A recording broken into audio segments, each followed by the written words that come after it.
Okay, it is 7:03 p.m. on Tuesday, August 1st, 2023. We are currently missing one city council member, being Tim Ball. We do anticipate that he will join us during the meeting. We will start our meeting with an invocation by Council Member Sarah Peterson, followed by the Pledge of Allegiance by Council Member Brittany Bills. Sarah. Our dear Father in heaven, we are thankful for the opportunity to be together as a community and a council this evening. We are thankful for the freedoms that we experience on a daily basis and for the many blessings that we experience in this land. Thankful for Highland and the good people of Highland. We ask you tonight to bless us that we might have open hearts and open minds, and that we might have a listening ear to all of those that have something to say and anything that we need to consider, that we might be careful and full of civility and kindness one to another. We, again, are thankful for our many blessings. In the name of Jesus Christ, amen. Amen. Please stand and join me in the Pledge of Allegiance. I pledge allegiance to the flag of the United States of America and to the republic for which it stands, one nation under God, indivisible, with liberty and justice for all.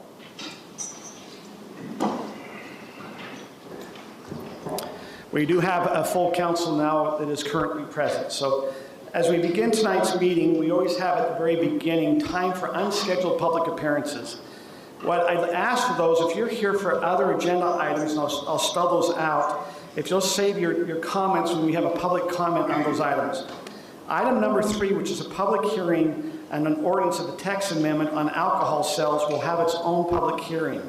As well as there will be a public hearing on item number 4, which is the general plan, the active transportation plan will have a public hearing. We'll also have a public hearing on a final plat for Williamsview and vacating of a right-of-way. We'll also have public hearing on the 2024 fiscal and financial budget adjustments and dealing with open space special service district. We will also have a public hearing dealing with the 2024 budget adjustments. So if you are here for any other item you'd like to address the City Council, at this time we invite you to come up during unscheduled public appearances. And if you'll please if you'll state your name, and then if you'll please keep your comments to 3 minutes. Does anyone like to come up and address the City Council? I'm Elizabeth Rice, R-I-C-E. So I meant to be here a couple of times, and I apologize. But about a month ago, I was walking my golden doodle, he's 85 pounds, and he's actually a bit of a wimp. But I was walking him, and a mastiff that is about 200 pounds attacked him. And the mastiff came through. There was no blood, but I was screaming. My adult son was kicking the mastiff off. It was a bit of a scene. And yes, the police were called. So in looking at the situation in the neighborhood, and I'm not trying to be judgmental towards my neighbor or anything, but when I asked if the fence was legal, my understanding is that it was. But it doesn't, so these people are amateur breeders. They have supposedly a license for amateur breeders. They have 3 mastiffs, all about 200 pounds each. So a big dog coming at us that large through the fence, and I sent Dr. Smith a picture of that. If I have one of what the fence looks like, so you can see what it looks like. This is what I'm asking.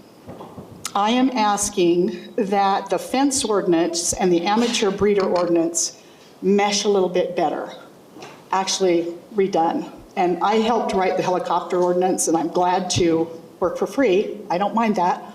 But we need to have it so if they have a breeder, I mean, this fence that you'll see, it doesn't keep a little dog in, let alone a mastiff. And the mastiff came right through. There was no stopping it. The other 2 did not come through, but the 3rd one did, and they were all about the same size. So if you wouldn't mind, please taking a look at that. I know that the police officer told the people that they had to take care of the fence, but in 30 days I've seen no movement on that. I was also asked by another neighbor to address speed tables that you're looking at. So this is just kind of quoting them, because I'm not terrifically versed on what you're doing with speed tables. But he said that you're looking at those to calm traffic down in certain areas, but he is suggesting to do that on 900 North. That we've got lots of speeders up and down there, and I can vouch for that. Do you have any questions of me? Okay, thank you.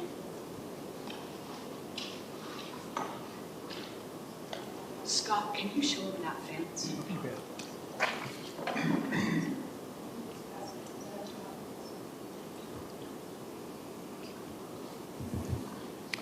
I'm Winnie Jensen. First of all, I want to express appreciation to each of you for the service that you give to our city. I'm aware of many hours that goes into the service that you give. I'm here tonight to just ask and inquire about some safety concerns that I have that particularly affect me personally and along my streets by my neighbors with the new park going in. I don't know if you're aware, but recently there was another accident on my corner there, and a lot of property damage that occurs. And this isn't the first. There's been several. I've had bushes taken out. The CenturyLink box was taken out. My mailbox. I am kind of a target right there because of that intersection. And because of that concern, that's why I'm here tonight. It's always traumatizing, these mothers with their babies and these crashes that happen there at that intersection. Also, it's very safety concern with the children and going to school and the amount of traffic. Grateful to see the sidewalk going in on the side with the park, and I'm sure that will help. Anyway, some of the thoughts that I had, possibility would be, I'd love to see those lighted flashing stop signs. And if that's the least that you might consider, that would be helpful, because the accident happened last year. The people were not familiar with Highland, and they were out looking for a new home. They thought that corner was a four-way stop. And of course they got it, their damaged car, they were left without transportation. And of course, there's always a lot of property costs when these accidents occur. And CenturyLink, this time, it took them whole day just to fix that box and repair that. So it is a dangerous intersection. also concerned about the heavy traffic that is on that street now. It is a main street. My daughter was saying she's seen people racing at night, both lanes. a lot of speeding going on that street as well. So as I've noted on number 3, there are just some suggestions, either a lighted flashing stop sign or create a 4-way stop, possibly a light. But I think with that part going in, additional traffic, it would be important to address that. Also, would be good to have more police presence. My kitchen window faces the school, so I'm always aware of things going on after hours over at the school. I see oftentimes cars pull in front of the school, and I wonder what they're doing over there. So I think police presence anytime along that street will be good, and with the restrooms, the park, always a concern. Okay, well, thank you, Winnie. So we've given this to the council. We'll go ahead, and we are addressing some traffic issues, but I do appreciate you putting this together for us. I think we'll need to make sure, because this is handed to council, this is also part of the packet. So. Okay. Thank you. Anyway, questions. My neighbors met with me today. A couple of them had some concerns. They asked, will there be no parking on either side of 10400 North? Both sides of our street. We're concerned. And we'll kind of address some of that. So. Okay. Thank you. And also brought up was a need for maybe an additional crosswalk. They're coming out of Walker Lane, which is right by the entrance to the park, as a concern. And they're concerned about the safety of the playground equipment. Is it going to be necessary for parents to be watching that? Also, we're wondering what the curfew is for the park and how late the lights will remain on. So some of these questions we probably haven't addressed yet, because the park, as it gets closer to opening, we'll probably address some of them. You'll address them then? Okay. Just some additional comments. I've noted, usually during the Highland Fling, they have a street sweeper that comes along for the parade route. I don't know if that's scheduled this year, but there is quite a little bit more debris with all the park. Suggested that might occur. And also, I just listed some suggestions maybe for additional things to think about with the Highland Fling and Highland traditions. One thing that I've missed personally is the musical theater productions.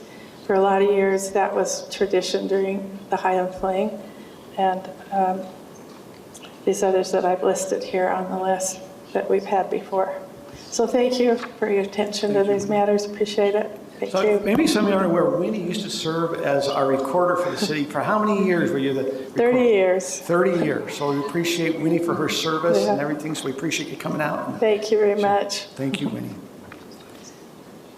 Is there any others that'd like to come up and address the council on items that are not going to be coming up as a public hearing? Okay.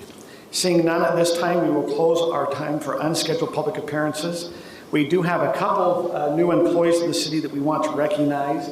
I think we have, is it Brooklyn Wild? So Brooklyn is our new communication person, I believe. So. Yep.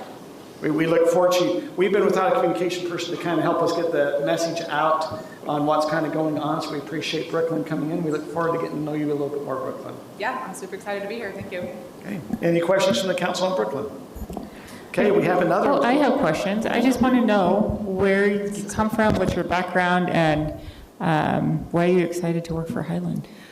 So I'm from Middleton, Idaho. It's a super small little farming community, but I've been in Utah for 10 years. My husband and I moved here because we love Utah. We have family here. I'm actually studying psychology and community psychology right now at UVU.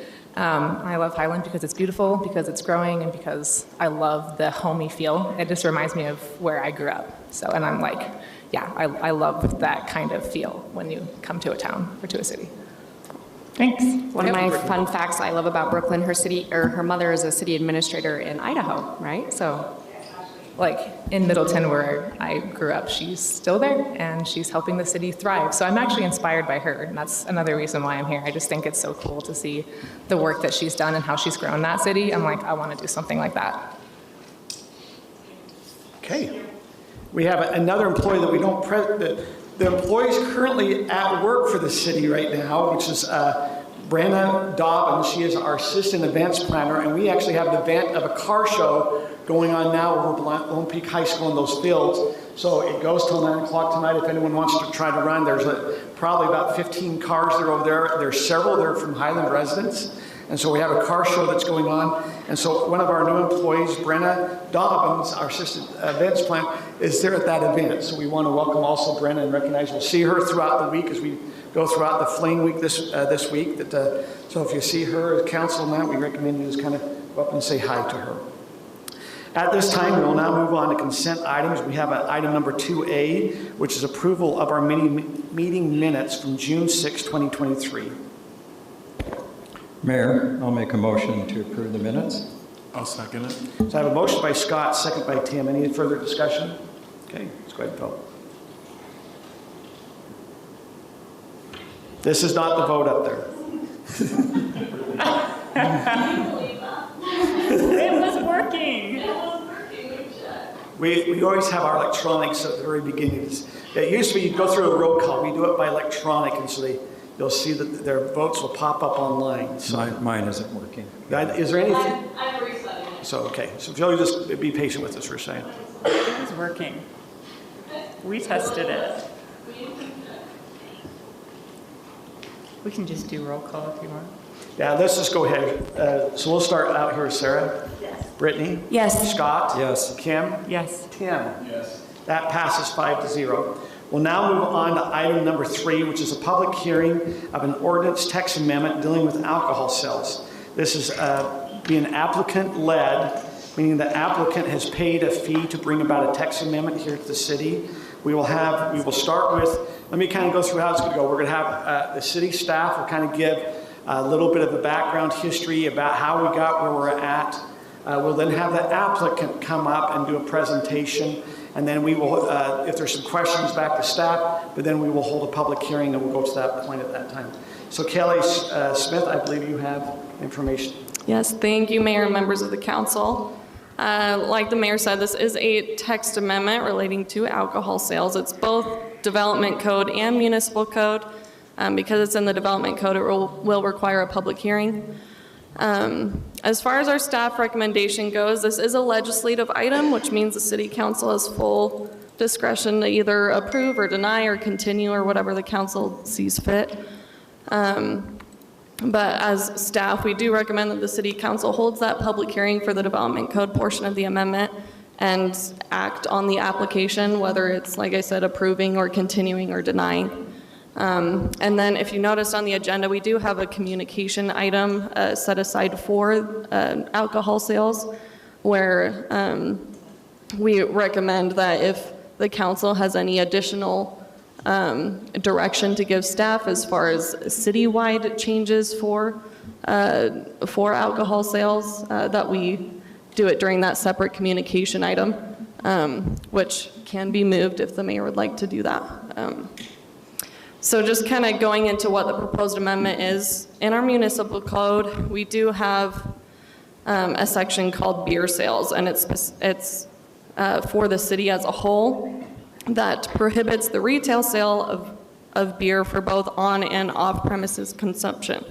Our applicant, Joe Ham, has proposed to remove the both on and so it would be just prohibiting off-premise consumption, which would be allowing on-premise consumption of beer in the city as a whole. For the development code, this one is what's not it's not relating to Olive Highland. It is specific to the CR zone, which is where our applicant's commercial development is located. And I'll show you a map of that in just a moment after I go through this. So the proposed amendment for this, in our permitted uses section, it actually states it has what uses are permitted, but then it says retail sales of alcoholic beverages are prohibited by this city ordinance. And so part of the proposal is to remove that sentence. It's not typical to have a specific prohibition listed in permitted uses, but that's just how our code is currently written. And under prohibited uses, alcohol sales is specifically prohibited. And so the proposed amendment is to eliminate that from the prohibited uses in the CR zone. As far as, so the CR zone is what I have circled here. It's this dark orange color, which is just north of our town center area, north of Timpanogos Highway. In the past, well, the property owner was, or decided to set up a meeting with our mayor and 2 council members to discuss the potential of this amendment, and after that meeting decided to go forward with an application. And that's how we've come to here. So as far as our existing code, municipal and development, I know there's been some discussion as far as things contradicting or just not making sense. And so kind of here's a short or very summarized timeline as far as our ordinances and where things are at. That 1977-9 ordinance, which is referenced in our development code, specifically prohibited light beer sales in all of Highland. So within Highland city boundaries, light beer sales were prohibited. From what we understand at this time, the state prohibited restaurant sales of all other types of alcohol, and so that may have been why that ordinance was just specific to beer, as it wasn't necessary to address any other types because the state regulated it. Over time, the state's regulations changed, kind of beginning in the 90s, and then more thoroughly was changed in 2003, where they started coming up with operational requirements for these different alcohol sale types and allowing different types of alcohol sales. I kind of have our 3 primary commercial zones listed here, where our C1 zone was adopted in 1993. This does not have alcohol sales prohibited. Again, kind of noting timelines. In the 90s, this was first being brought up where the state was starting to allow different types of alcohol sales, and so that may have been why the C1 zone didn't specifically prohibit it, but again, that's just a guess. I wasn't here, I wasn't even born. But the town center overlay, was adopted in 1999, and alcohol sales were specifically prohibited. And then the CR zone was adopted in 2006. Again, alcohol sales were specifically prohibited. Noting we've kind of come to the point where in the C1 zone, alcohol sales are sort of allowed outside of beer sales, because our municipal code is applicable to all of Highland City, and so on and off premise sales of beer are prohibited for the city as a whole. So that may have been a little complicated. Sorry for those that are hearing this history for the first time. It's kind of just how we've gotten to where we are today, and right now we're kind of focused on just the wording that is in code and how the city council wants to address it. As far as Utah state code, like we've said over the years, they've adopted additional operational requirements for different types of liquor or alcohol sales. And so these are different types of sales. You have limited service restaurants, which are wine and heavy beer. There are full service, which is liquor, wine, and beer sales. There are bar establishments, which are all of those sales, but then with limited food requirements, whereas the other 2 restaurants have more food requirement sales. And then there are taverns, which are allowed to have all the alcohol sales and no food requirements. And so we provide this to y'all at the city council as where if the council is wanting to allow certain alcohol sales, these are the types of licenses that would be required for the state. And so there are options if you're wanting to allow some and not all. These are kind of the tiers that the state puts the alcohol sales under. As far as citizen participation goes, we sent out the appropriate public noticing requirements based on state and development codes for text amendments. We did receive 1 email after I had made this, and so we've actually received a total of 23 comments. So it would be 24, and then we have 1 that was against, and then we had 2 that didn't talk about the alcohol sales. I think there was some confusion thinking that it was for the approval of the development, so they were supportive of Highland Marketplace or Highland Mains, but didn't mention alcohol. At Planning Commission, they held their public hearing associated with this request on July 25th. 3 residents participated in that public hearing. 2 of them were in favor, 1 was against. The applicant also made a presentation at the Planning Commission meeting, kind of going through the history of how their project has come to where it is, and I'm sure you're going to, like the mayor said, hear from the applicant today as well. After a lot of discussion and Planning Commission asking several questions about the history, why the code is the way it is right now, there was one commissioner that moved to recommend approval of the amendment, and then there was no second, and then another commissioner moved to deny the amendment, and then it passed 4-1.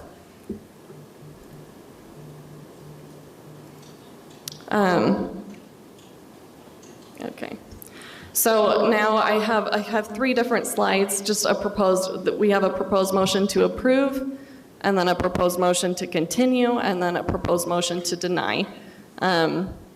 And so with the approval, if the council decides to approve, like I said about like the state tiers of different alcohol sales or licenses, we do recommend that if the council decides to approve, that we do call out the specific licenses or types that the council would be okay allowing. And then if you decide to continue, we do have a couple of questions or direction that we would be requesting to ask, whether you close or continue the public hearing to a future city council meeting, how soon you want this to come back to the city council, and then any other direction that you may want to give to staff. And then here's that proposed motion to deny. And then we do recommend that you hold that public hearing, but the applicant, Joe Ham, is also present if you want to hear from him, Mayor. Can I ask a quick question, Mayor? Mm-hmm. So Kelly, I appreciate your summary of everything. Did you ever find any place in the minutes where the city council met and voted in favor of alcohol sales? Because there's been, in the emails, a lot of people think that we allow alcohol sales except beer. And I think that kind of defaults back to the state code, but was there ever a city council decision to allow tequila and wine and all these things that people keep saying are allowed?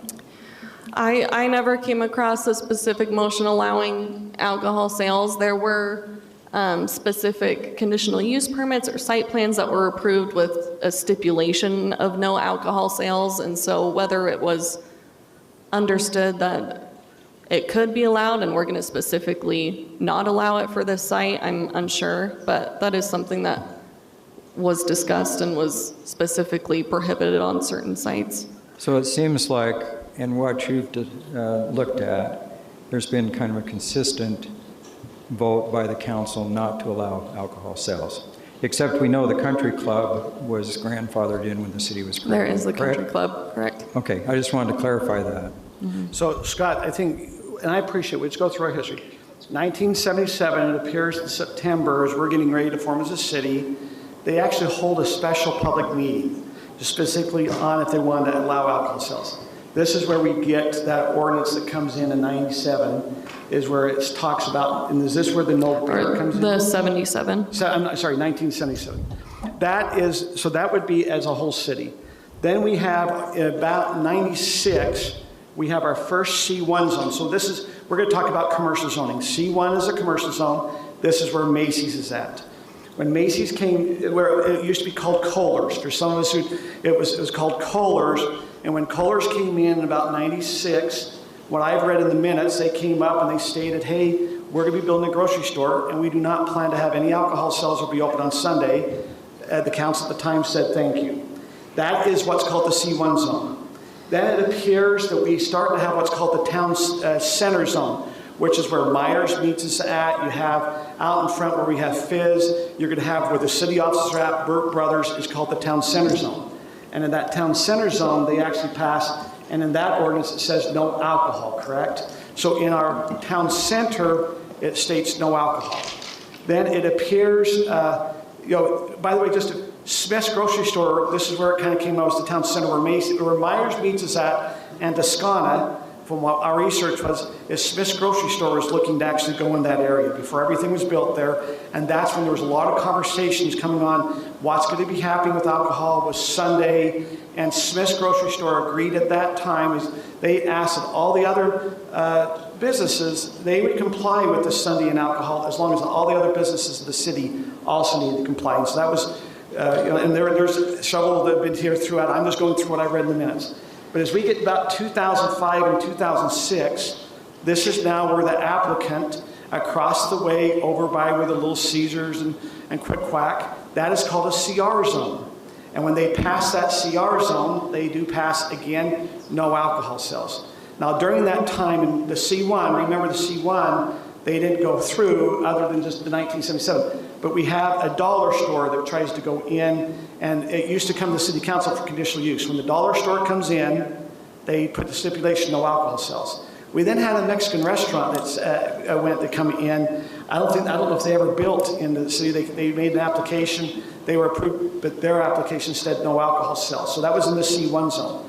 Now, the question, are there any other commercial zones we need to be aware of how this would pertain?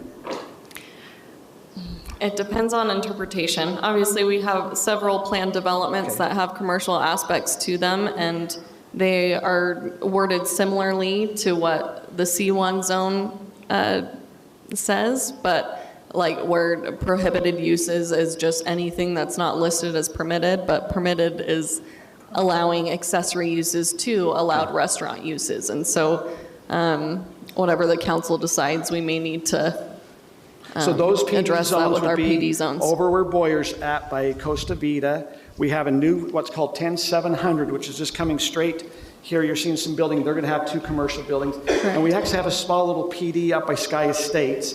But in those, there were development agreements, and that if it was not as a permitted use, they'd have to come back to the council. And we've had no applications come back on any of those PDs asking for that, right? That we can find. No, but like I said, because it's kind of worded like the C1 where it doesn't explicitly say alcohol sales prohibited, where depending on the person, you could maybe think that alcohol sales would be permitted, and it's only beer sales, as called out in the municipal code, that it's prohibited. Because that's what it says in there. It says, because it is not prohibited use in C1 zone, so it is not prohibited. And what were the applicants told when they were inquiring about alcohol in their restaurants? What were they told by staff when they started their process? Were they allowed alcohol or no? For the PD zones? For their restaurants. For their CR zone. For their CR zone. Oh, for the CR zone.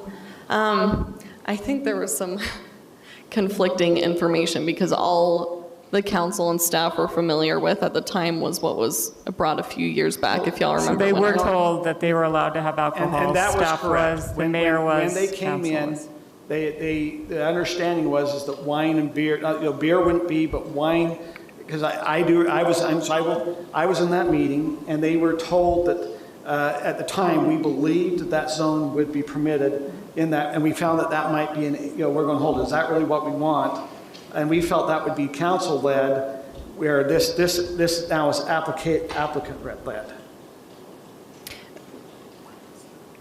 So about a year or two ago is where they came and talked. And Rob, you remember, because I think you gave some direction at that time. And that Rob's our city attorney.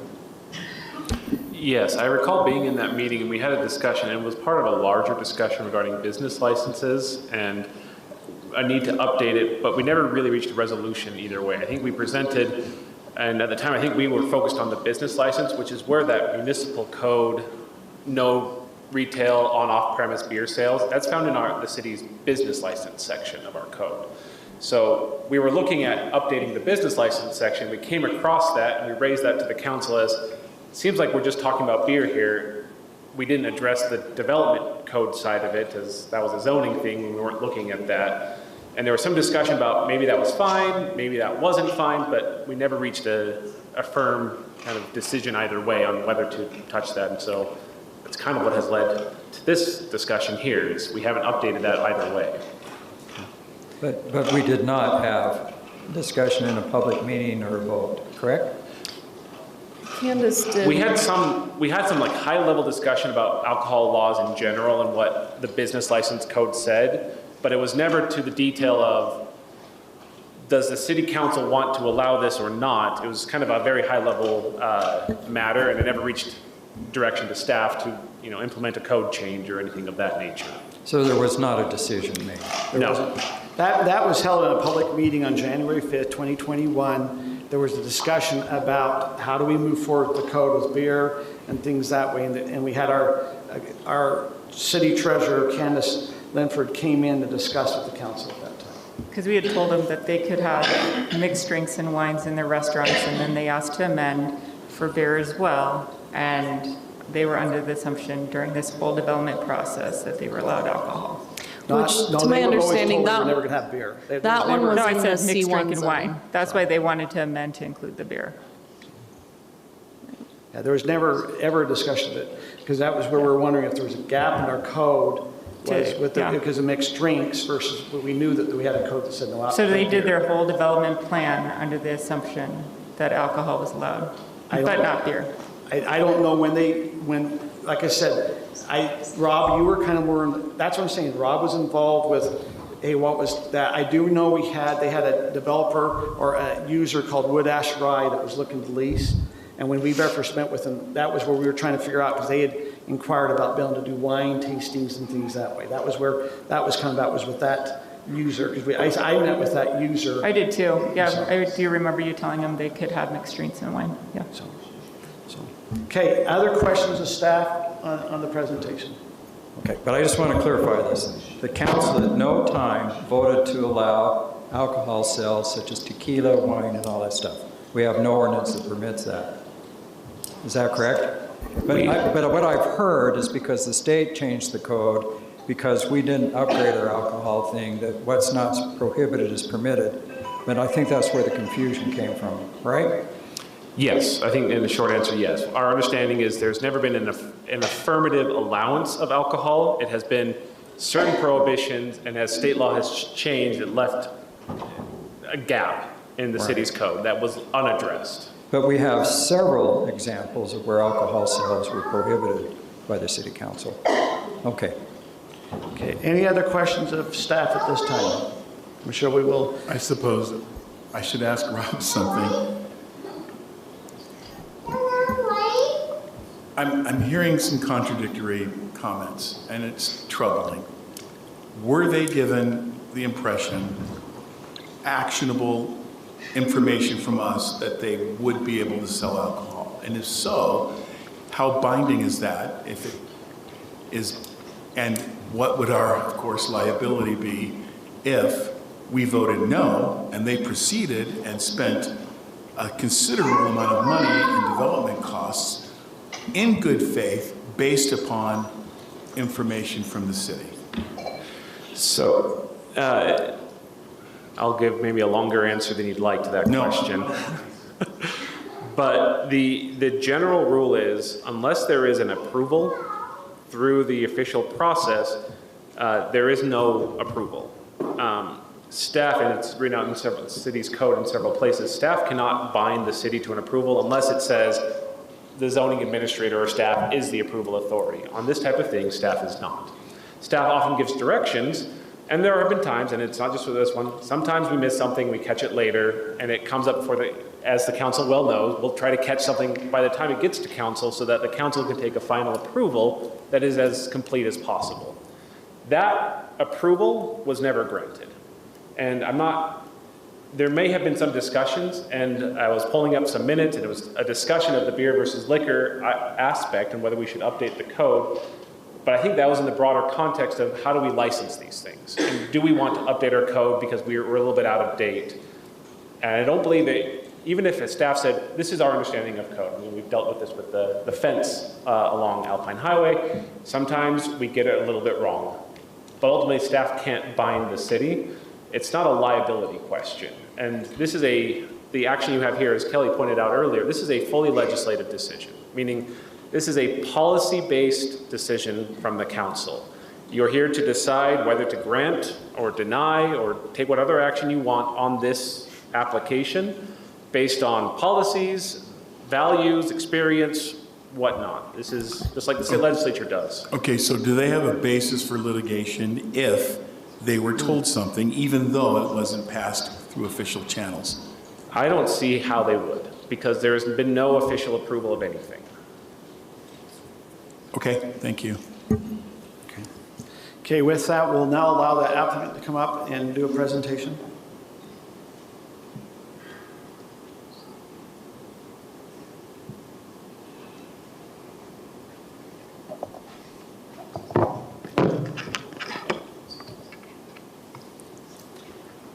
See if we got live. Okay, good. All right. Good evening, Mayor and City Council. Thank you for taking the time and for the lively discussion. I want to clarify, before I touch this at all, we have no intention of making this litigious. I mean, there were conversations had where understanding this is a long-term investment and holding for us. We want to be a part of the community. We're not trying to, we would not sue the city on this matter, regardless of what we were told. So it's not the way we're approaching this. So my name is Darren Young. I'm not Joe Ham. My partner is Joe Ham, and he and I have been working on this project for the last few years together. And I'll touch on the issues, but I thought it might be prudent just to give a little bit of kind of personal and project background on this. I lived down the street, probably 13 years ago. My wife and I started our family down the street. And I remember at that time coming to this center frequently, the Highland Marketplace Shopping Center, going to Roxbury and getting pizza and Blue Lemon, and always thinking and wondering, like, this community deserves better. This could be better. And looking at that 9 acres of land and wondering, what could, should, would that ultimately be? What sort of community gathering place could that be? So my career ultimately took me to California, and I've been there as the CEO of a company called Midtown National Group for the last 10 years. And so 6 years ago, when this project was presented to us and with an opportunity to go in and do something and own it, I couldn't turn it down. I was very excited. And again, even though I don't live here anymore, I have a lot of family and friends that live here. We spend a lot of holidays, generally 4th of July, Christmas or Thanksgiving. We come here. I feel, when I come to Utah, Highlands like home. So creating something of lasting value is really important. And as we started, just so you know, this is how the project was originally approved back in the early 2000s. So it was originally a grocery anchored shopping center. Candidly, I don't think there was any interest back then from grocers to come here. The grocers that were interested in locating here, Smith's and Walmart, ultimately ended up going just on the other side of the property lines, likely for some of the restrictions you guys are talking about. But we did our level best to try to adhere to this when we purchased the property, but ultimately couldn't get any takers. We talked to Trader Joe's, we talked to Sprouts, we talked to Whole Foods, Harmon's, the spectrum, and couldn't get traction. Last summer, we settled on a plan, and I apologize, this is a little hard to see, but this plan was fully approved last summer. And the blue is what I'm going to highlight, and what's unique to the degree you can see it. There are 6 drive-throughs at that location. From a retail developer standpoint, drive-throughs are like gold. That's the fastest way to maximize your return. So we looked at this center, and we talked to all my friends, and everyone said, we need restaurants. And we talked to all of the Utah restaurants, and they said, we want to be in Highland. So we said, great. So we built a bunch of drive-thrus, got this thing pretty much fully leased. And actually, many of you probably saw, we broke ground last summer. And at the time, I think I was home, I went to a project in Del Mar called One Paseo. And I was walking around that, and then I was thinking about coming back to Utah with this project being done and being at it with my family and friends, and I wouldn't have been excited or proud of it. It would not have been something that I think enhanced value in the community for the long term. So we called the GC, we scrapped the plans, we went back to the drawing board, we engaged the same designer that designed One Paseo in Del Mar, and came up with a completely new floor plan, a new site plan. We abandoned the drive-thrus that typically are your profit centers, and added way more space and community courtyard gathering space that is not leasable space. That's not revenue producing space for us. But ultimately the objective was to create a place that really has lasting value for the community, where it's family focused, where it's pedestrian scale. Some people have made comments on, you don't have signage on the streets. Those streets are loud and busy and dangerous. So what we wanted to do is actually make this a little insular, make it focused, take advantage of the location, the beauty, but exclude some of the external factors like road noise and a CVS and a quick car wash, and try to plan this so we actually are insulated from some of those things. So I think a lot of you have seen this. But this took us about a year to develop. And I mean, we spent probably 10 times more planning this project than we did that first round one in 2022. And so I'll just scroll through these a little bit and you get a sense of the vision that we had planned and intended to execute. Every time I showed this to family and friends, they said more grass, more sod, more gathering place in the middle. So even this plan right here, what you see, I think that area is 40 feet by 40 feet. We have a stone kind of stage amphitheater. This grass even underestimates how much it will be. There will be even more gathering space. So the idea being farmers markets, concert nights, movie nights, you know, all these things. And so as this was happening, as we're sharing this vision, the tenant quality and the tenant caliber of interested folks, as Lance, our broker, is marketing this, is coming out of the woodwork. We had to tell all of the who's who of Utah restaurateurs that had basically signed LOIs and said we're interested in project one, say, no, sorry, we're starting over, we're doing something different. So I'm gonna let Lance speak quickly to the interest that's been generated since we rolled out this new project. Great. Thanks, everybody. Lance Pendleton, Mountain West Commercial. Been in the industry for over 18 years, specifically with retail development and retail tenants. Just to kind of tap onto what Darren has mentioned, as a broker, my livelihood is obviously making lease negotiations and making deals, and was actually really saddened to see them go another direction. But the energy that this project has brought me and my career to come back and to work on a project of this execution and level has been astounding. As Darren mentioned, and one of the reasons why we're here is a lot of times when talking to full service restaurant operators and the chefs that own these concepts, these guys, you know, these people are artists. And if you look in Utah County, there's a lack of what maybe I would consider, and a lot of folks that we've talked here in Highland would consider a full service restaurant. And that's simply because the developers haven't put forth a product that, you know, they could be proud of, that they could really birth their concept and go along those lines. And so we're really here on behalf of those restaurants that have specifically reached out to us about allowing them to sell alcohol sales. And I wanted to give you a flavor for the tenants that we're in discussions with, but also the first question that these restaurant operators and other tenants ask me is who else is going in a project? And that's also known as your anchors. This is not a grocery anchored shopping center. This center really needs to be anchored around one or two full service restaurants that are gonna really set the tone and set the momentum for the rest of the leasing in the project. Other retailers that you guys are gonna enjoy, like your boutique fitness users that we're talking to, that can go out and have, you know, yoga classes in this grass and green space that Darren and MG has provided. They really build off of each other to support each other and to last. There's too many centers that we've seen throughout Utah that are just concrete jungles, they're cookie cutters, developments, and it's really hard to sustain tenants. What they're trying to build here is a project that is gonna be a legacy project for Utah County and more importantly, for Highland Mains. And so I would just ask that you guys would take a look. I'm here after the meeting, but we've done a lot of research. We talked to a lot of members of your community, and we are really, really excited to get approval on this specific matter and let all the dominoes fall with all these other tenants that we have interested in this project. Thanks for your time. Thanks, Lance. So this takes us to the issues. And I think Kelly did, and you guys did a great job of discussing this, so I won't labor this. But I want to make it clear what this application does not, because there's been a lot of discussion. This application does not address the Sunday City Law, and we have no intention of touching the Sunday City Law. In my opinion, that law is more important and more significant than one property owner, one applicant, one developer, one project. That is something that if it's ever going to be changed, it needs to be resident and community led. So we have no intention of touching that. Our understanding is that this does not address the ability of any retailer to sell alcohol for off-premise consumption, right? We have no intention of touching that. We don't think that would be, that's not what we want. That's not what this project is. And it does not enact a blanket approval allowing alcohol sales citywide.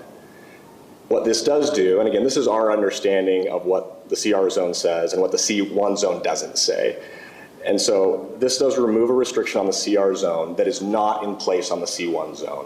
So I understand there was never, it sounds like a formal approval allowing alcohol sales, but our understanding is that in the PD1, some of the PD plan developments and the C1 zone, their alcohol is not explicitly prohibited. Beer is, but that our understanding is that the grocery store across the street, Hart's gas station, or any of the restaurants in the C1 could just start selling non-beer alcohol today. So that was the premise we were under. So all we're looking for is for our property and the restaurants that would consider and go to our property to have the same rights to curate their menu as the C1 zone and any restaurants that ever end up in some of the planned developments that don't have this restriction. And to the extent that exists and those rights to sell alcohol that's not beer exist in those restaurants, why would we not allow beer, which is the lowest alcohol content alcohol option, as an alternative? If we're gonna have those options and those options exist, having a patron walk in and say, well, no, someone says, well, I want a beer, and they say, no, we don't have that. You have to buy something with 2 or 3 times the alcohol content. That wasn't intuitive to us. And so that's the premise of the change, allowing beer for on-premise consumption only. And I would say that I think staff's observations about the different tiers of restaurant are prudent, and we would completely support a restriction on bars and taverns. We have no intent, and I don't think it would not be that would not be consistent with our project at all. And so to the extent there's a approval here with a caveat restriction on bars and taverns, with only approval for limited and full-service restaurant, I think that makes a lot of sense. Okay. Is there any questions of the applicant? Yes. Yeah. In your communication with potential restaurant chains, do they definitively say we are not coming if we cannot serve alcohol? There are some that say that. So there are some that are okay with it? Yeah. Again, we had restaurants to basically fill our Plan 1, right, with very few full-service restaurants, but a lot of fast casual and fast food. The amount of full-service restaurants that would come here without any alcohol, that interest has been zero, has been very limited. So, I mean, and that's kind of what I was going to say in closing. So, as an example, what would be a chain that would come in? Is there anything? Yeah, I mean. I'm sorry, what? But if we can please. What they're saying is they don't want chains. I know, we're going to keep the comment between here at the council and with you, please. Don't. Yeah. We're trying to do something that's unique. We're trying to. Kind of a boutique. Yeah, we're trying to expand beyond. It's funny, you can't see it, but the rendering on the right, in the lower right, which is our original project, actually has a Cafe Rio logo.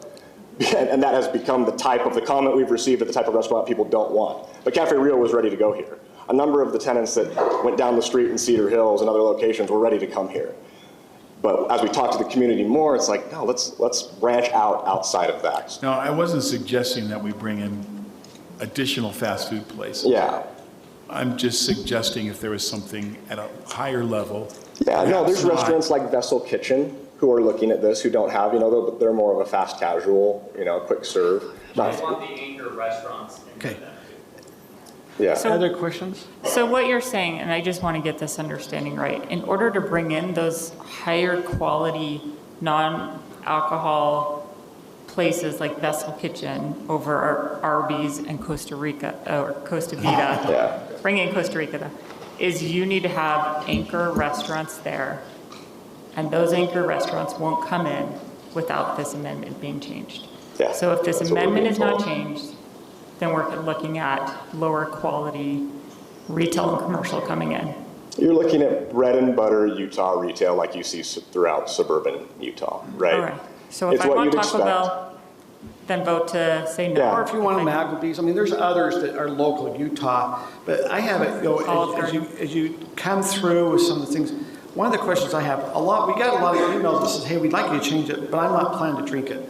So the demographics here, it appears that here they want to have alcohol sales, and I see a lot of restaurants are saying, hey, I could have 30% of my sales is what, or is somewhere where they're trying to get, I assume that they're going to have diminished sales in this area of alcohol. Yeah. So they might be trying to say, hey, I want to get this, but the sales are, it might not be what it's not making it off alcohol. So why is alcohol so important when the community does not seem to say, they might say we want, because they're trying to get a restaurant, but they're not saying they're going to partake.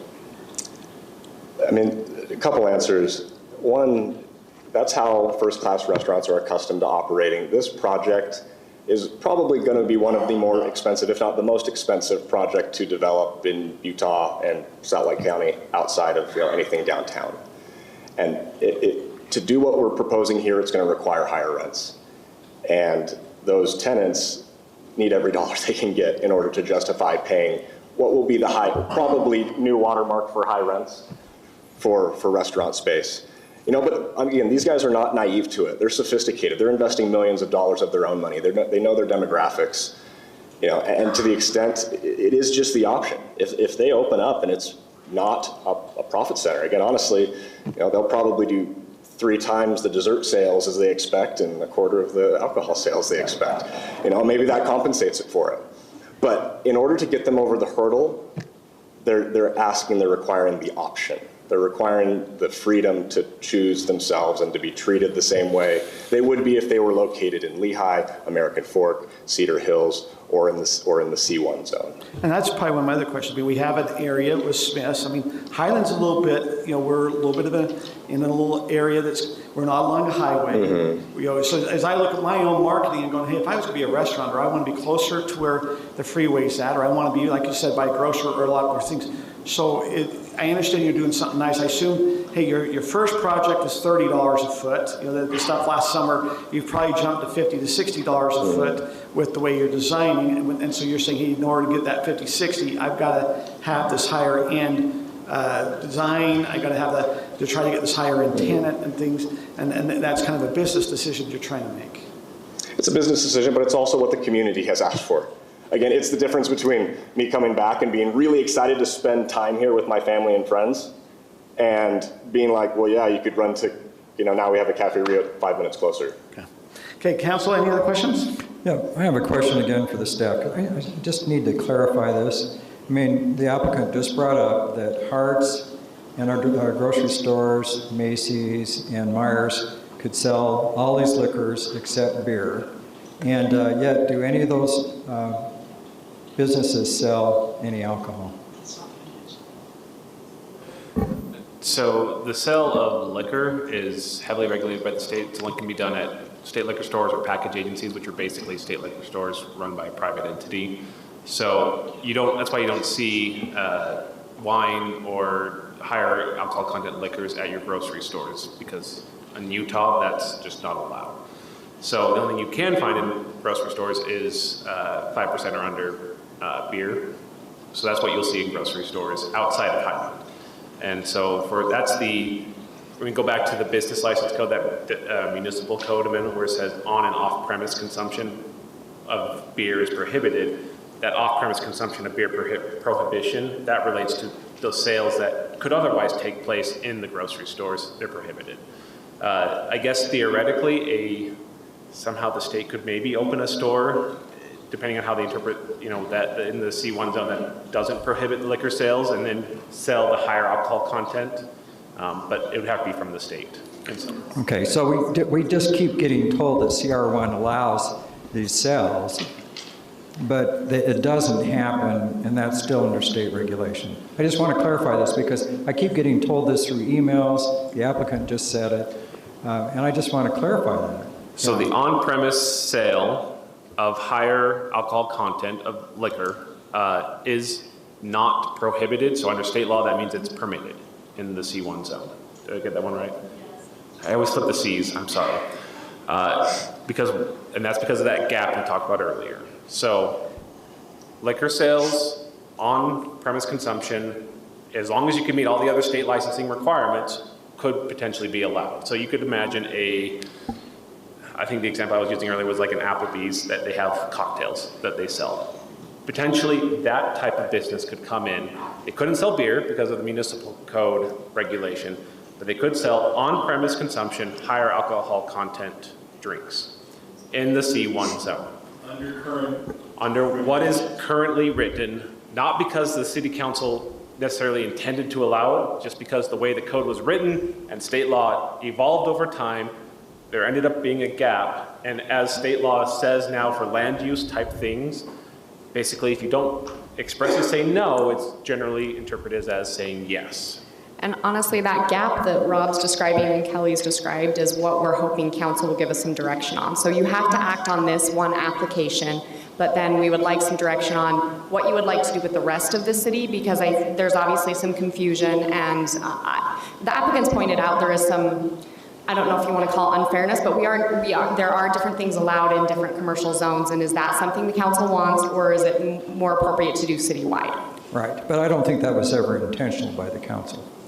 I think it evolved. A lot of us weren't here, but Sure. You're absolutely right. I think there's some gaps because of state law history more than intention of the city council. Okay. We appreciate that. We'll go ahead, and I think we're now prepared for public hearing. Okay. I'll just close and say that our commitment to this project is there independent of this vote. We will do our level best to put the best tenants in there for the community. This vote is about what the community wants. So, and we're grateful to be a part of the community and grateful for your time. And I appreciate it. Thank you. Okay, at this time, we're going to be opening up for a public hearing. I ask that you please keep your comments to 3 minutes. State your name, keep it to 3 minutes. If someone else comes up and already states something that you're going, hey, I was about ready to say that, you can come say, hey, I support what that person said, or that. As you can tell, we're already at 8 o'clock, and we are only really on our third agenda item, and we've got an awful lot, and we have a closed session later tonight. We've got the Highland Fling going on, so if we can kind of... So we will now open our public hearing. Just prior to starting the timer here, as I've listened here tonight, there's a lot of information that is a little bit arbitrary.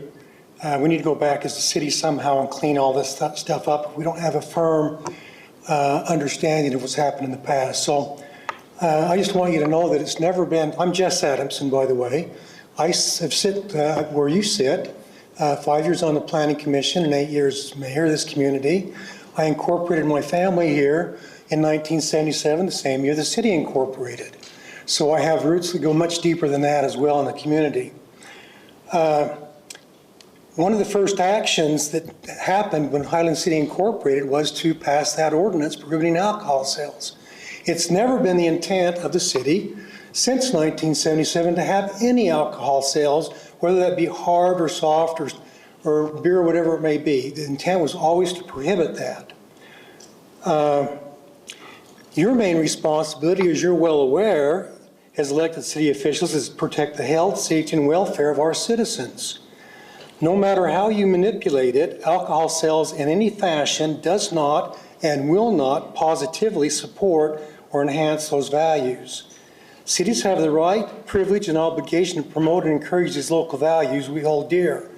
Don't give away our birthright for a mess of pottage. No is a powerful word.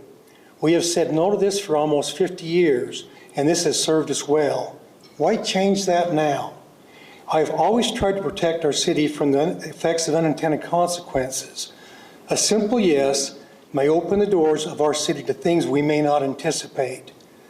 Why would we invite people to drive through our city, park and sit down to enjoy a meal with alcohol being served, and then allow them back on our roads to create who knows what? Remember our responsibility to promote and protect the health, safety, and welfare of our citizens. We cannot be arbitrary and capricious. Today's decisions forge tomorrow's policies. It's time to say no to this proposal, and yes to maintaining a safe community we all hold in common. Unintended consequences. I sit through many presentations in this city from developers. They're good people. They have their best interest at heart, just like you should have our best interest at heart. You need to hear both sides of the story and then weigh that decision very carefully. In 1978, I was woken at 10:30 in the evening when a collision occurred right out my front door. 2 people were killed, Daryl Carson and Gary Gines. Unintended consequences. They never started out that night to do any harm. One person drinking, picked up his girlfriend to bring her home, ran a stop sign, and they 2 were killed and 1 was critically injured. An unintended consequence. We can't predict the future, but we can surely safeguard ourselves from it. Thank you.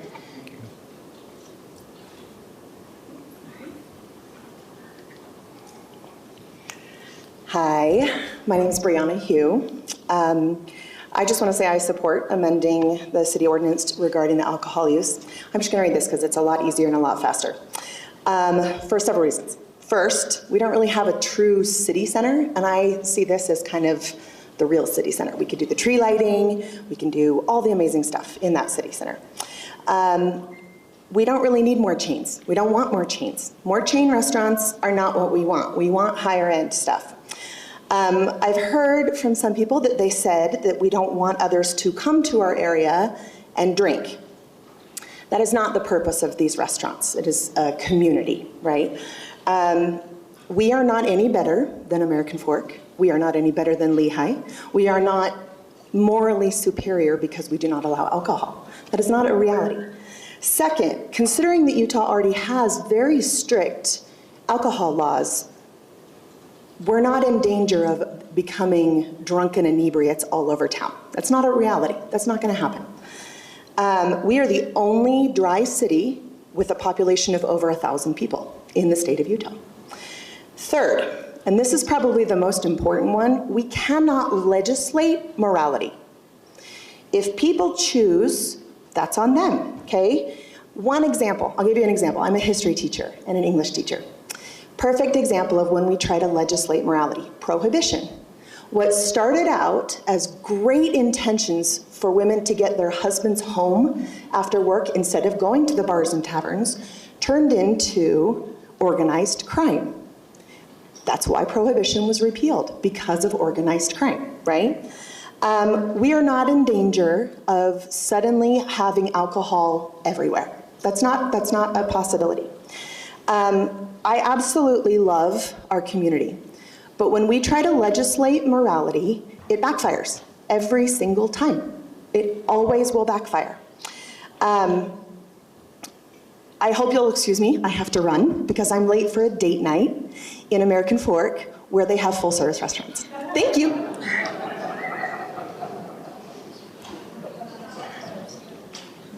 Hi, council members. I'm Javon Melendez. I grew up here, went to Highland Elementary, Mountain Ridge, Lone Peak, went to BYU, lived out of state for a few years for work, and then came back, my wife here, and got a couple kiddos. They're in Alpine right now at my sister's house. But regarding the proposal specifically for the commercial project, I believe it's worth considering the potential benefits of just giving the option for the businesses to sell alcohol, including beer. Specifically, this isn't about, I love Highland, this isn't about radically changing our town's character. It's really more about offering a choice that could really just draw more businesses in and help these businesses thrive and possibly draw in those types of restaurants or dining options that I think would set Highland apart in a much better way than some of the surrounding areas, and specifically respecting our community's conservative values. I think we can still progress without losing our core identity. After all, progress and tradition are not mutually exclusive. Thanks. Can you just tell us your name one more time? Yeah. It's Javon Melendez. Okay, thank you, Javon.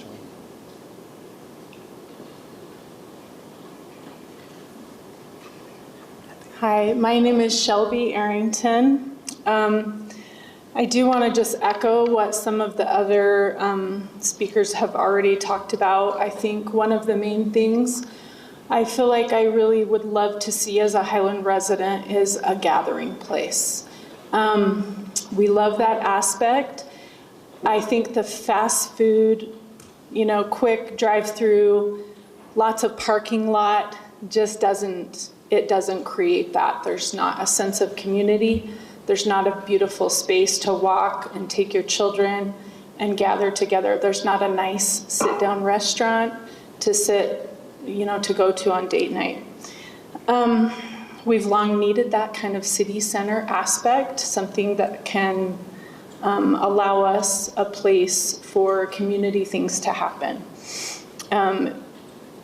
Upscale, I think, would fit our community's vibe. I don't know how else to say that. I think if you do a little homework, Highland City is one of the wealthier cities in the state, and I think we could support an upscale center.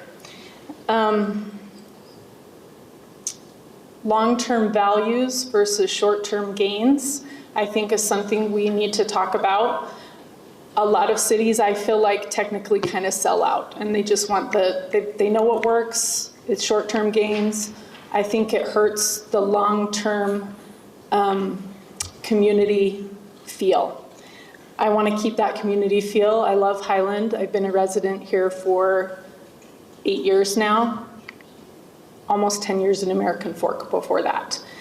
And unfortunately, a lot of us residents travel elsewhere and spend our dollars in other cities to get that upscale restaurant community experience because we don't have it. We don't have a center for that. We have a great community and we have that capability. We just don't have a place to do it. Let's see. Just one comment on the first gentleman that spoke. I don't drink. I'm not personally a fan of alcohol. But I think when you're looking at the community as a whole and the benefits versus the risks and the drawbacks, heart disease, for example, is the #1 killer in the United States. I think we need healthy, wholesome options. I think we need family central places to eat and gather. So that would be my comment on that. Thank you.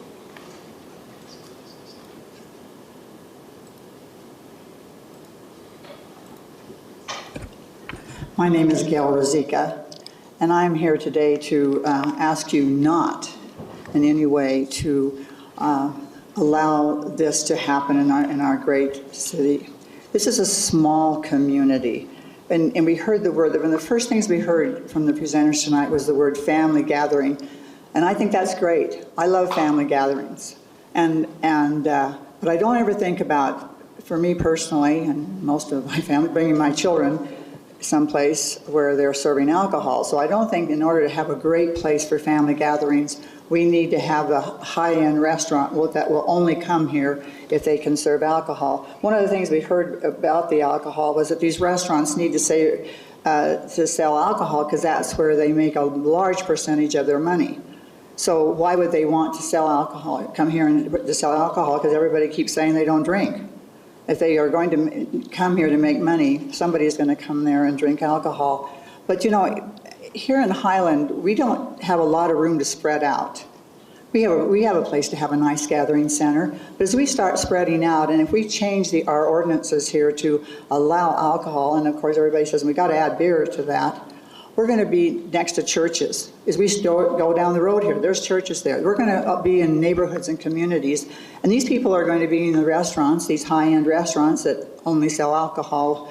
You won't come if they can't sell alcohol. And they're going to be leaving in their automobiles and their cars. And how do we really want that? This is a small community. And what I think you should do is that, we should have consistent laws. I agree with that. This is kind of crazy. But we know why these laws are that way. It was this way because of the state laws. So we should make it consistent. And we should keep all of Highland restricting alcohol and restricting beer. I've worked on this issue for many years, for over 30 years on a state level, and I can tell you how that works. I used to think that was really easy because I've been part of an organization that has been asked to join other organizations to work on the liquor laws here in the state of Utah. And I have watched those laws change drastically. When I first started doing it, I thought, hey, this is easy. I'd moved here from another state. And it's not easy anymore. And every year, we had a nasty fight this year on alcohol.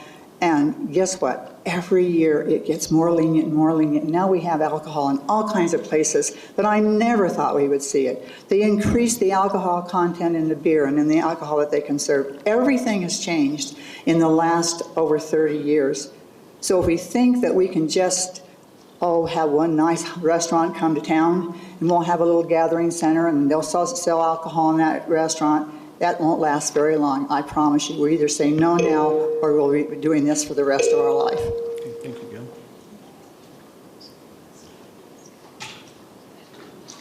I'm Elizabeth Rice, and honestly, I think I have more questions than I do comments.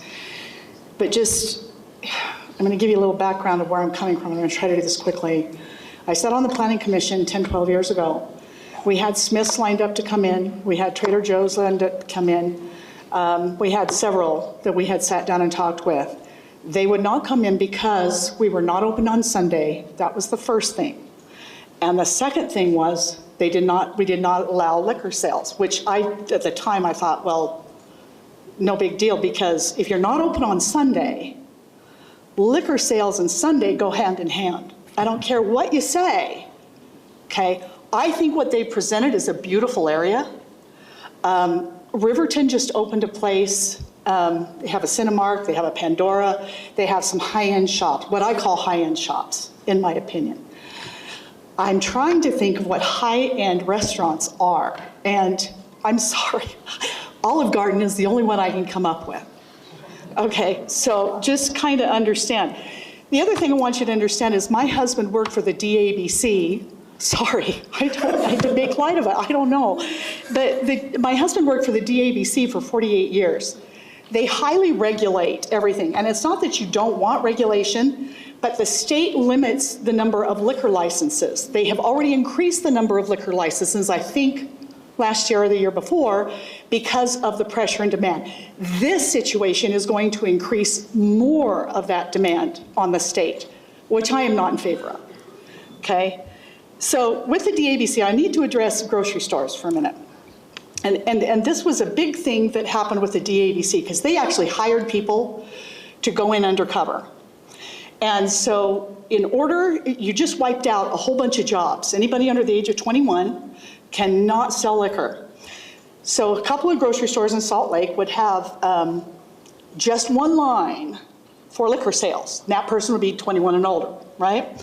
So they go in and they load up their carts with food, and then at the bottom of that is your beer.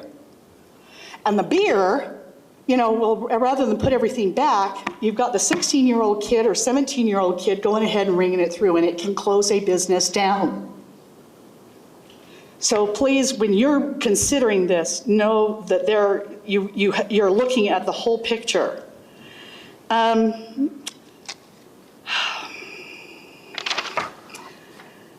So, are you going to allow the liquor in the parks during family night?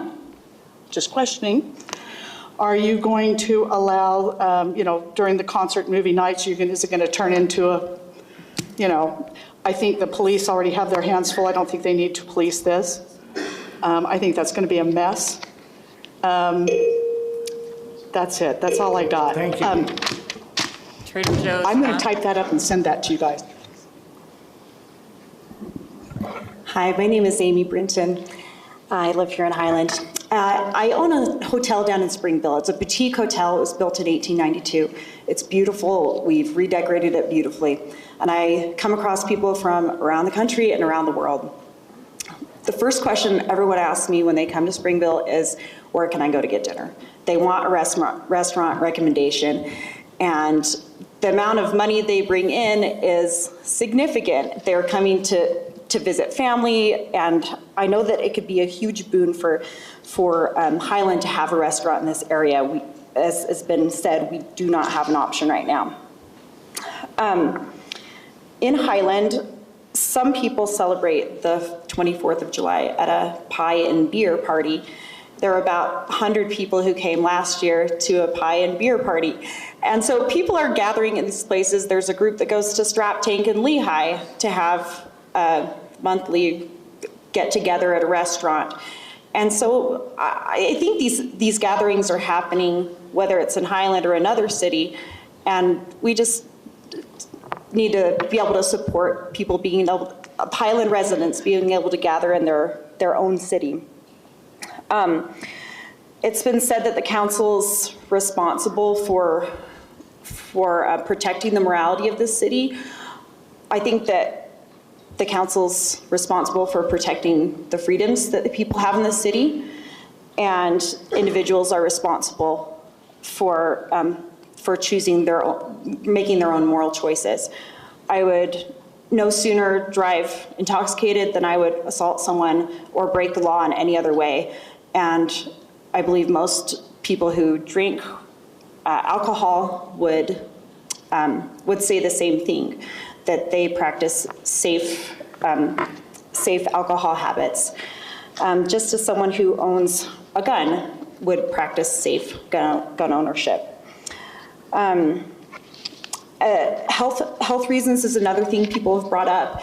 And I think that it's unfair to target alcohol when we have so many other health concerns in the area, like Swig and Fizz and Arctic Circle and these fast food things. Utah has a rate of 8% of people in Utah have diabetes. That is a significant health concern. And so if we are going to be a very health conscious city, we should do it across the board. Another just final point is that the country club does have is allowed to serve beer, wine, and alcohol. And, so there is a precedent for there to be exceptions if there is a benefit to the community. Thanks.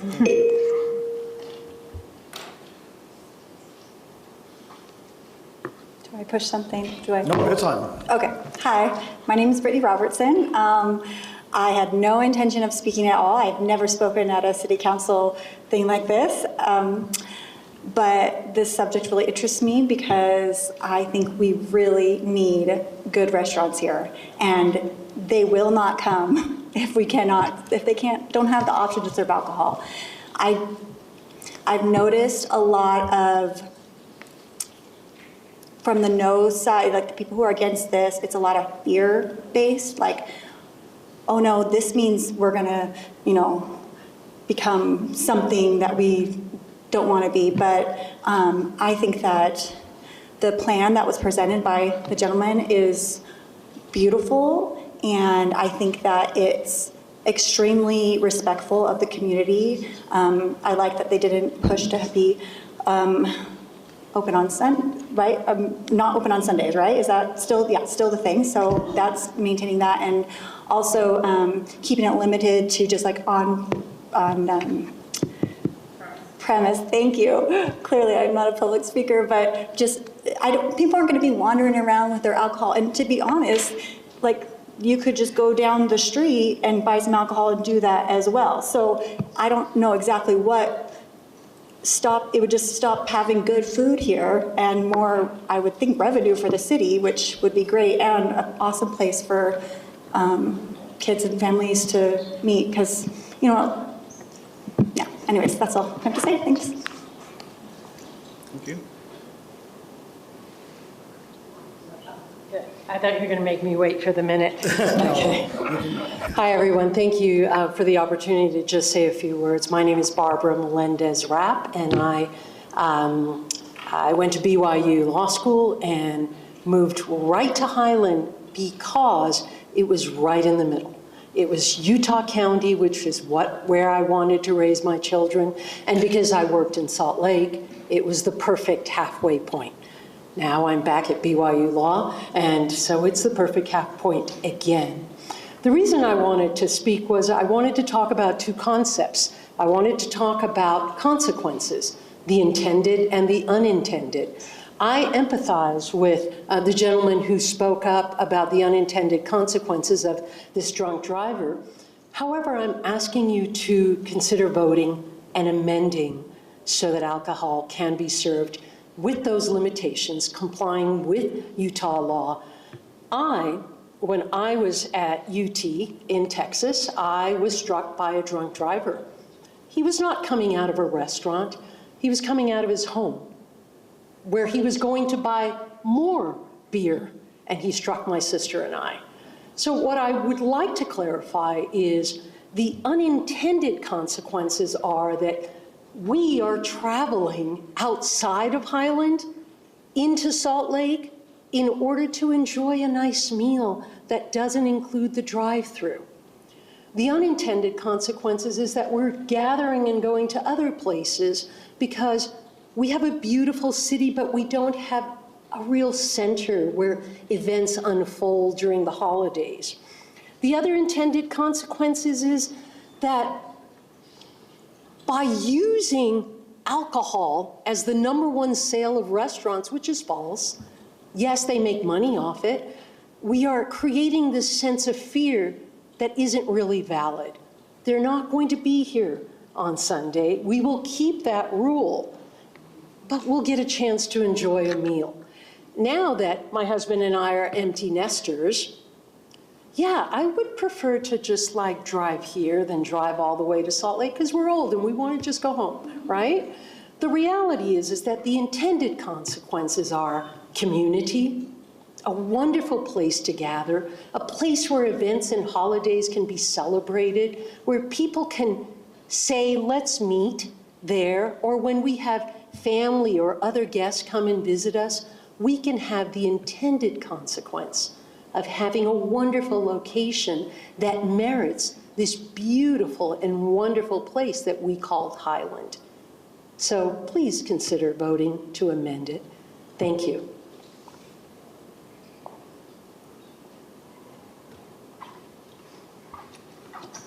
Hi, my name is Rod Mann. I don't envy you, any of you.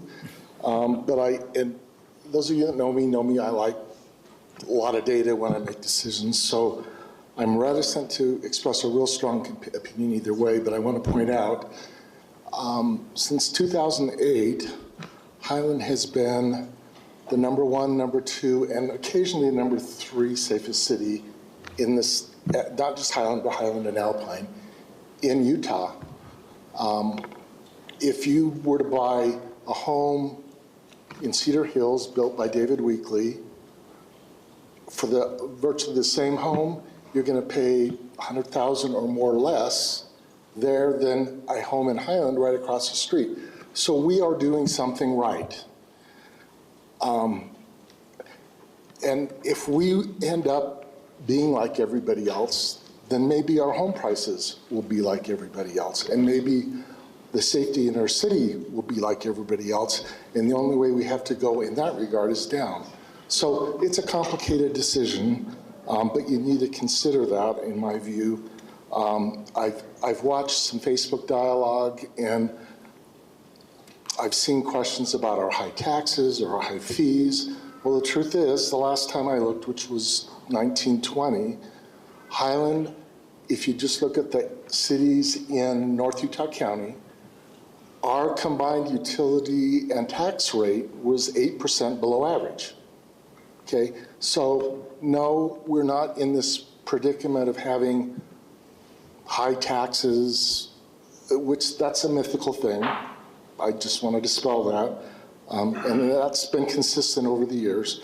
So that should not be an issue in making this decision. We're not, and if we get a restaurant versus one kind of restaurant or another, it's not going to have a material impact on our finances. It's just not. On a $13 million general fund budget, $10,000, $20,000 is just not material. Your decision needs to be made on what are the values of our city, what our residents continue to want to do, and I would just urge you to take your time and do this right, because there are no bad guys here. Whatever side of the equation you're on, you are not a bad person. It's a reasonable ask on the developer's part to be consistent. I talked with him yesterday, had a really good discussion. Great people. People that have spoken on either side of the equation are good people. Just take your time, make a smart decision. It's summer, maybe we haven't got out of people's attention. I think after this public hearing, there'll be more attention. So I would digest that and then make a decision later and do it in a comprehensive way. Thank you. Mayor, can I make just one quick comment? Yeah, go ahead. Okay, I just wanted to say, Mayor Mann is our county auditor. I just got my tax notification, and my property tax went down with your name on it, and I appreciate it. Dave. Okay, I only want to make a couple of comments. I grew up outside of D.C. Can you please state your name? David Beck. I grew up outside of D.C. I went into the Air Force, spent 18 years in Tacoma. Anybody that tells you even a small amount of alcohol doesn't have an effect is lying. And I can tell you, you can get really drunk even on beer. And maybe you do limit it, but that doesn't stop it. I've seen so many people destroyed by alcohol. When I came to Highland, I knew it was dry. And I love Highland. And I have no interest. If you think you're doing people a favor by giving them alcohol, you are not. And you as a city council will be held accountable for that decision. Because anybody that gets killed by a drunk driver, it's your fault. It's not mine. Thank you.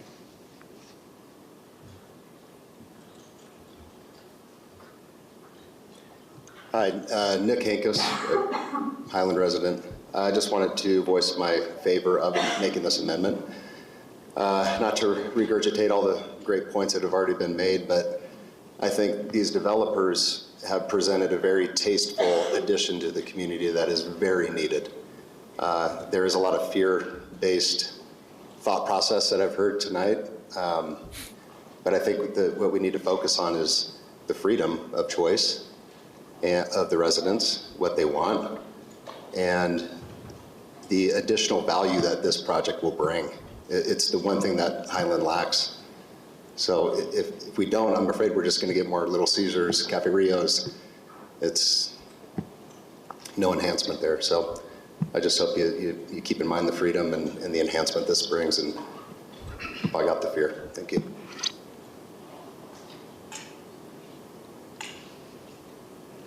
Hi, my name is Rachel Farnsworth. I actually own multiple properties in the city of Highland. I've brought my family here. I volunteer here. My husband volunteers here. We invest in the schools. We are fully invested in this community, and we love it here. I came here in support tonight of this amendment for this development. And while I thought that that's why I was here, and I emailed all about that, I didn't realize that I was also here to say that I would like this amended for the entire city for C1.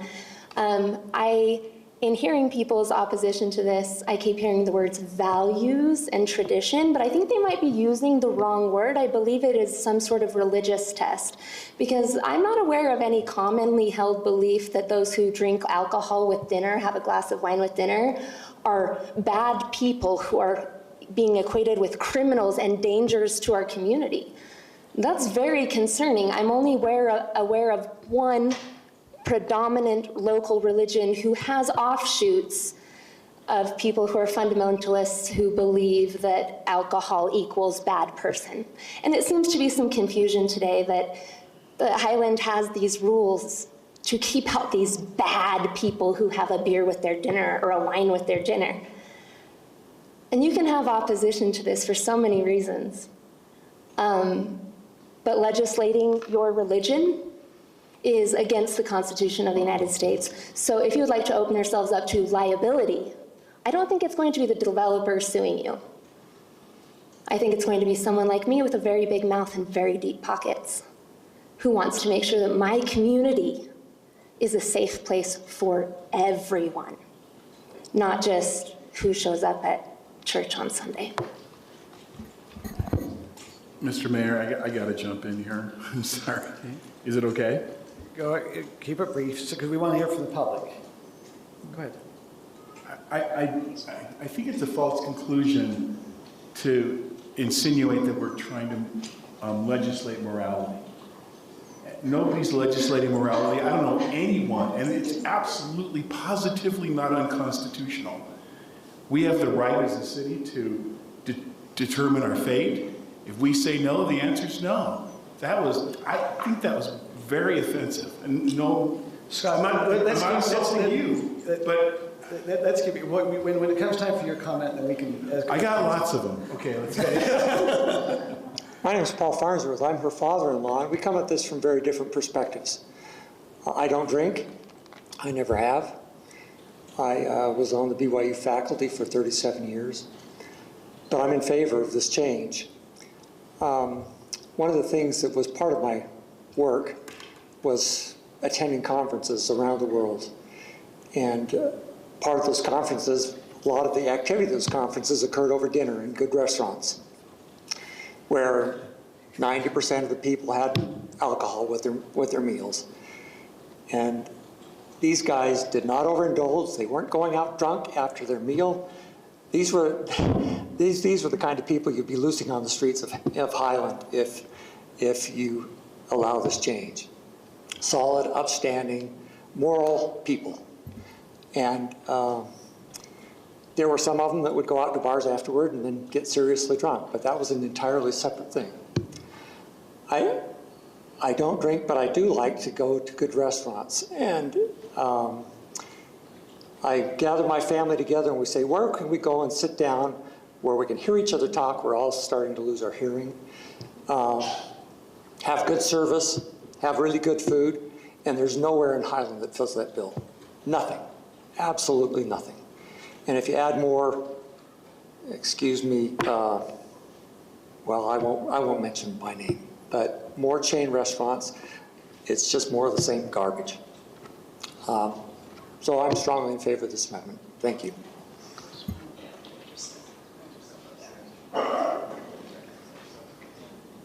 I am Carly Tall, and I do not envy any of you. I am so impressed that you guys can sit and make these decisions. And Brittany, I'm digging your hair. I think you changed it since I saw you. Thank you. You're looking good. Okay, so just briefly, I want you to know that I came here, I'm a cop's kid, so you know the glasses that I'm wearing, you know my perspective. My dad literally, and I mean that textbook definition literally, zipped up the body bag of my uncle who was an addict. This is personal for me. But I came to ask questions. I had things I wanted to know. I wanted to know, is this a California developer coming to make Utah, California? Because I'm not about it. I love that Highland is unique. I love that we are a dry place. There's not very many of us, and people who want to be different can go other places. We can be, it's okay to be different. It's okay to be Utah. It's okay to live in Highland and want a safe place with the way that we want to see our community. I went to look at the city's value statement and the building plan. It's a bedroom community. This is not a shopping community. This is not about restaurants. This is not, so that's kind of where my mind is at. But then as he presented, it's beautiful. I love it. I'm thinking, who maintains that space? Because give it 5 years, it'll be like the museums at Thanksgiving Point and it'll be trashed. So who's gonna maintain it? How does that work? Is it gonna be this amazing family place that we want it to be? Or is it not? You know, things like that. I feel like as I'm sitting here listening here, I could argue either side. And I can see the value in everything, in either side. My comment would be, I think we should continue this discussion. As I was leaving my house today, I asked one of my neighbors, I said, David, this is what's happening tonight. What's your opinion on this? He says, well, how good's the steak? Maybe we just need to say, if the steak's good enough, you can come and bring your alcohol. That's kind of his opinion. He's like, I want a nice place to eat. And I thought that was funny, but it's true. We're thinking we want nice places to eat. So I think if it's as good as it's being told to us it is, it could be really great, but it could be scary. I'd love to see the impact on traffic and on, you know, Wes showed me some stats, and it doesn't seem like right now American Fork and Highland and Lehigh have a lot of accidents from alcohol. I'd love to see stuff like that. I think that this is kind of, it feels like more of the pickleball, like, here's this big issue, let's shove it down your throat before you know what's happening. And then you sit, and when we actually looked at it for a while, we ended up with this amazing park that's coming in. So I think that with this issue, it would be wise to get our neighbors talking about it, not just these people who are very strongly opinionated and came first day. Let's see what the people who are starting to hear about it think about this. Let's just, because this is, it has the potential. And another thing that I was thinking is, I'm not a lawyer. I'd love to be, but I'm not. And I don't know what the implications are of this. If it means that Macy's and Harts are now going to start selling, you know, kids going up the canyon alcohol, I'm not about it. But if this is just another restaurant selling a few more drinks, it's different. So I say we table it and we talk about it. Thanks. Mr. Mayor, they need to step closer to the microphone. We're not. Yeah, we're not. No, you guys, okay, so if you can just make sure you. Is this loud enough? I am Robert Williams, and I recently, yesterday, sent each one of you a text on supporting of this. And when I saw the actual plans, I'm even more excited. But that's not what I want to talk about. As a resident, I would like to talk to our city attorney and our administrators. If this is the kind of recommendations that you give this city council, you need to step up your game, because it was so convoluted on what is the requirements on CR and what's the requirements over here, and this happened in that date. You as a councilman, I would be ticked off, because I really don't know what the law does say we can and can't do. And how could you ask, are you going to litigate, when you give them this type of information and then find out, well, maybe it only says beer, so maybe you can do it. But how do you run an office, and how do you run a city council if this is the type of legal? So I appreciate you. I appreciate your efforts. I have worked with city councils in 13 different markets in the United States, and I've seen some really good ones, and I know what a tough job you have. But please step it up, because if this is the type of legal recommendation that you're giving them on other options and other requirements that we have, I think they need a better analysis of what really the law says that they can and can't do. Thank you.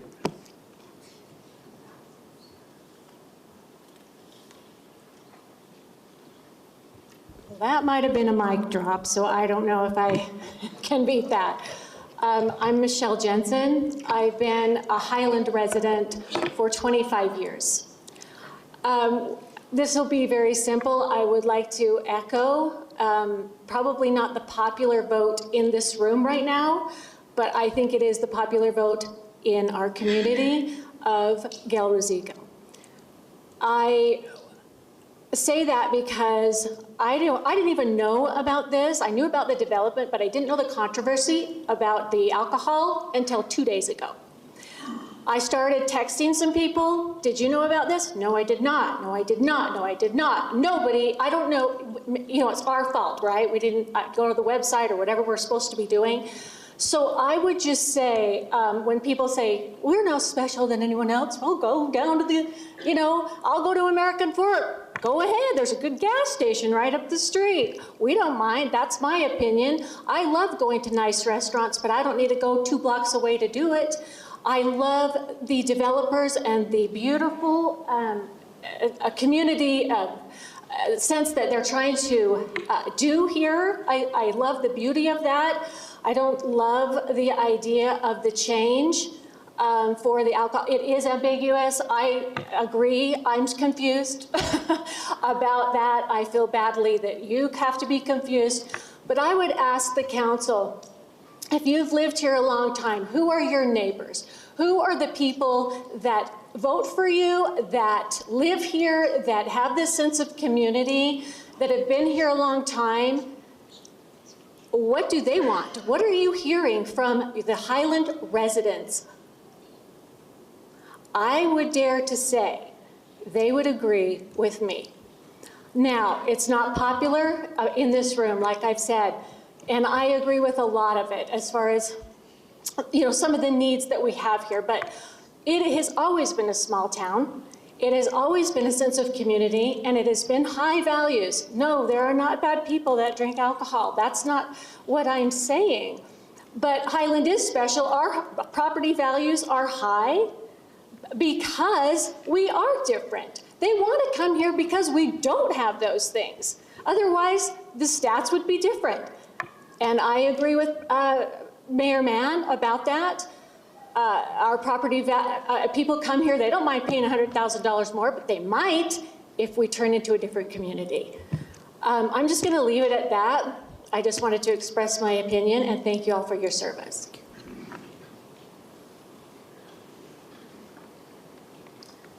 My name is Delisha Mills, and I was just commenting because when they mentioned that we were one of the only communities that is dry out of all the other ones, I would like to keep it that way.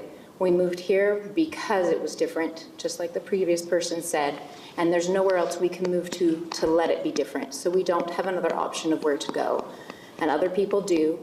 And the developer said he would try and get other businesses to come in that would be as high-end as possible. And I believe that he would be successful in finding things that would be welcome in the community and would be an asset to the community without having to change the code laws. I lived here 25 years ago when they were first trying to put in the grocery store, and they promised that it was just going to stay the grocery store on that one little spot. And as you can see today, it didn't just stay the one little grocery store. And the same thing when you start allowing some of the liquor laws to change, eventually the push will keep coming, it will never go away, and they will always try and do just a little bit more. And I don't want that direction to be begun because it won't stop, because look at the commercial today, it never stopped. Thank you.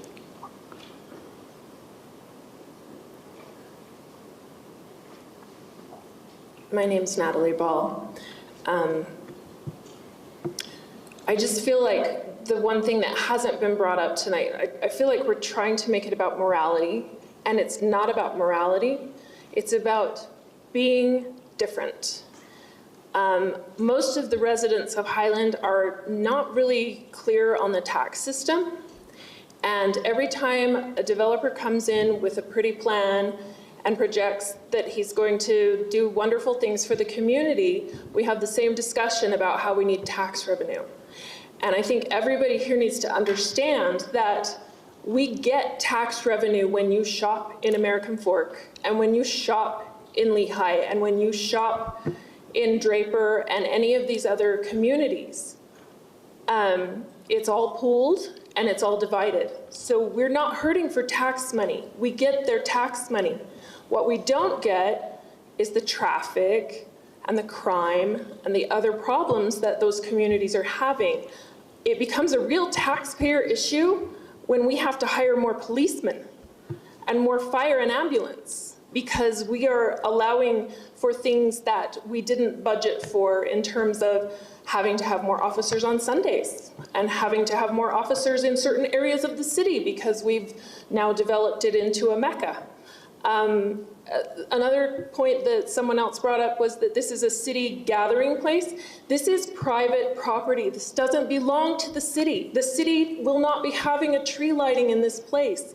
If the owners decide to have a tree lighting, they can have a tree lighting, but that is not city property. It will not be a place for residents to gather as a city. We have no control over it. And if you think we have control over it, you don't understand commercial real estate. Commercial real estate does not function based on the residents' input. It functions based on sales of a space. And they will market that space to anyone that they can when they can't fill those spaces. They have to have their money. They have to make it back. And we can say we want a Trader Joe's or we want a high-end restaurant. We have no control over that. We can't determine whether they have a high-end restaurant or whether they have a Hooters. And I'm not knocking Hooters. I'm just saying that when you let the camel's nose in that tent, you can't back it out. So I would like to see you table this. I would like to see you ask all the residents, because most of them don't know you're even talking about this tonight. So that's my input. Thanks very much for your service and your time.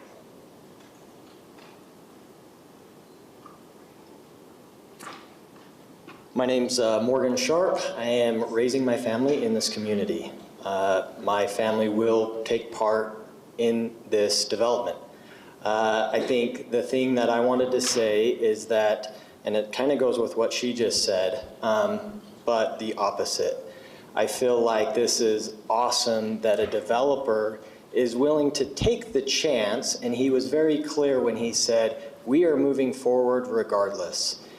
What we are doing, and if we don't approve this, is we're limiting a lot of different potential future tenants that are good for the community. And it isn't just focused on the alcohol, it's the quality. And that's what I love about this community and the nature that is around us, and I don't think this changes how unique our community is. I think we know there are examples around us where the quality of tenants is restricted. And the more we restrict that, we're going to get the very same quality. And we've all been in a development that is not performing and doing well, and it is not a fun place to take your kids and to gather and to have those cool moments.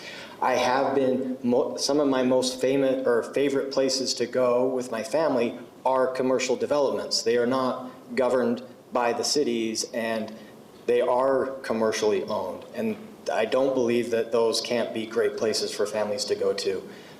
So I'd like to see this approved, and I'd like to see the quality of tenants reflect the quality of families and people that are here raising their families. Thanks.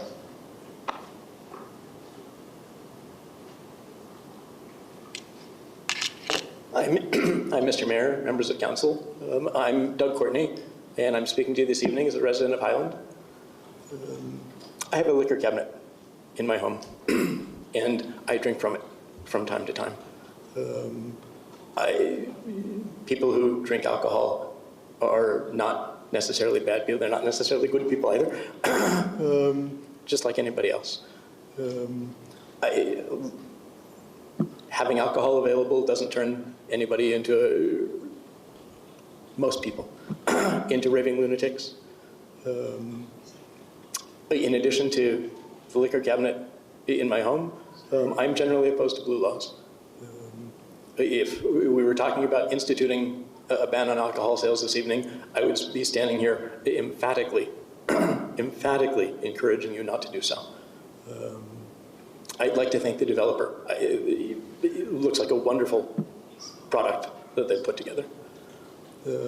All of this having been said, I do believe that this is a value decision and not just a policy decision. This is a long-standing laws in Highland. I don't believe that this issue came up during any of the election campaigns when you were elected. I'm very concerned about changing a value decision with insufficient input from the residents. So I would ask you to, at the very least, continue the public hearing. Alternatively, I was speaking with Wesley Warren before the meeting, and he had a suggestion that strikes me as a really, really good one, which is that you could deny the application. And at that point, folks who wanted to change the rule could refer it. And we could truly get resident input on whether or not we want to change this value-based rule in Highland. I'd love to have a nice restaurant just up the street. I'm getting older too, and the thought of only having to drive 2 or 3 blocks to get home is a wonderful one. There are lots of things that are attractive to me about approving this. I don't think that is the right thing to do, given the type of rule this is and the fact that we just haven't had broad resident input on it. So I would encourage you at the very least to continue the public hearing, potentially to deny the application, planning that it will probably get referred and end up on the ballot. Thank you very much.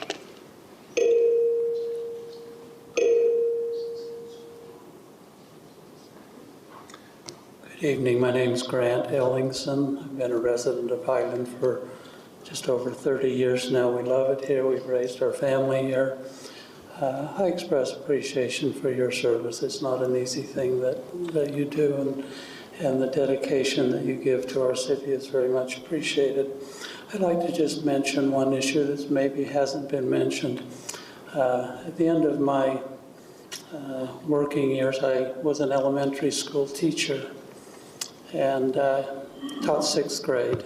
Favorite age of kids, they're wonderful.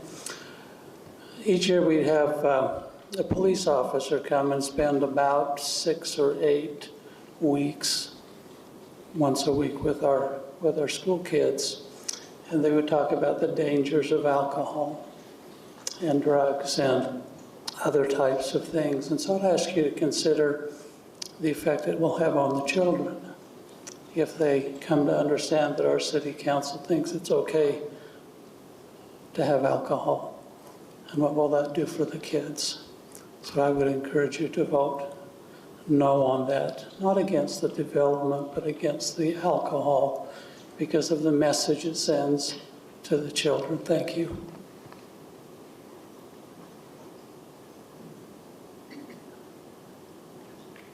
I was hoping to let the clock run out. I understand. My name is Steve Holland. I've lived here in Highland for 25 years.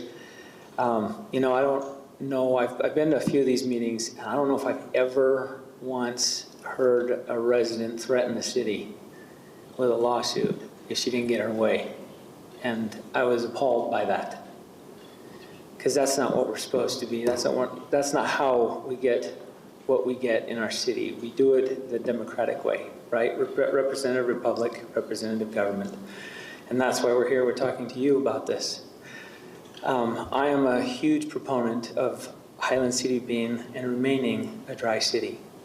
Highland City is what it is today because of what it began to be in 1977 when it became a city. The reason we're all transplants here, most of us, is because of the atmosphere of this city. It is a bedroom community.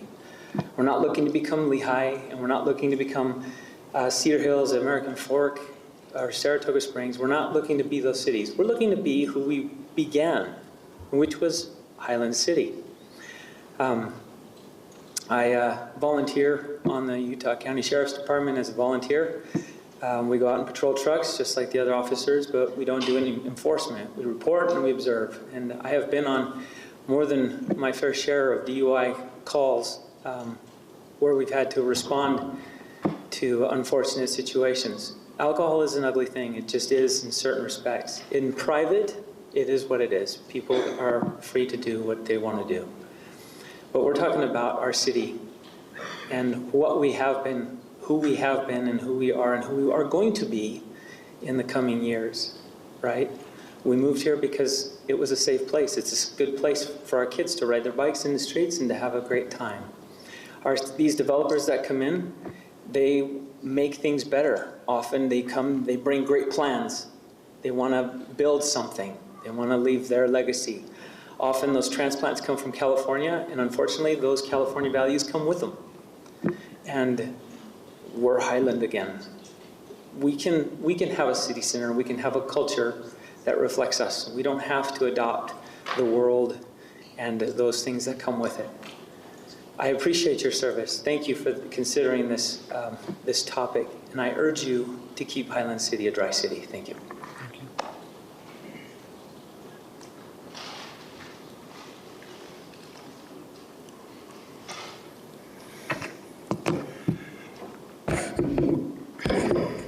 My name's Don Ruzicka.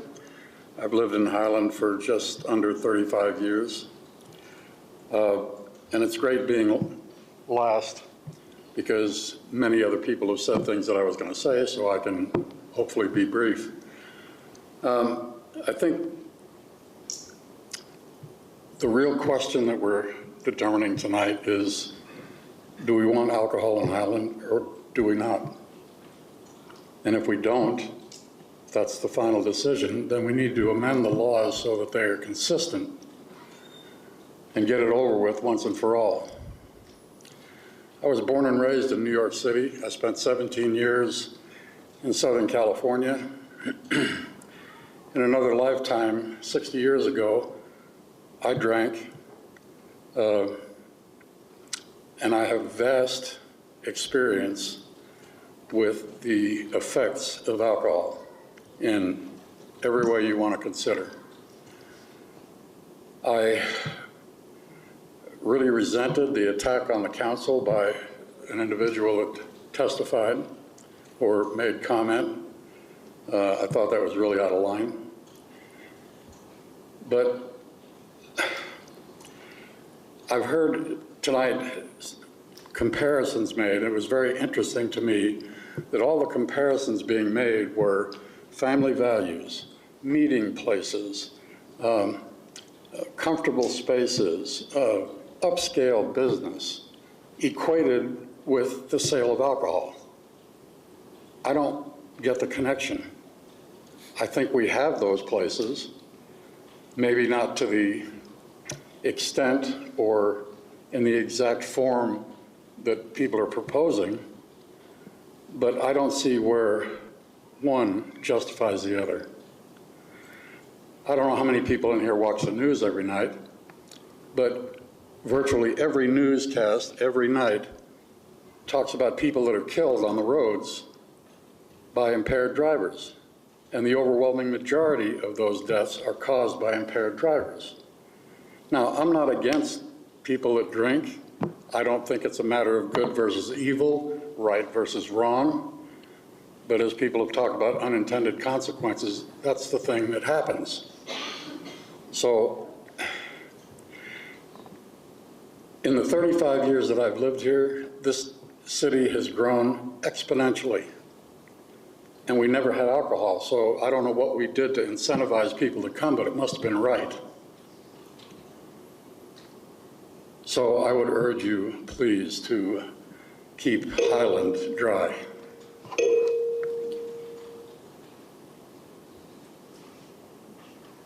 My name is Alana Mills. I know you all probably want to go home, so I'll be brief.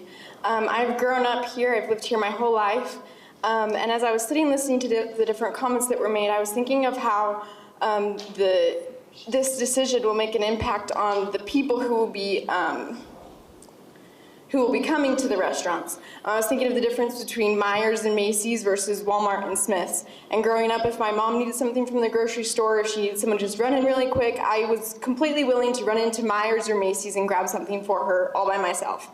But I was completely scared to go into Walmart or Smith's because it was a completely different environment. It attracted different people than Myers and Macy's because of the things they're selling. And the people that, like, I know at Walmart, especially when I go to the one in Cedar Hills, it's just outside of Highland, it even has a different group of teenagers that go and hang out there. I worked at Myers for a few years, and the people that came in there were completely different than anyone, not anyone, because there are still good people that go to Walmart, but it's a different set of people that go, and it's not because they're good people or bad people.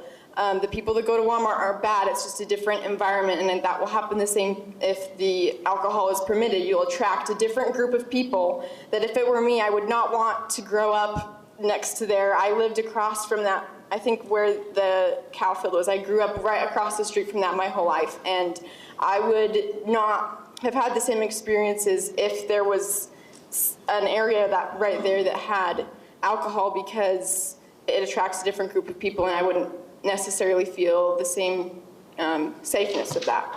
So I would say I would not want this to be passed. I would want to keep Highland unique with a set of people that we attract because it's unique. And even if it does, I would also say to give time for other people to hear about this, because I heard about this morning. And I think there are a lot of people in Highland that have no idea that this is happening, so at least to give them time to be aware of it and share their opinion. Thank you.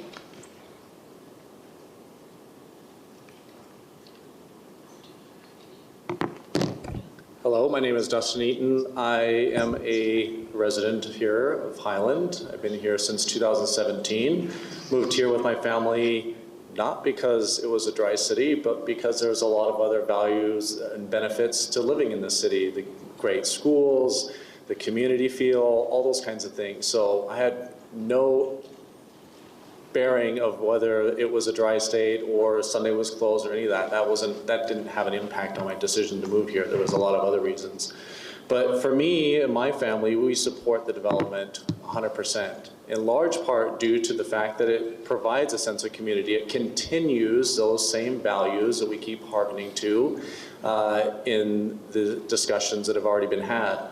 I think that as someone who has a degree in history and other degrees, and someone who also works with policies and procedures, and I was kind of appalled actually by the lack of consistency. We call that in the banking world gap analysis. It's a basic tenet of developing policies to establish consistency across them. So I'm kind of shocked that there's that big of a gap.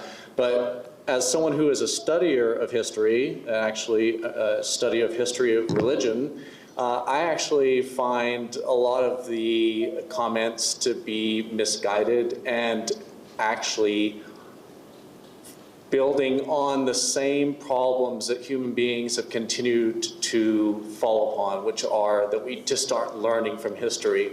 We cannot distinguish ourselves as being different and being better. It does not work that way. It has never worked in any society, any culture, any history.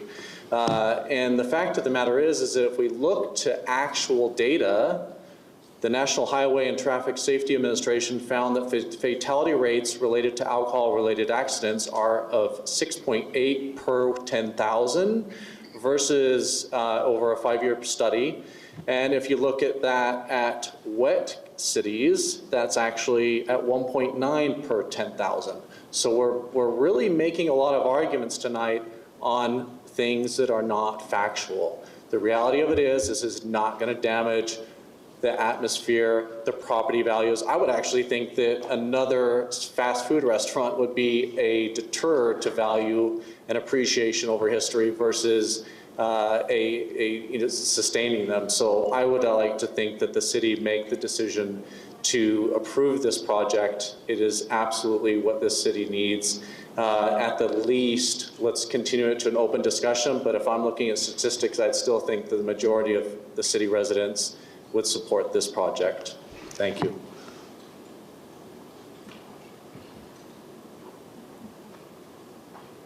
My name is David Beck. I've lived here for over 20 years, raised my family here.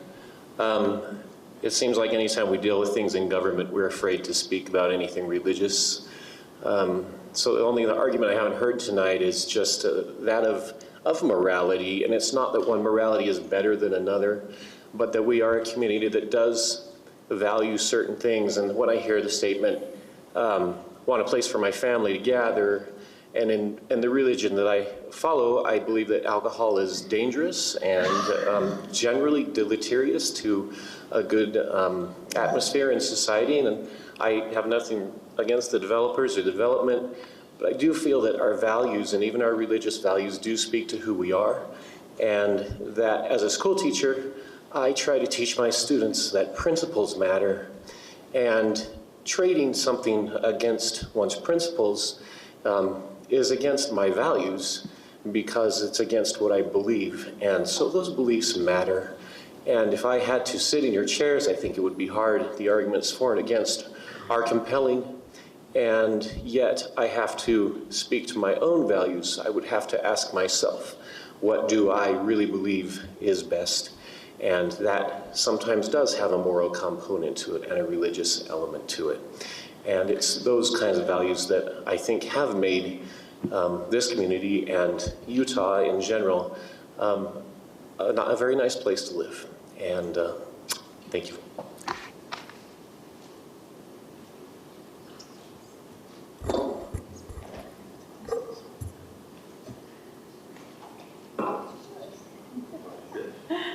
I'm going to sneak in from the other side. If you can please make sure that you speak in the mic, please. I'm going to sneak in from the other side.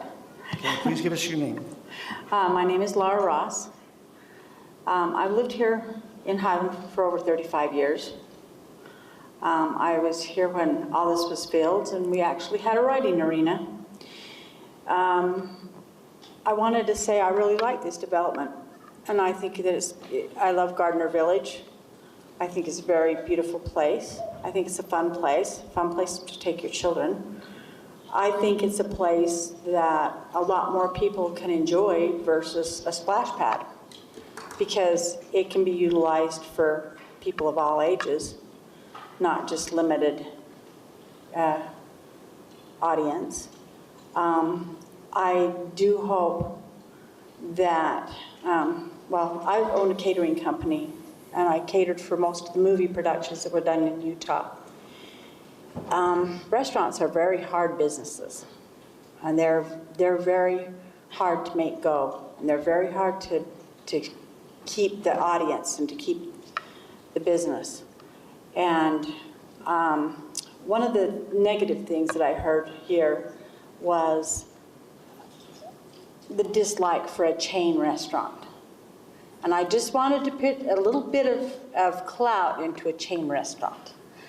because a chain restaurant can actually be an advantage. They hire big master chefs that create their menus.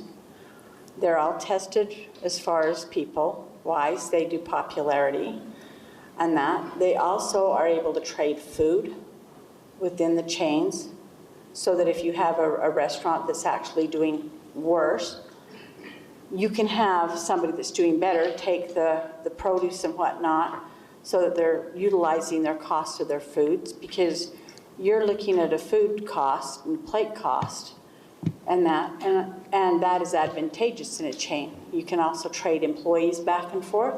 You can trade managers back and forth between ones that are doing well, ones that are not doing well. You'll be able to maintain a business staying if you go for a chain, because it can actually help you when one place is doing. So I wanted to tell you not to diss chains, because they actually have a good flow to them. And I particularly like Olive Garden because it has a really nice sit down thing where you can have a ladies' luncheon here, and it's really fun to go to, and you can have a family that can actually afford to go to Olive Garden, feed all the kids spaghetti. You know, I mean, it's nice. So, but I really like this idea. And you guys just keep on building, because you're making my property go up, and one of these days I'm going to sell, and I'm going to move to Wyoming, and I'm going to be fantastic.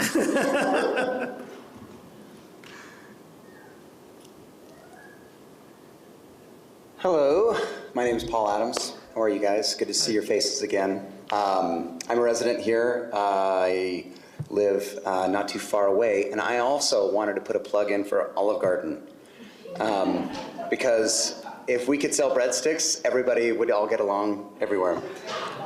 I'm a big proponent, as an entrepreneur and a business owner, I'm a big proponent of capitalistic opportunities, and so I just wanted to put my 2 cents out there as a resident here, that I believe good businesses should win out. And I think that giving that equal opportunity to businesses to come in and to show up and to provide the services that if the citizens think that they need or want, will keep those businesses flourishing. And I think, I'm not sure what US Bank is doing, but they are popping up everywhere. I don't know, I think it's maybe a front, but there's a lot of banks everywhere. And I think as a resident here, we could all enjoy something like this plan, this proposed plan.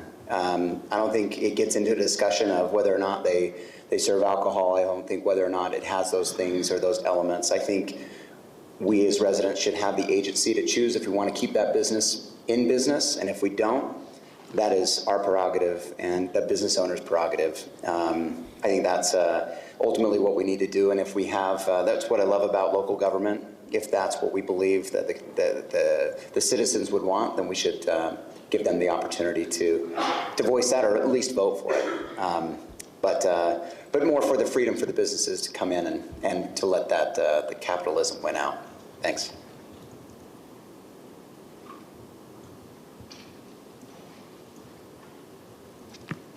Hello, I'm Wesley Warren, Highland resident. I've changed what I've wanted to say so many times. I still don't know what I'm going to say, so I thought I'd just stand here for 2 minutes and 45 seconds. I came here to advocate for the amendment. I'm in favor of it, and also to encourage the council to do what you guys always do, consider the voices of the residents. I think that's, I think it's kind of what it boils down to. Paul made a good remark just now, how you know, if a certain area or a certain community or a certain city has a predominantly cohesive value system, and that is the majority of what people think, then that's what should win out. I came here hoping that there would be a vote in favor of the amendment, and I'm kind of thinking it might be a good idea to continue it. I thought that I still think that I'm in the majority of Highland voices. I don't think that's, been reflected over a week of, at least from Planning Commission to today. I found myself in the weird position also to feel the need to advocate for myself. I am a drinker, hold your gasps, and I like to think that I share the same Highland values and morals, and that alcohol kind of has nothing to do with it. And it sucks to have to sit down and hear a lot of fellow residents say things, like in Highland we have certain values and certain morals and certain standards, and tie that to alcohol.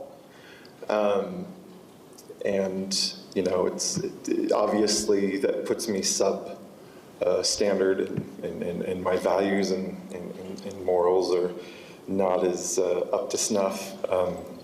But no, it's just that Highland is different. Highland is unique, and I'm the bad different, and the bad unique. So we need to stop equating alcohol with morals and values. I have just a couple of statistics, and this sounds like a long thing, but I just need 15 seconds.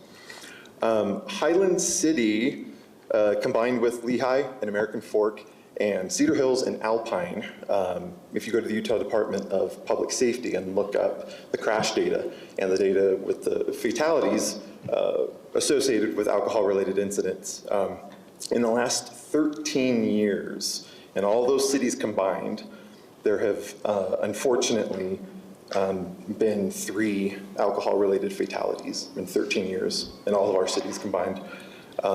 Crashes, there have been, a bit more, I don't have the total right now, guys. Wes, I believe you sent that email to the council. Is that correct? Is that? I did. Thank you. Thank you.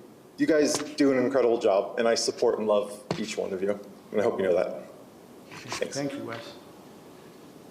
Okay, guess we got a couple more.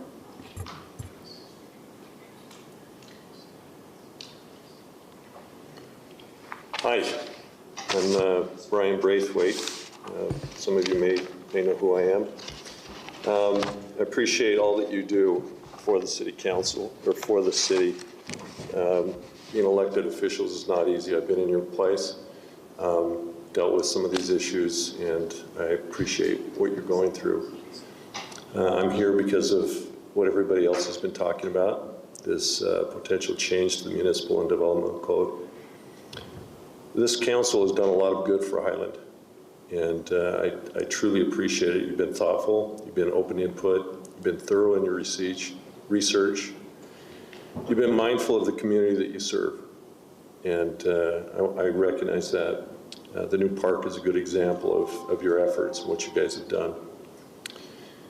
This item on the agenda in some ways doesn't speak to some of those traits that I just described, because there's been a lot of difficult words that have been spoken, feelings that have been laid out, issues that have been thrown out there, and I feel bad that it has brought out some of the worst of us in a community. And I think that as a council, one of the key elements that you have is to listen to the residents. And this feels like that this has been pushed quickly and that you're not hearing all of the residents. And I love Wesley. I think he's one of the greatest people we have in our city. And his comment about making sure that the residents of this city have their input, I think is really important. And it's clear that the original intent, at least in my opinion, having been on the council for years, the original intent of this law that has been in place is that alcohol was not sold here. And so when we talk about it, original intent is this is a dry city. Whether we continue to do that or not, I think it's important that you do what you've done in the past, that you continue to do the research and get the input from the residents and provide that as your basis for your decision as you move forward. And again, thank you for all that you've done. And please make the right decision, take your time to make that decision, and take the right input to be able to make that decision.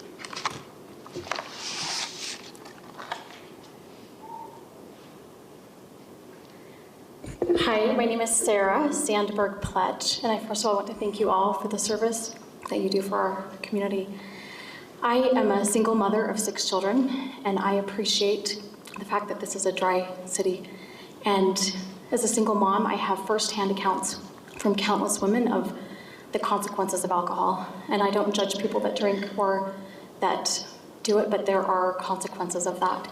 And I also had a dear friend whose father was killed by a drunk driver, and I think I would encourage you to keep it a dry city. Thank you.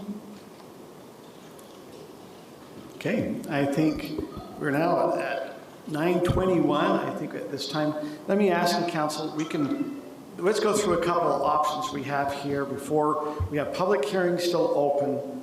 We can now at this time close public hearing. It can always be added at a different time if we want to bring it back on it. But I want to ask, would you guys like to keep public hearing open if we're going to maybe continue this item? So let's go through some more options. One, we can deny the Highland Mains application, and it's denied. Now, if it gets denied, just so residents, you do have an option. There's a referendum process. If you don't, either of the decisions the council makes, if they make a decision in favor or against, residents have an opportunity to do a referendum. I'm not going to say that that's an easy opportunity, that you have to go and gather a lot of signatures. You've got to do it, the state's made it a little harder. You've got to do it in every section of the city. So it can't be just one section of the city that you go and gather signatures. You've got to make sure in all 10 different precincts that their signatures coming from. Anyway, council, we can deny the application. We can approve the Highlands Mains application, and then I would recommend that we are very specific if we're allowing a full alcohol license or limited alcohol for restaurants. We can, as a third option, we can continue this to a later date. We can keep the public hearing open. The only reason to keep the public hearing open is we then don't have to notice this again, but we can close it and still then notice it at a different date. If we continue, we can then give some direction to staff, the reason why we're continuing, what we further need. There's a lot of different options that come up. If you say, hey, we need to get more input from residents, we can have some open houses. We could go and we could try to do a survey. We could wait till the survey goes out. There's a lot of different ways to go about this. If we deny, let's assume the application is denied. I'm just saying that one option I think was brought up.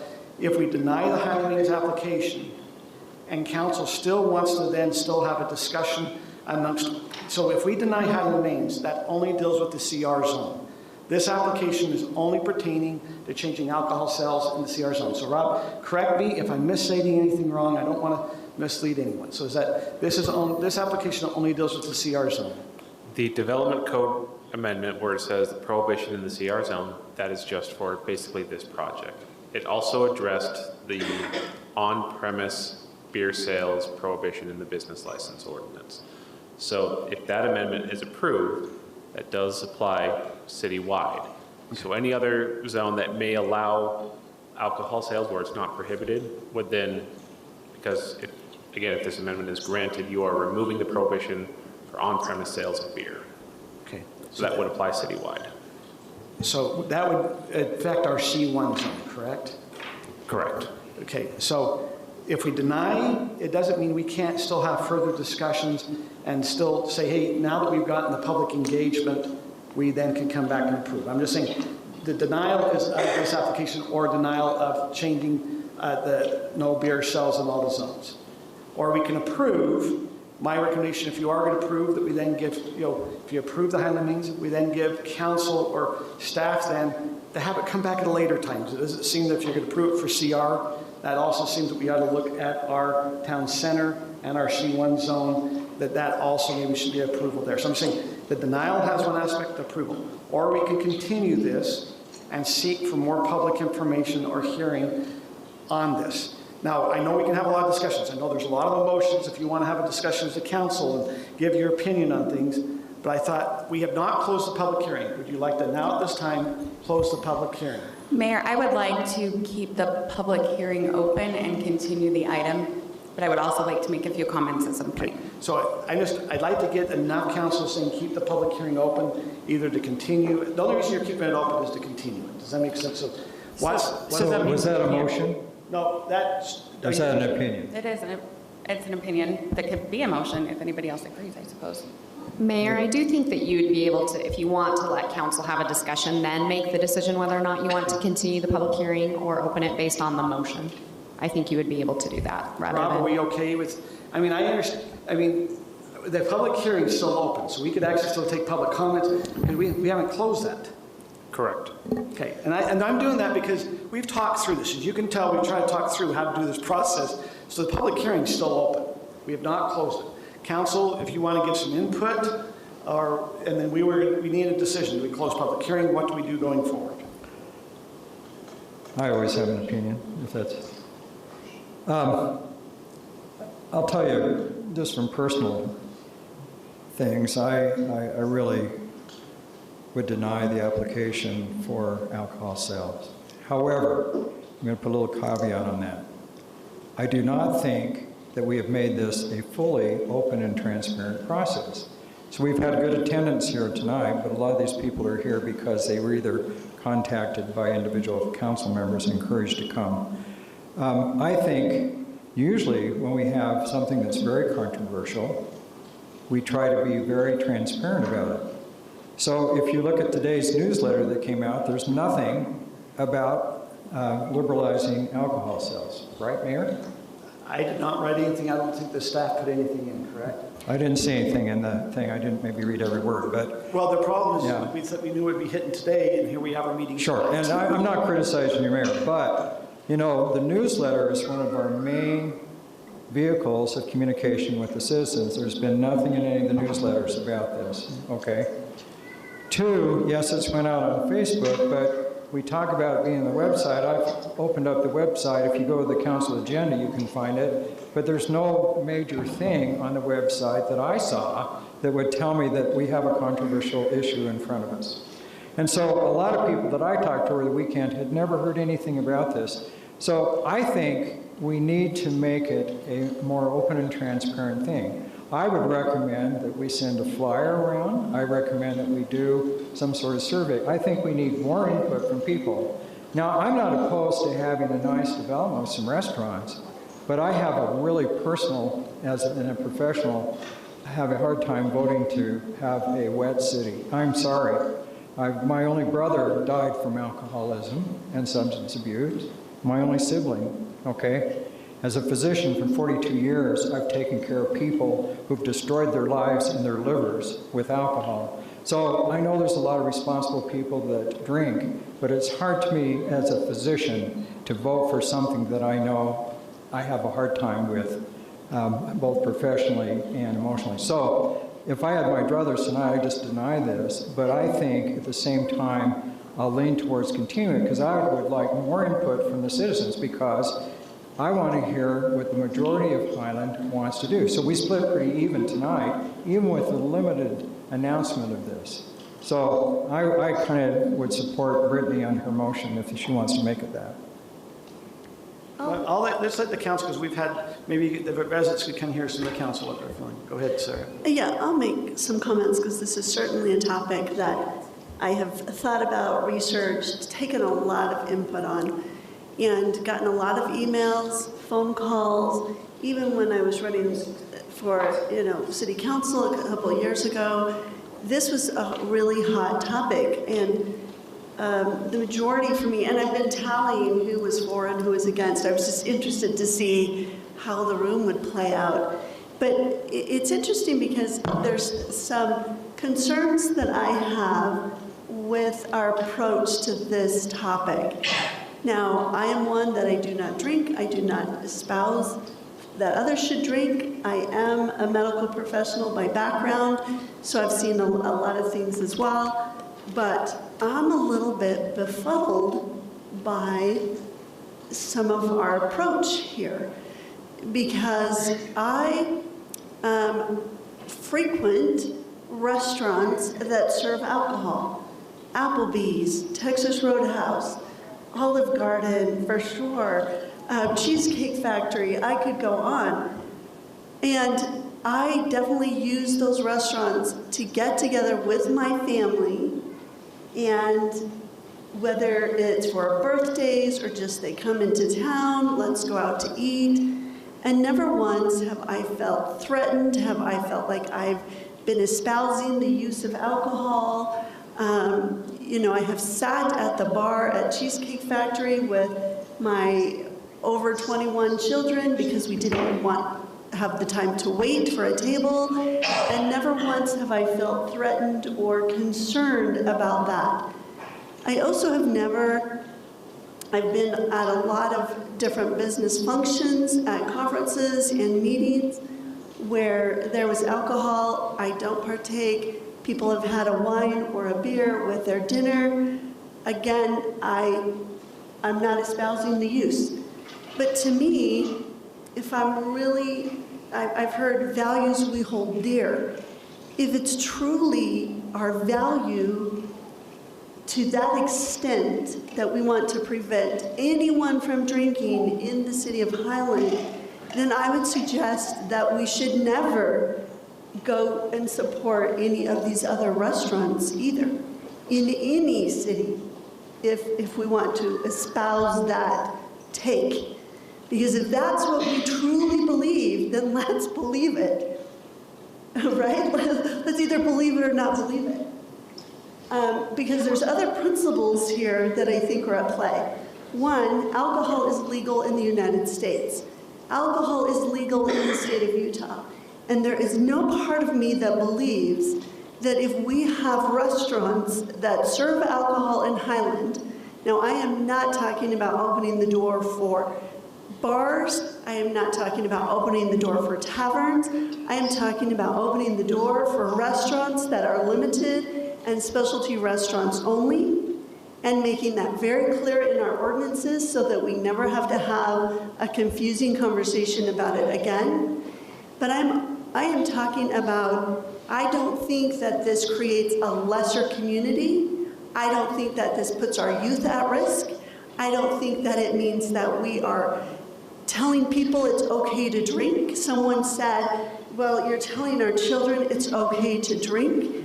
I 100% disagree with that. I don't think that's what we're telling our children. I think we're telling our children that we can value others, that we can value others' values, their differences, and that we can live in a world safely, and that we can say we do not drink, even though we're at Olive Garden. You know, that we can live in the world but not of the world, not to get religious, but that this is okay, and that we do not need to be afraid of our neighbors and friends who would like a drink with their dinner. I also am a little bit befuddled by the dry Highland.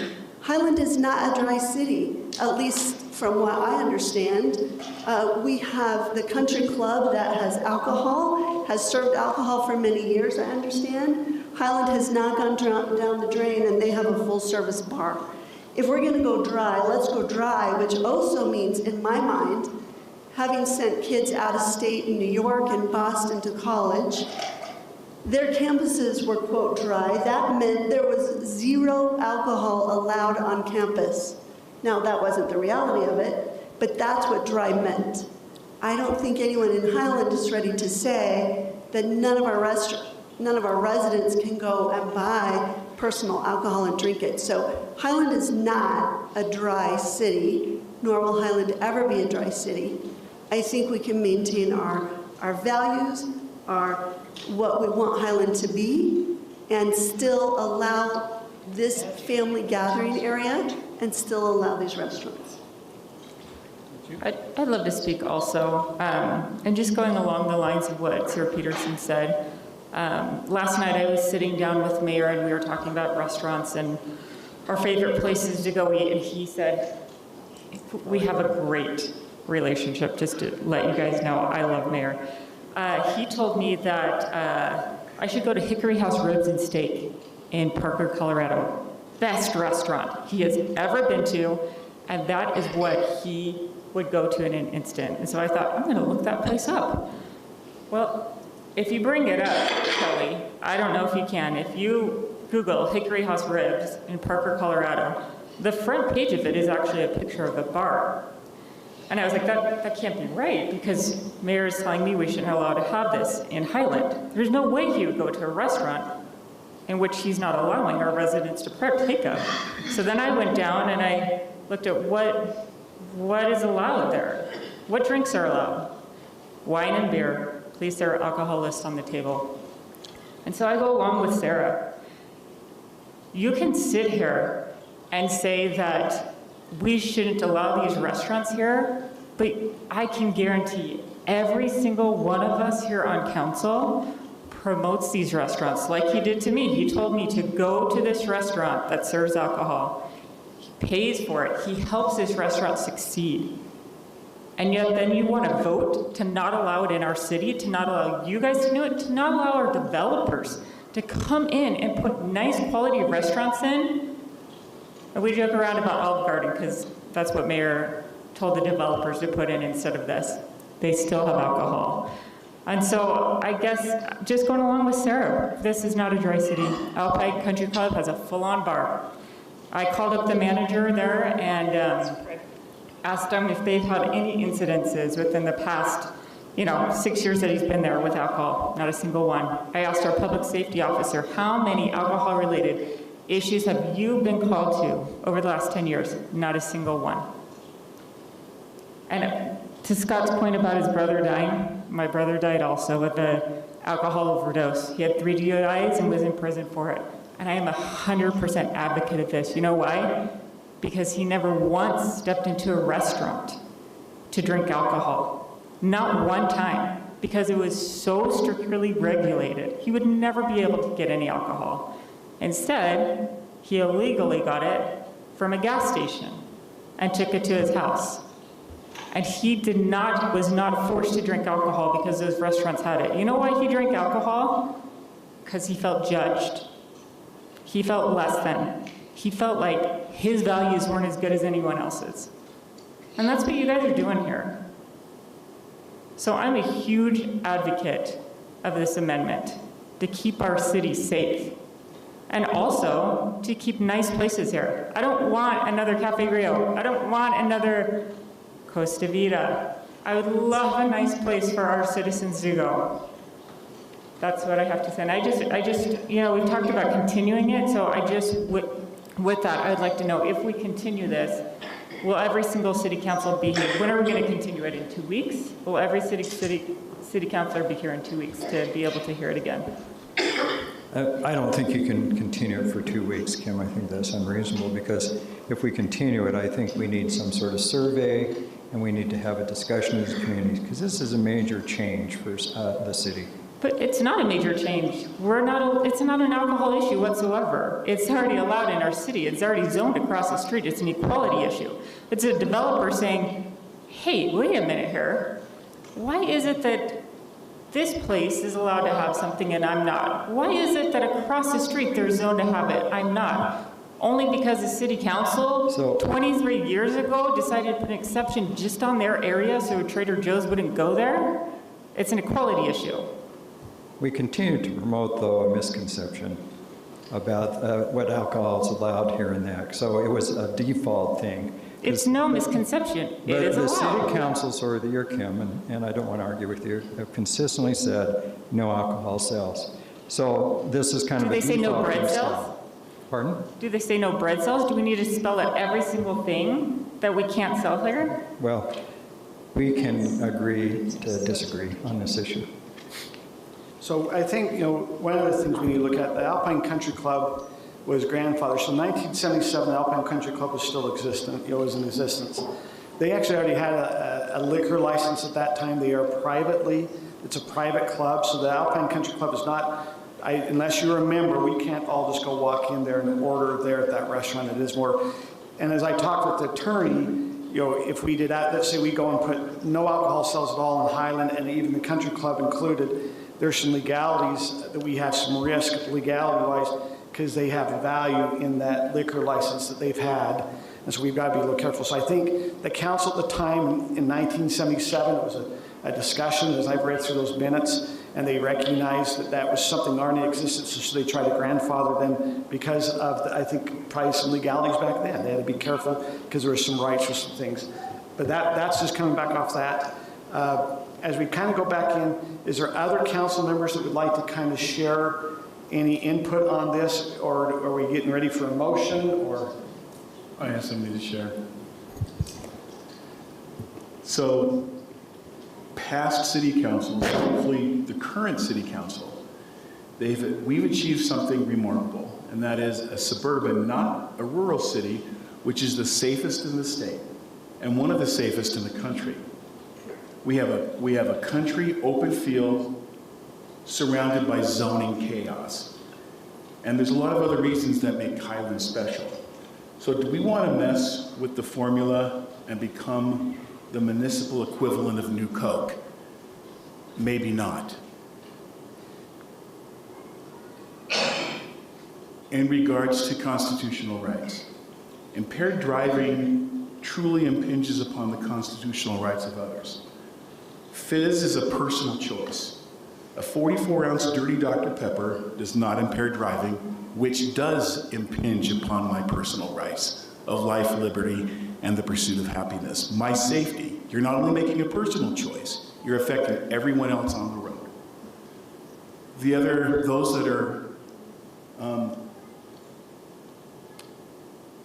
Those that are in favor of this proposition are suggesting that the predominant religion is making judgment calls and saying that those that drink are lesser people. In all of my years of going to that predominant religion all over the world, in different congregations, I have never in my life heard that once, ever. As a matter of fact, last Sunday, I heard quite the opposite, where we were taught to love our neighbors, reach out to others, and accept people for who they are. So that assertion is completely wrong.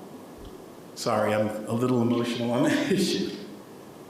The other thing is that we're not impinging on people's constitutional rights. And to finish, I'd like to say something extremely controversial. I do not like Olive Garden. Not even a glorified spicy Denny's. Guess we're not going to all of them. Gross. All right, I have just a couple of comments. I think I disagree with almost everything that's been said tonight on both sides, which is impressive, really. Because I think that we can argue back and forth about statistics and about money and about moral values and judgment all we want, but I don't think that that's helpful. I think what we have is a situation where we have not sold alcohol outside the country club in Highland since ever. And it's just a question of, do we want to or do we not want to? And I think it's as simple as that. I disagree with the people who said they're sure what the majority of residents would think, because after having looked at this issue for a long time, I don't think I know what the majority of residents think. And I think that for something that has been law and tradition here for 70 years, the 5 of us should not be making this decision in 1 week.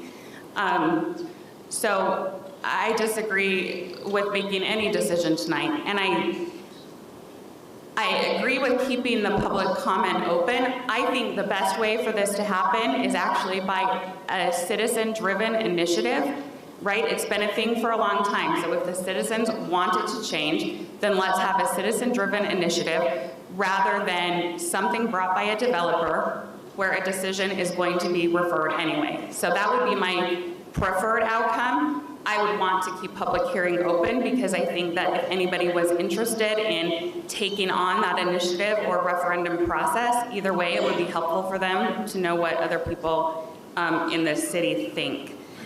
I guess the last thing that I would say is it's our Highland Fling Week, and as council members, we've all individually said that this is really unfortunate timing to bring this up. And after being here tonight, I feel that even more so. So from my position, and I signed up for this, right? Like that's what my kids tell me when I complain about like a late meeting. They're like, you signed up for it. And I did, but when I leave this meeting, and I also disagree with the person who said he'd never heard us threaten to be sued because I feel like that happens a lot. But I'm leaving this meeting either threatened to be sued by something the Supreme Court has decided and upheld these kind of laws, by the way, because we do our research independent of everything else. Either that, or I'm leaving with if one person dies in Highland because of an alcohol-related incident, then that's my fault. So that doesn't feel super good to me. So we all signed up for this, and that's fine, but I would just encourage us as we have more community comment over the next whatever period of time, that we refrain from making judgments about people's character or morals or threats or about their inherent belief that people are good or bad or trying to prohibit rights or any of that. We're all people who live in Highland, who love this community and want to make the best decision. And so let's have that conversation instead. Okay. And I would like to make a motion. Okay, I'm going to share, I'll try to keep it brief. Some of you, some have asked about some economics. I thought this might, I'm a statistics kind of the data. If we do 1 million in sales in a restaurant here in Highland, that will generate $11,000 in sales tax. That is 1% of the sales going to the city, and there's 1/10 that goes to the park tax. So 10,000 go of that. It is true, there was a comment also made tonight that if you do go shop at another restaurant, grocery store, or anything else, we do generate, by population, we do get a part of the sales tax coming back based on population. So Highland has benefited. On this, so as an economic factor, if someone's saying, hey, unfortunately, I don't always remember saying, hey, I definitely want to have an Olive Garden, but I was saying, hey, something similar to an Olive Garden is more of an Italian restaurant, but that's... It was Olive Garden. So with that. However, I'll defend the Olive Garden statement that traditionally a chain restaurant will do higher in sales because they have more of a formula. But however, I think we'd all love to have a more of a home-based business. Sometimes you get that specialty restaurant that can bring about some good quality. With that, one of the pressures I have felt and I've shared with the council is, and I'll share it, there's two things I've read as this whole thing is really good.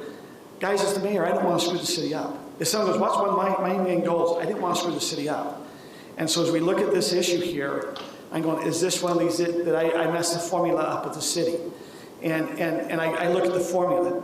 We are the safest city in the state, and we've been that way for a while. So to me, I'm going, okay, there's a formula there.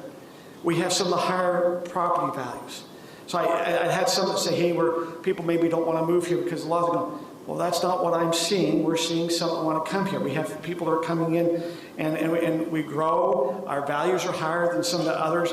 And so as a mayor, I feel the responsibility of the safety, of all the things to make sure that our fine-tuning of the city is working. And I know we always can do better. But with that, to me, this issue comes down to safety. So I've tried to look at some data.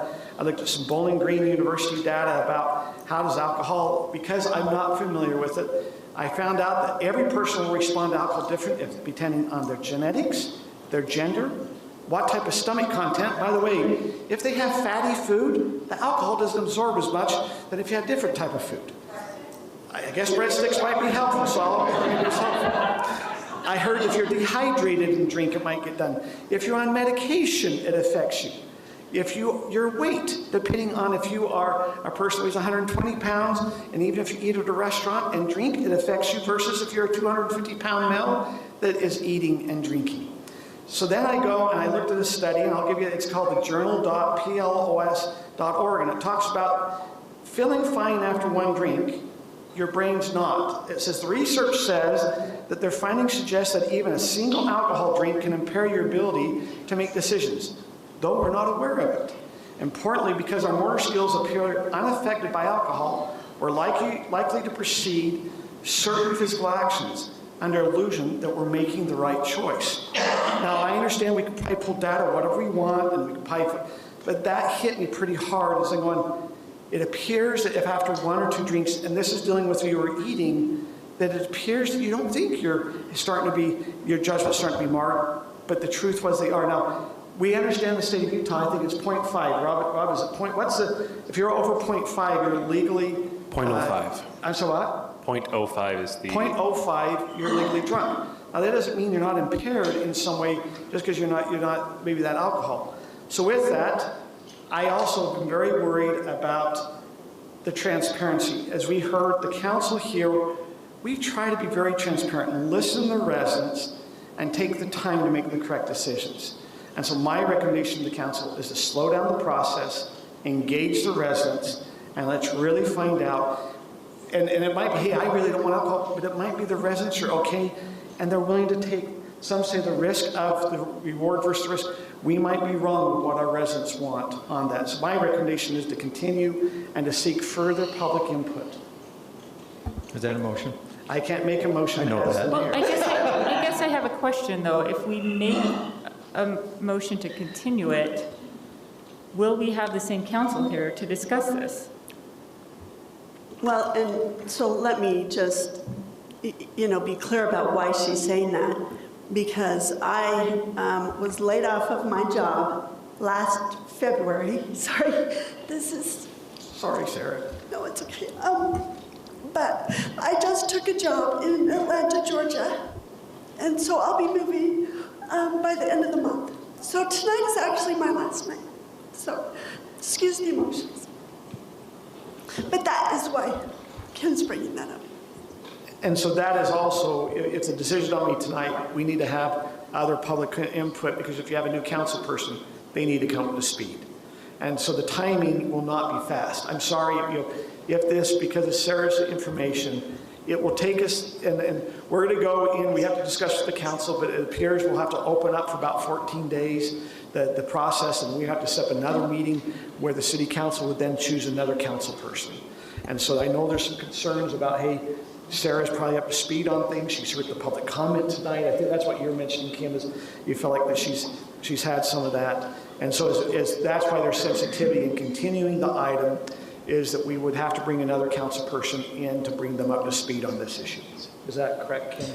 Yeah, and I just want to make sure this isn't a tactic to continue it so that you can bring in another council member that might think differently than Sarah. You know us better than that. So this isn't going to be then a deciding factor, because if Sarah is replaced, I don't want to replace her with a candidate that is a one-issue candidate, and that's how we decide on that candidate.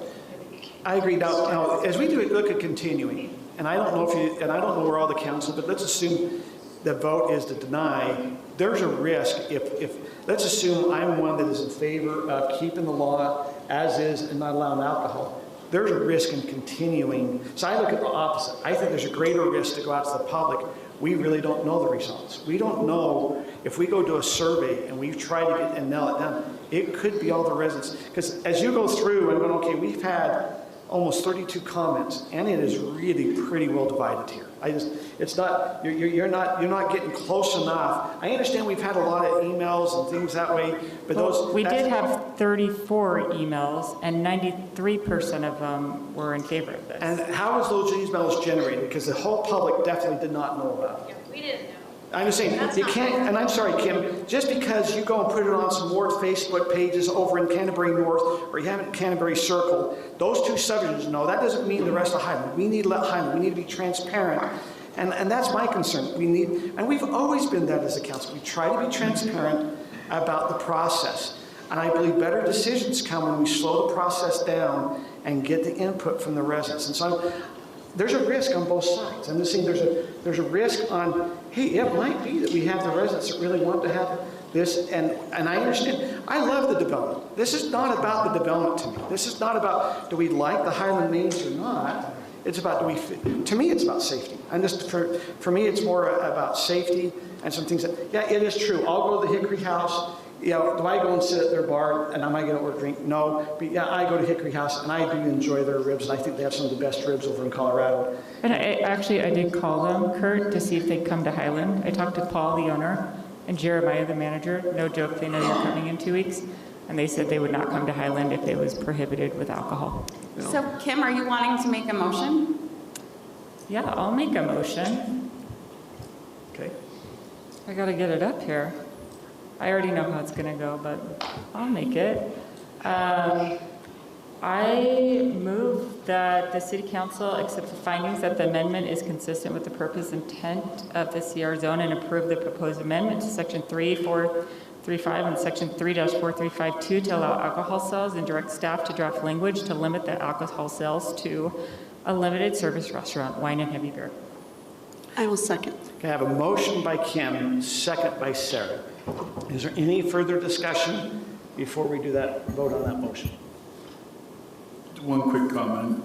I agree with Brittany in that I think we're above selecting someone to replace Sarah that is a one-issue person.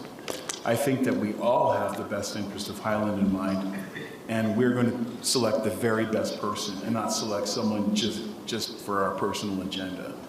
So for once, I disagree with Kim, but, and I also want to say to Mr. Ham that I love this development. This discussion has nothing to do with the development itself. I think it's beautiful, and I think it would be a great asset to the city.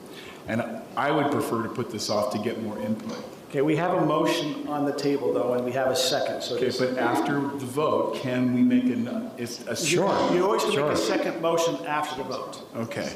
So with that, we do have a motion. This is a motion to approve that alcohol would be allowed in the CR zone. This is only dealing with the CR zone. Rob, is there anything that needs to be, did we get the motion correct?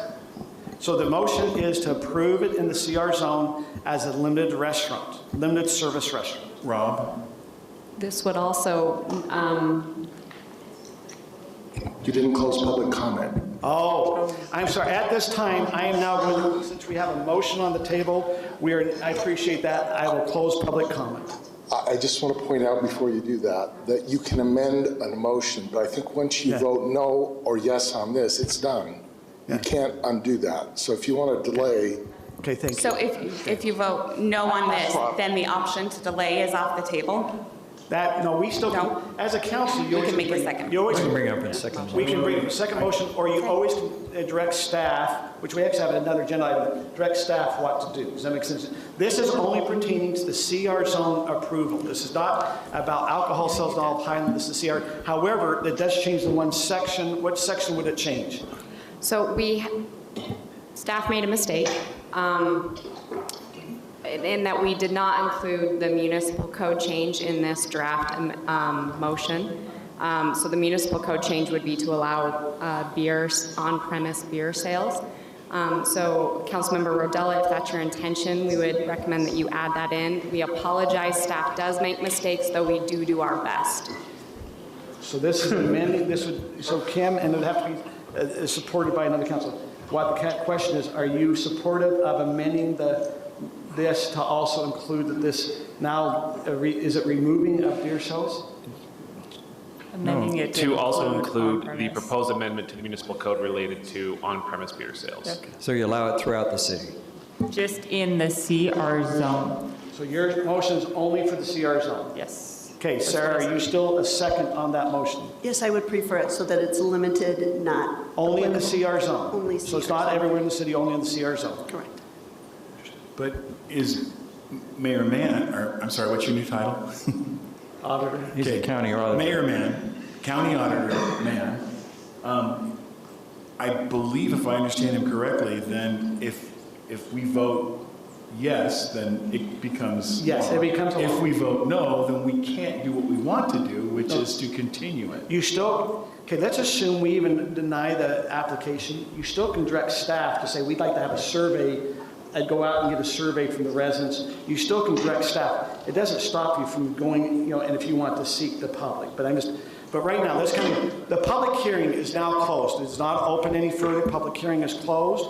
We have a motion of approval of the Highland Main CR zone only as a limited service restaurant. Okay, let me just ask a question. So how is it equitable if you say you can have beer sales in the CR zone, but not in the rest of the, I mean, I think we need to kind of clarify all the alcohol rules in the city, because I think we're just muddying the water Well, Scott, by that's doing why stuff like it's a this. discussion item. So there is a discussion item where we can then discuss that. Now, Rob, my understanding is we can't vote on the other zones because we did not do a public hearing on those other zones. Is that correct? Correct. We don't have that ordinance prepared. That's, again, to Councilmember Odell's point, that's why we had the discussion item to see if the council wanted to give direction in either way for how to handle the rest of the city. So the assumption is if you approve it in the CR zone, we'll be having a discussion about how to go approve it in the other zones. Well, and that was my hope, to be able to allow this development to move forward, allow it in that one specific instance, but then also allow the council later to go back and say, what does the council want in these other zones? Okay. So with that, we have a motion. Is there any other discussion or other motion or anything else? I just have a really hard time because I don't think we've got full input from the city because we have not been open and transparent. I think we're cramming this through too quickly because this is a controversial area. We need time. I would recommend we continue this. Well, we have a motion, so we need a vote on that motion unless there's a separate motion. Okay, with that, it's now time to vote. Is staff clear on what the vote is? Is council clear? Any questions on that? Mayor, can I review kind of what I think this motion is? We're looking at accepting the findings of the amendment is consistent with the purpose and intent of the CR zone and approve the proposed amendment to section 3-4351 and section 3-4352 to allow alcohol sales and direct staff to draft language to limit the alcohol sales to letter A, which is just limited service restaurants which serve wine and heavy beer, but then also to include municipal code amendment to allow on-premise beer sales to the CR zone. Okay, that is correct. Only in the CR zone. Only in the CR zone. Okay. Tim, are you able to log in? Okay, then we're going to have to do a voice vote before we reveal. So Tim Ball, what is your vote on this? Okay. I want to abstain because either way, I'm not getting what I think is right. So, we need a vote, one way or another.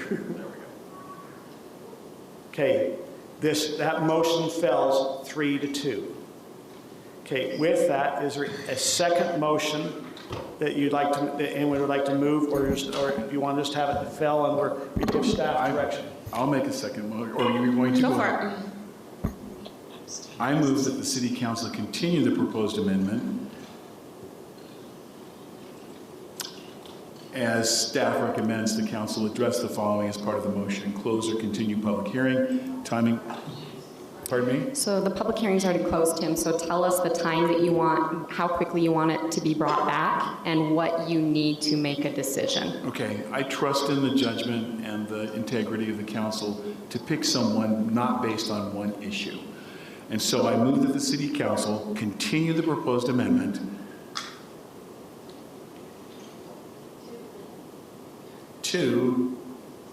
for 1 month.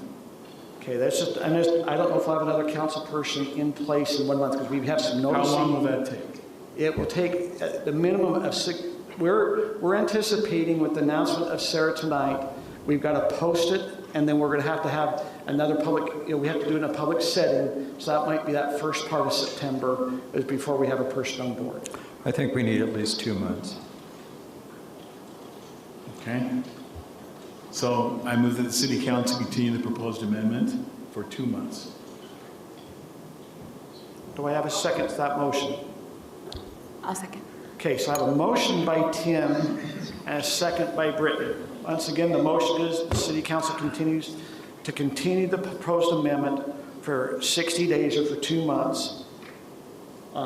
Is there any further discussion or clarification of the motion? Okay, do we need a new slide up so we can vote?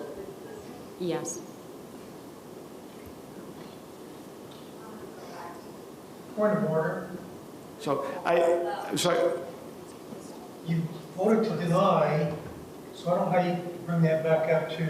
Okay, so that's Rob. Since it's already been denied, since that's been moved, can we even do this? Or is this, is it more of a staff direction to saying 60 days, we would like to discuss this item again? We didn't vote But we to didn't deny. vote to deny. There was no vote to deny. Voted There not was a to vote approve. to approve with a very specific set of conditions. That vote has not passed. As I see this, the council has yet to take final action either to approve or to deny. So in this case, there has not yet been final action. The council still could move to approve with different conditions on the motion other than what was proposed by Councilmember Rodella, or could move to deny it, or, as Councilmember Paul has moved, to continue it, which still means there is yet to be a final action. Okay. I have a motion by Councilmember Tim Ball and a second by Councilmember Brittany Beals. The motion, your motion and your second is still good, right, Brittany? Okay. Then we are ready for a vote. I'll have to do, my battery died. Okay, let's just give 1 second. That's good. Okay. Now that we have the votes in, Tim, will you please do a vocal vote on that? Yes. Okay. Please reveal. That passes 5-0 to continue this item for 60 days. We appreciate those who have engaged with the council. Okay. With that, let's move on to our next agenda item. Mayor. 2 minutes. Can we have a break? Okay. Mayor, if we take the break, that's fine, but staff does need direction as to what you need in those next 2 months to make a decision. Let's take a break. Okay, can we take a break and we'll come back? And we're going to move item number 8A up to the next discussion item, which is that direction. Okay? So we will take a 10-minute break. Right now it's 10:06. We will go to 10:15. 8A, which is direction on additional code changes regarding the alcohol. We're now going to be discussing that item first, since we just got through that discussion, and so we can kind of go through that. And so at this time, Aaron, are you going to kind of discuss what you're needing from us or things that way? Or is it Rob? Rob and I can we can tag team. So really at this point, Mayor, I need to know from council what information you need to make the decision in a couple of months. I think from what I've heard from the majority of the elected body is that you want more public input. And so define for staff does that look like? Does that look like newsletter article, open houses? Does that look like something like a topic-specific survey? Does that look like just a question on our normal city survey, which we were hoping to get out in the next couple of months? But, or does it look, so somewhere within that range is the direction that staff needs from you. Well, Aaron, I'll give my opinion. All of the above. So I think we need a specific survey. The mayor, we talked about this. I think you need some really specific questions, because I think we need to clean up our code all the way, because I think we either have alcohol sales in the city or we don't. So I want to know the input from the citizens. So it needs to be in the newsletter. I think before we send out the survey, we should send out some sort of postcard, let people know there's a survey coming. I think we need to have basically an open house and talk about it, just let people express their opinions and things. Because I'm not opposed to this development or anything, but I would like to know what the citizens want about alcohol sales in our city. And if the overwhelming support is one way or the other, then I'll probably support that. But at the same time, I didn't think we had great input tonight, but we really didn't. Most people I talked to over the weekend had no clue this was on the agenda. And there are a lot of the people that were here tonight because I kind of called a bunch of people and things. So we need to be open and transparent. So I'd say all of the above as the best we can do. And I know it's a lot of work, but you can put it in the newsletter a couple months. You can have a survey. We can have an open house. We can send out a postcard and let people know. So I was here during the Sunday opening thing. And the reason that everybody in the city knew is because I wrote a letter, which was kind of the infamous anonymous letter. It was well published. I sent it to every household in the city, and everybody knew it was on the agenda. And so, even though it turned out different than I originally thought it would, the people then spoke, and then we said everything. And even tonight, people were kind of backing away. Well, we've kind of decided about Sunday opening, So everybody needs to know about it. And it's nice to do Facebook, it's nice to do social media, but a lot of people, especially our older citizens, don't feel comfortable using that or have a hard time with it. Okay? So that's kind of my opinion. I know that's kind of overwhelming, but I think that's what we need to do. And Aaron, I'll kind of share what, so I brought up about a referendum process. A referendum process, if you go collect enough signatures, then you go forth, and when they get those signatures, they have the opportunity to decide, if you want to say, those who are for a certain stance. In this case, if they were for alcohol sales, you'd have a write-up about that. And then you'd have those who are against alcohol sales do a write-up. Now, we could then agree that the two sides could read it, and then they do a rebuttal. Then, if you did a survey, you could send that out, the two sides, so at least there's some discussion, and it goes out that way. And then you can have, the question is always, is the survey questions, are you going to be able to be appreciative of the survey questions? Did the survey questions ask it the right way? Did you really get back the right feedback? Now, my idea, if we're going to mail out something that way or ask for a survey, it has to be a little more controlled, meaning that we put some numbers on it that we know these following numbers aren't being duplicated. Unfortunately, when the communication with computers and AI, you can do bots that will go and do automatic votes. It's one of those things with the AI that can go and control the computer and some of your voting systems. And so, to me, what I'd be looking for is you want integrity in the information, that we feel we're getting correct information. Now, usually on a survey, when we mail it out, Aaron, I think we get about 1,000 responses back. Council, if you had 1,000 responses back from Highland residents, would that give you a comfort that you'd have somewhat of a feel that you know where residents are coming from, or what would you be needing to help you get that information? How many households do we have now? 4,700? Around 4,700, About yes. 4,700. From a statistical standpoint, that is more than statistically significant to get that many back. That's almost 25%. What is council looking for? What information are you needing to move forward with the decision? You said you've now postponed this and continued. What is it you're looking for? When we send out a survey, do we do it, in this particular instance, would it be electronically or by mail? My recommendation is we would, and I'm just thinking big, it doesn't mean this, we'd send out 2 surveys, we'd actually physically mail it, but I would put a control number on the top of the 2 surveys. Because I'm afraid if we do it electronically, that will preclude certain demographics. If you mail it out, they can mail that back. So let's But if you mail it out, it'll preclude certain Kim, let me finish. So let's assume the survey number has 513 on top of it. They either can mail back 513 or they can go online and we'll ask for them to put their number in a 513 and then they can fill it out online, because some would prefer to do it online versus mail it in. Or we can just say it has to be all mail, or you can go all online. I'm just trying to find a way. We're trying to get input. Now, the other way is you can hold several public hearings here or meetings and pull out. I'm not sure that all the councils can say, hey, we had 30 Like, you people think show about the process we went through before we adopted the road fund, or not road fund, road fee, right? We held 5 open houses, right, and got surveys at those, and that was part of the council decision. And I think you might have had, 200 responses. It certainly wasn't 1,000, but. What is the council needing? I like the idea of a survey better, and possibly like 1 open house. And residents always have the opportunity to go through the initiative process. Correct. What you're saying, why would the initiative means the residents go out, and Rob, what would it entail for initiative? If residents wanted to go put this on the ballot, just so we're, as the city council, we cannot just go place items on the ballot. Else we would be saying, let's put this on the ballot to vote on. We cannot do that. Rob, am I correct in that understanding? That is correct, as the council cannot just put opinion questions on a ballot unless there's a very specific authority. There's just not one for this type of question. So in terms of initiative process, you kind of have the, maybe I'll call it initiative light.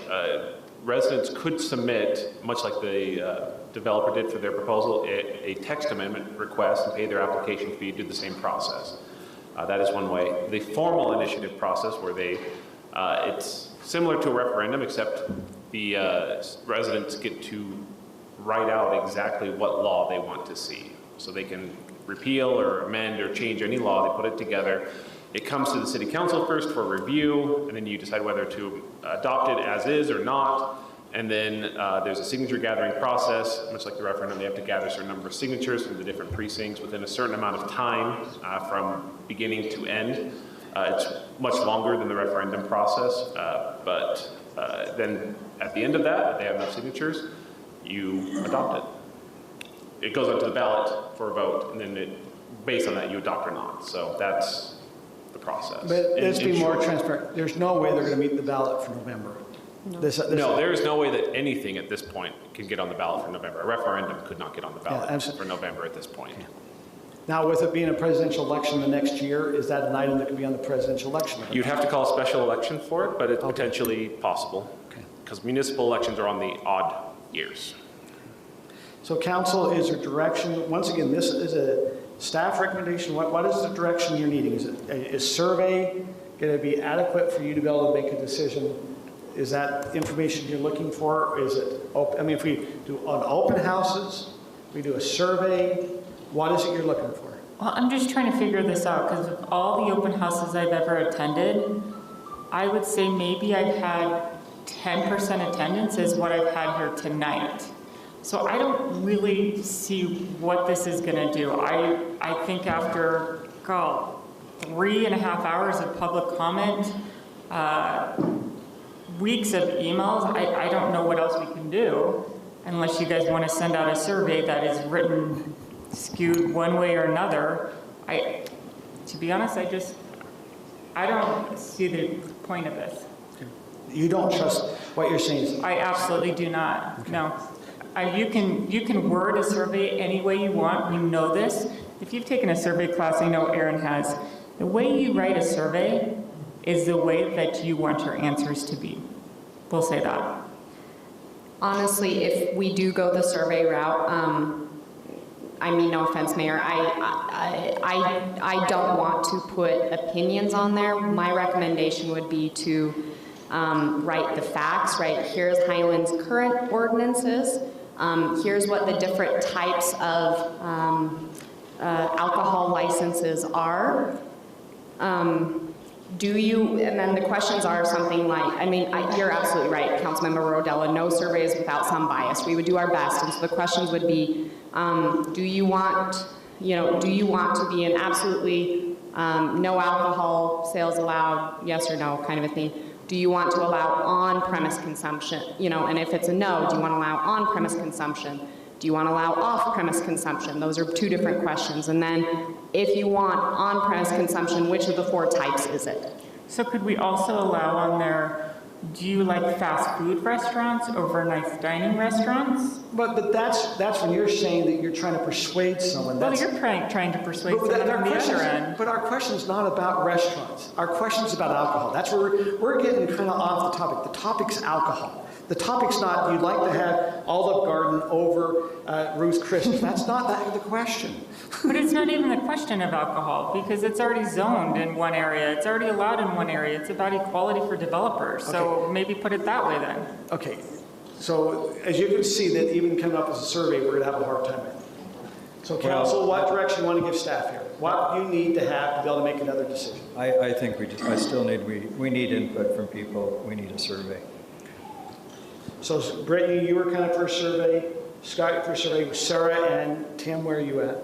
Survey. Okay. Sarah? Okay, open. And I think we've heard from you, Kim, that you're not for the survey. I'd rather have an open discussion with people, an open house. I mean, survey's just not going to net you a clear picture of what our city wants. Communication, talking with people, understanding their way, that's more of how we can be able to understand what people think, where they're coming from. But we're not stopping council from also still being able to engage residents and talking with them. I mean, I'm just saying you're not going to get a clear picture with the survey. So why can't we do a hybrid? Why can't we do a survey and then have like 2 open houses with the opportunity to come, advertise them in the newsletter, whatever? Now you could advertise them and say, come, tell us. I mean, I genuinely want input and information. If you look at what we had tonight, it was pretty evenly split. I agree the emails were we're biased one way. Definitely. I'm not convinced I understand all the factors towards that, if it's because some demographics email or engage digitally more than others, but I would be open to doing a hybrid approach. Staff, let's talk about, it appears we're looking for a survey in some form. I don't know if we can reach out to an independent, so it's, you can see there's politicalness involved here. And so we've got to be careful, I think, if staff's doing some stuff. I'm just, we might need to look at some independent stuff. But it appears we're looking for, hey, can we get some survey and we can maybe talk as a council, what that might kind of look like. Yeah, absolutely. We can put together a draft kind of communications plan, including the survey, and bring it back to you guys. Okay. And can I say one last thing, Erin and staff? I appreciate all the work that you've done. I know that it's a lot, and I know that it gets difficult in explaining everything to us, and so I appreciate the work and the information. Thank you. Thank you.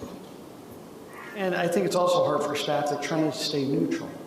And so they're worried about their words that might be construed one way versus another. And so I think they're also trying to be neutral in their approach. And I'll be very, that was one thing, I don't know how many times I told staff, be careful. This is one that is a prickly bear. Try to stay as neutral as you can and stay, don't let your opinions start to come in. Because they have opinions too, they've heard. And so it's staff, it has to be hard also, because I'm sure they've heard the debate, and I'm sure that if we go through, you're going to get different opinions from them. You will never hear our opinions, though. Anyway, okay, as we go through, let's now, is staff, do you feel like you have the information? Yes, and can I just say I'm grateful we have a communications coordinator to help me with this endeavor. So thank you, Brooke. See how big a task it is. Okay, well we do have another public hearing, item number 4. I know we have several individuals here for this one. It's a public hearing in ordinance. It's the general plan, active transportation plan. We have only scheduled for 10 minutes on this. We do have a public hearing on that. So Kelly, if you want to, if we can keep it, then we can get the public comments. 10 minutes total, y'all. We got this. Okay. Okay, like the mayor said, this is a general plan amendment. It is legislative, similar to the other one where council has full discretion. As far as the active transportation plan goes, it was a joint project between Highland City, Alpine City, and MAG, our Mountain Land Association of Governments. Horrocks Engineering is the engineering firm that was hired to help us do the research and solicit public input and produce recommendations for essentially a backbone network for all active transportation. This is dealing with biking, walking, equestrian uses, et cetera. On June 20th, the City Council had a work session, and Horrocks Engineering came here and presented their draft plan to give to provide or receive input from the City Council if they had any concerns or wanted any changes. Council discussed additional grant funding sources and wanting to see more equestrian uses in the plan. The plan after the fact was updated to include, they added an equestrian cross-section in that chart that there's a table that has the different cross-sections, and so they have recommended widths next to roadways or not adjacent to roadways. And they also expanded on additional federal grant funding examples, and then updated partnering with local organizations or nonprofit organizations. Then the Horrocks Engineering also presented to Planning Commission, same presentation, just to solicit input from them. And then before bringing it back to Planning Commission, we gave them a month between that presentation and bringing it to the Planning Commission for a recommendation to give them sufficient time to review this. And at that meeting specifically, the Planning Commission expressed wanting both Alpine and Highland, once we've adopted the plan, wanting to have like a joint meeting to discuss prioritization of different projects. As far as citizen participation goes, for the active transportation plan itself, it has a full appendix going into extensive detail as far as what public input was solicited. The online survey that Horrocks put out received 737 responses, which they were really happy with that. 53% of those responses were Highland residents, 53% Highland, 39% were Alpine, and then 8% were other. They also held an in-person open house here, actually. They had like an online comment map. They had a booth at each city's Halloween events, giving out handouts and answering questions. And then they also had key stakeholder interviews. The stakeholders are listed in the plan itself, and then they held 4 steering committee meetings. As far as citizen participation for this public hearing, we followed our typical process as far as posting on the state and city websites and posting in 3 public places. We did receive now 7 emails talking about, well, majority of it is in opposition of the Dry Creek Trail connection that's west of 6000 West. That's the emails that most of y'all, I think, have been seeing. And then there was one that was more, the most recent one, that was more detailed into opposition of the plan as a whole, not just this Dry Creek connection. When it went to Planning Commission, they held their public hearing July 25th. 2 residents participated in that public hearing, both similar argument in opposition of that trail connection east of 6000 West. Ultimately, after discussion, there was obviously a lot of back and forth. Planning Commission ended up voting 5-0 to recommend approval to the council of the proposed active transportation plan as a conceptual plan. That was really emphasized in the meeting, that it was a concept. But the Planning Commission also wanted to make the City Council aware that they had strong concerns with the level of practical detail and implementation, even at a conceptual level, for the trails and safety portions of the plan. And then they recommended that there be further refining before it was formally adopted. There were different aspects of the plan that they felt like weren't accurate or should be changed. One of them we did resolve relating to Highland Elementary not being showed up on, or not being shown on some of the maps, and we're working with Horrocks to update that. But like I said, a lot of it is regarding this specific Dry Creek Trail, which if the council has questions relating to that specifically, I can answer that. Can you let's go back to the Planning Commission? Yes. And we've had a lot of emails or concerns about Dry Creek. You had some comments there at Planning Commission. What was the Planning Commission wanted to make the council aware that the concerns of the level of the practical detail? Are they just saying that they're worried the detail was not accurate? The practicality, which we do have a commissioner present, but a lot of the concerns, again, a lot of this stems from that Dry Creek Trail where there was recognition that the proposed point A to point B was going over some property that is private, or recognizing that there are steep grades, or just the feasibility and practicality of some of these trail connections. That's where they felt like there wasn't enough study or detail before putting it on this plan. I noted this in the report, but there was discussion, and that's where the concept portion comes in, where once the City Council and Planning Commission decided to actually work on one of these projects, that's when we as staff would look further into those practicalities and see what is feasible and what is not, which can be typical for goals in a general plan. Not everything is 100% going to happen, but we do our best to meet the overall intent of the plan. Okay, Council, any questions of staff before we do a public hearing? Yeah. Tell me about the Dry Creek Trail, because I've got a lot of emails on it. I understand some of it's designed to go through private property and that. Can you just explain that a little bit better? Yes, I can do my best. Kind of just an overall, our general plan is kind of complicated and similar to development code when we've had amendments over and over again rather than a comprehensive update. There are inconsistencies. In the trails plan within the general plan, there's a connection on that east side of 6000 West connecting along Dry Creek up into connecting the Dry Creek Trail that's in Alpine, which in okay, I have to remember my years. I looked at this today, but in 2013, that's when the neighborhood option trails, if you remember that whole trail master plan yes, I amendment was remember it made. well. Yes, I'm like, that was a fun one too. When that was adopted, certain trails were picked to be eliminated from that original 2008 Trails Master Plan, and this Dry Creek Trail was one of those that was picked to be eliminated.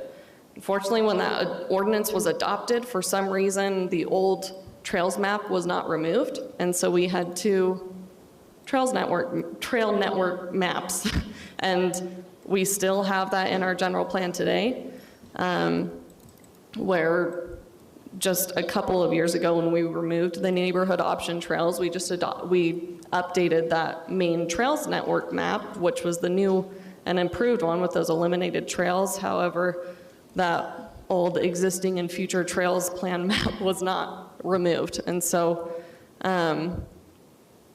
as far as minutes and everything, it seems like it was meant to be removed. However, the document itself, it wasn't physically removed. That may be something that we will need to look into as far as updating to make sure that we are consistent in our trails maps. But like I said, that's something that tends to happen when you just have amendment after amendment, and the amendments are focused on one thing rather than the whole. So that's where there are some discrepancies. Obviously, as far as the active transportation plan goes, the focus for Horrocks was joining these two communities. And so their primary focus was trail connections between the two. That's why we got MAG funding for it, is because it was this joint project between the two cities. And so that was one of their primary connections, was this Dry Creek Trail connecting Alpine to Highland.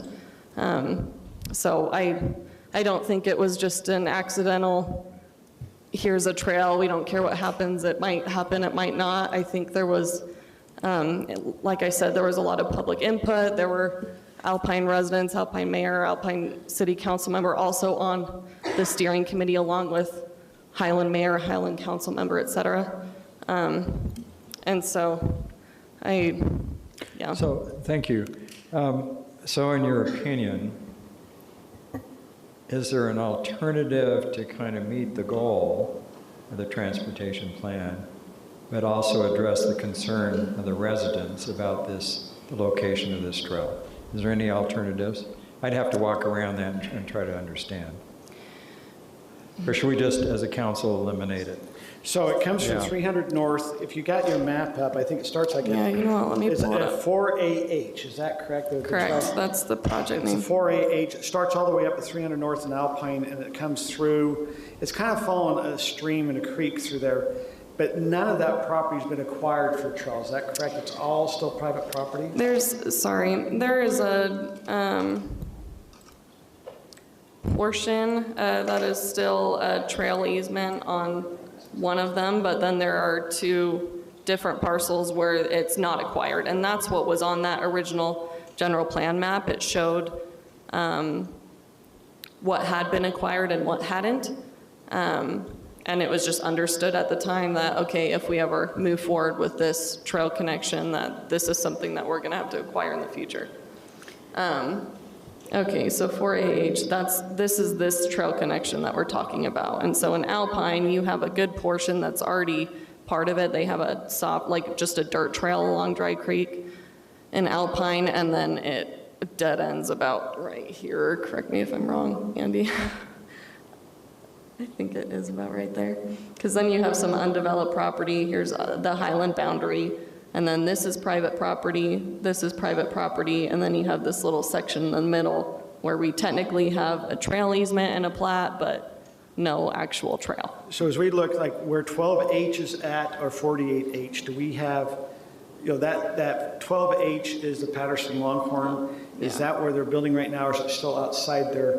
I mean, is that still a plan? It's south of where that development is. So like, as in this trail connection is included in the, oh my gosh, how am I not remembering? Because I mean, the Sunrise thing is, Farms. okay, you walk down 4AH, where does it go? So I mean, it might be a nice trail going up into the Alpine and that whole area, but it comes at dead ends at 6,000 West. Right. That's, yeah, that's kind of the point, is that, like, the intention is for it to be along Dry Creek, but at the Planning Commission meeting, it was also pointed out, like, Bull River is all developed. It's not like we're totally following Dry Creek. That's where it kind of jumps down here, and then you ultimately have a trail connection to the reservoir. Okay, any questions, council? Go ahead. No, I guess I'm just thinking that if it was supposed to have been removed from the map and that was the intent, and it doesn't seem like it's actually a feasible connection to make because we don't even own the property, then I don't see why we would include it in any kind of a plan if it's not a feasible part of a plan. So I guess my initial instinct is to remove that. I'll support that. Okay, let's have public comment before we have a motion. Anything else? At this time, we'll go ahead and we'll open up public comment on item of the public hearing and ordinance of the general plan of active transportation. Is there anyone like to come up at this time and address the council on this issue?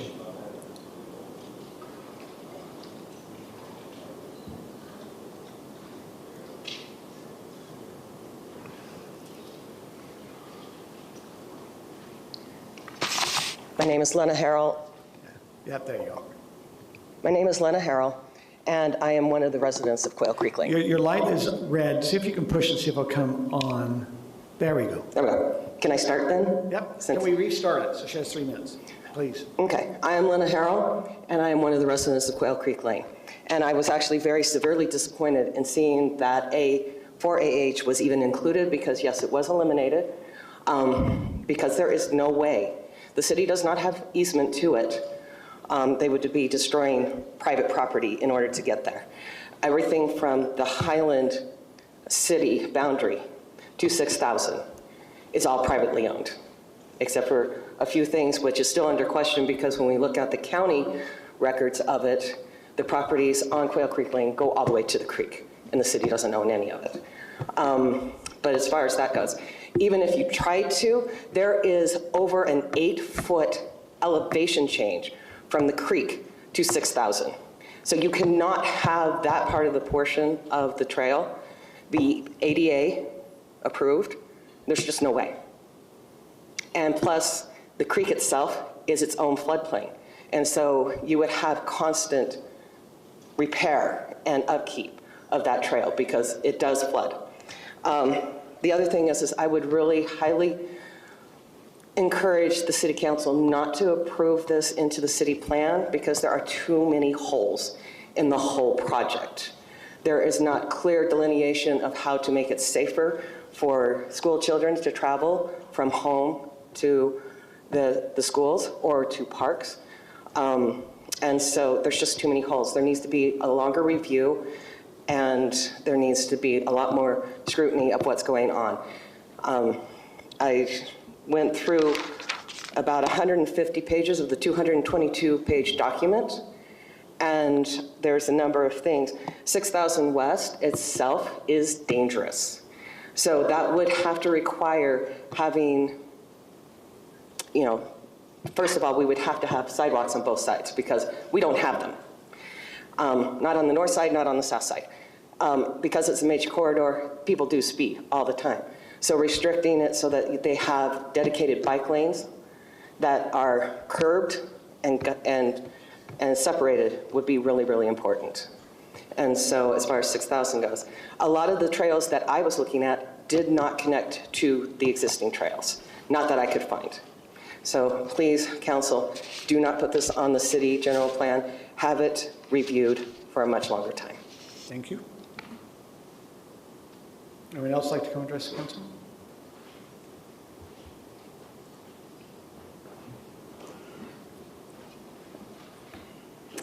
Hi, my name is Roberta Harris. I am one of the homeowners whose property is being proposed to be having this trail on. We have lived here in Highland for 27 years. We've lived in this specific home for over 20 years, almost 21 years now. We have put a lot of work into our home and into our yard. And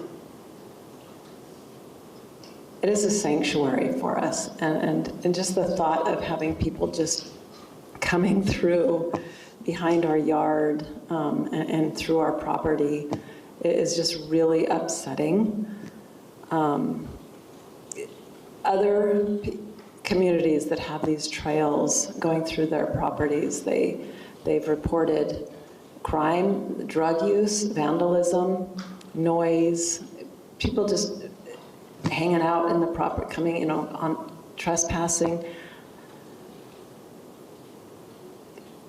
We have spent so much time and energy improving our property. I don't have the energy to be cleaning up all the mess that people would be making.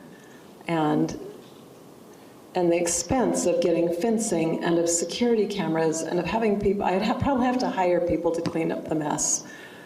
Because my property is large enough that I cannot hardly handle it the way it is, let alone with the added mess.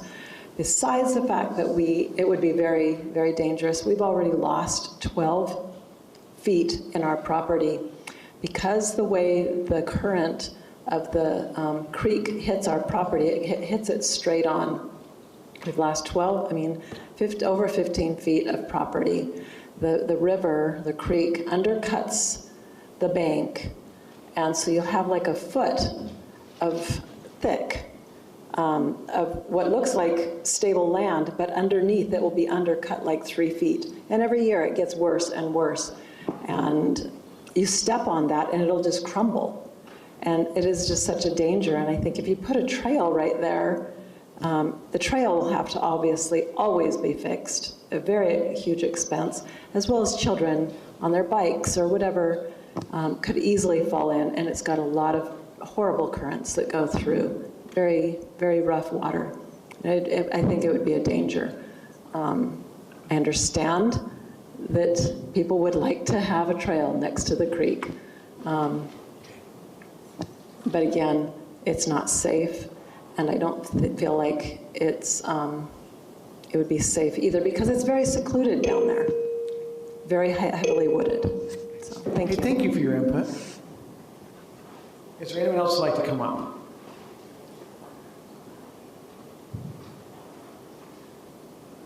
And I've been noticing you've kept that baby asleep most of the night. So my name's Delisha Mills, and I don't live in that area, but I have had my kids ride bikes down 6,000.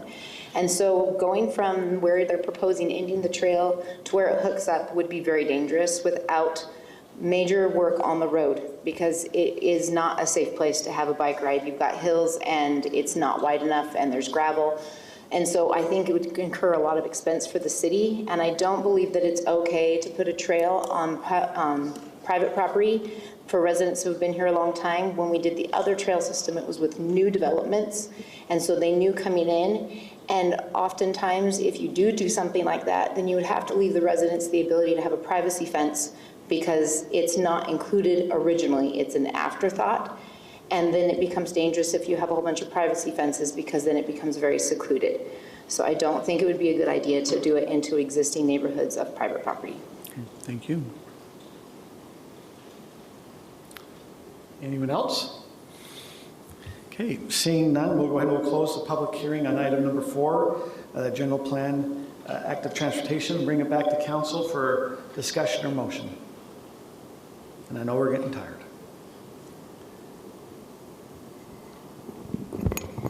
I would like to remove that trail from the report as far as the whole active transportation element, adding that to the general plan. I do feel like we use the general plan as we make decisions, so I do think it's important to have it accurate. I know at the Planning Commission meeting, the Planning Commission offered to review it, so I think for sure we should remove this trail. And as to whether or not we want to add the whole thing to the general plan and then deal with problems later versus now, I would like other opinions about that. Anyone else want to chime in? I'm in agreement on that. So do we have a motion? I'd just like to make I think we need to remove it's 4-H, right? The Dry Creek Trail, because I think it's a compelling argument not to have it there for various reasons. I am concerned about the fact that the Planning Commission, and as I've read through this long proposal, I think before we adopt it into the general plan, and we certainly do need a transportation plan, and I appreciate all the work Horrocks has done, I think there needs to be some more input on it and kind of clarify some of the issues that were brought up earlier. And so I'd like to say, I would recommend, I hate to keep doing this, but we continue this and have the Planning Commission review it more as they wanted to, address some of these other concerns, and before we adopt it as part of the general plan.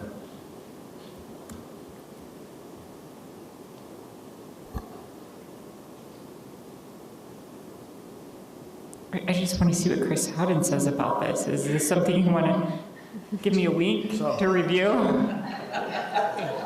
So Mr. Howden was on the Planning Commission and probably gave his opinion then. Do we want, so there's a, Scott, I don't think you moved to continue. You just sharing your feeling that this should be continued, to have it go back to Planning Commission? Is that That's kind of basically, it seems like they had some real concerns. And I would like them to look at this some more. What do you think, Chris?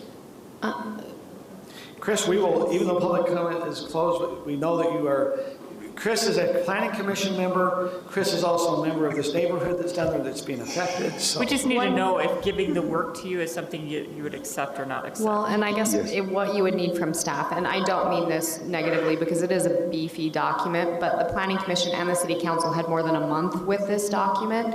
And so what else do you want? I mean, are we talking field trips? Are we talking we just want to let the Planning Commission run this? Chris, what's your feeling? So here's my 2 cents, and realize I'm here as a private citizen. I'm not here as a planning commissioner person. The way that I understand threading the needle, having this active transportation plan in the general plan helps the city to secure additional sources of revenue from all of these strange government pockets that, as a normal citizen, you're not aware of. So to me, for that purpose alone, it would be wise to adopt this. Where and as a planning commission, as we discuss this, is, I mean, it's pretty obvious. Now, it's in my backyard, so I have a selfish vested interest in this. But legally, the state code, forbids cities condemning private land. There is no easement. The citizens have got together, everybody along there, all the way up to Alpine. We've paid title companies and said, okay, the city has told us there may be easements there for a trail. Can you check that? Todd Allen, as an example. Well, actually, when the city sold him that little weird sliver, the easement was vacated as a result. And so what is puzzling to me is, why would you propose something where it just is so obviously, it's just not practical? You can't do it. So I would suggest maybe something in the middle where you agree to adopt it in the plan, but under the proviso that it's a conceptual document and that as we get funding sources, that we then go look and say, oh, that trail around the Lehigh or Smith's Pond, that needs some tweaking or improvement. And let's spend our time and effort doing that. As a planning commission, I can't represent the rest of the gang, but I'm pretty sure people would welcome an opportunity to get involved in planning. Okay. Thank you, Chris. Let me just ask, because my understanding is, if the trail is an interactive transportation plan, when someone talks about funding, we don't get funding as a general plan. You go in and say, we're looking at 4-H, and we want to get funding from Alpine 300 North down to R6000, and they're giving you money.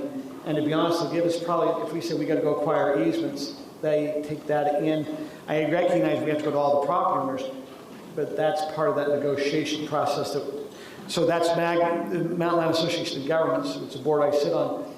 We have a whole fund for acquisitions, and it's millions of dollars. I mean, we're acquiring ground for like the Pioneer Crossing to try to do another road to go out to the Saratoga. We're meeting on Thursday to try to make sure where the Cedar Valley Freeway is going to be, and we're putting money to go acquire to get across. I'm saying that's my understanding. There could be funding to go and do this if it's on our plans.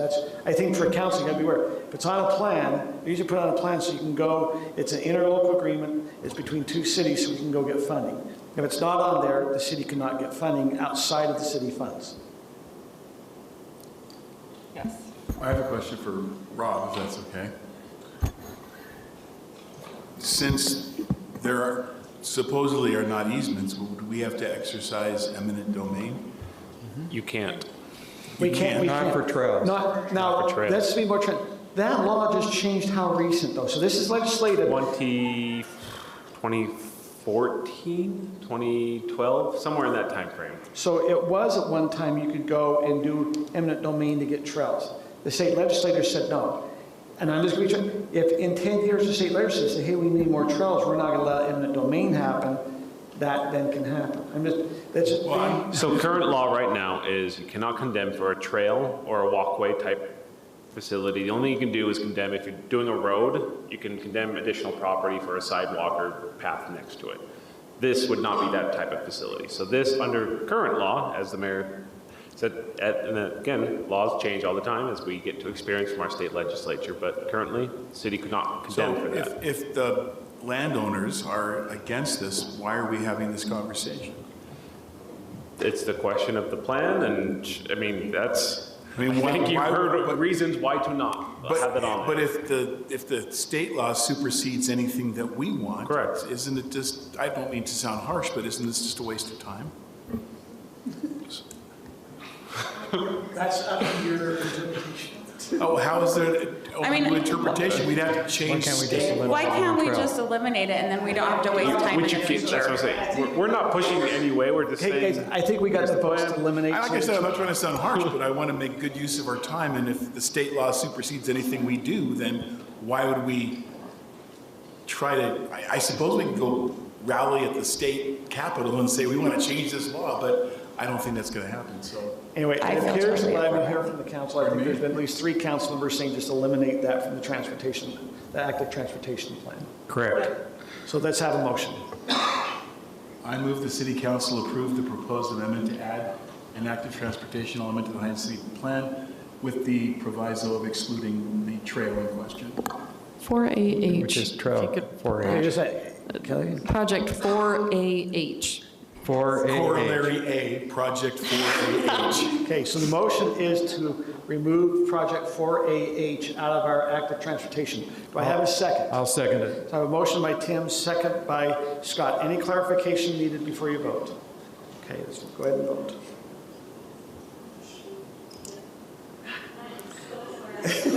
What happened?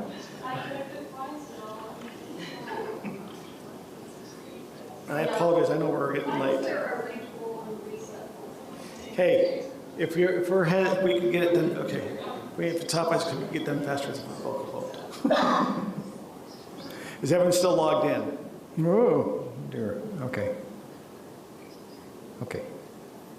Tim, are you still logged in? Your computer's down. Tim, can you give us a vocal vote on this? Yes. Okay, reveal, please. This passes 5-0. Now, as we look at our items, we do have item number 5, which is an actionable item, which is well number 2, pump replacement. We do need to discuss this tonight. I will be moving some that we will not be discussing a purchase of speed tables. We will not be having our public hearing on a budget amendments for open space or our budget amendments for the financial year of 2024. So those will be, but we are going to be doing action number 5, please. So if we can do action number 5, and we will be doing 7A and 7B. So number 5 is going to be Andy. I'll make a motion. Well, I mean, is there a brief that you can just, guys, we need these wells. We've had some issues. I'll second. I'm sorry. Let's vote. Okay. The well broke, we got to fix it. We don't know what the bush was. Is the wells, they went down, tell us what our risk is in 30 seconds. The well broke, we got to fix it. We're running off 2 wells right now. We need to fix it as fast as possible. Okay. Yay. Did you get competitive bids so the bids are competitive? Our bid comes from there really isn't a whole bunch of well suppliers, and we work with Rhino almost exclusively right now. And so, yeah, it's kind of one of those limited supply, limited options. Okay. If there's no further discussion, we're ready for a motion on item number 5. I move that the Highland City Council approve the repair costs associated with well number 2, including a new pump and motor service in an amount up to $80,000. Because we need culinary. I'll second. Motion by Scott, second by Kim. Okay, no further discussion. Let's go ahead and vote.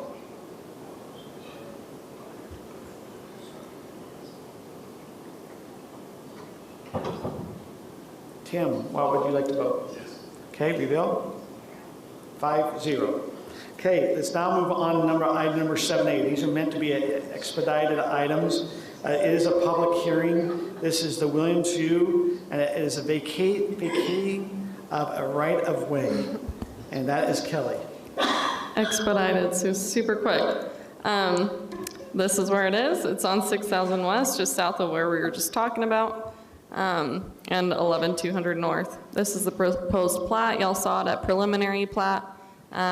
It's consistent with the R140 zone.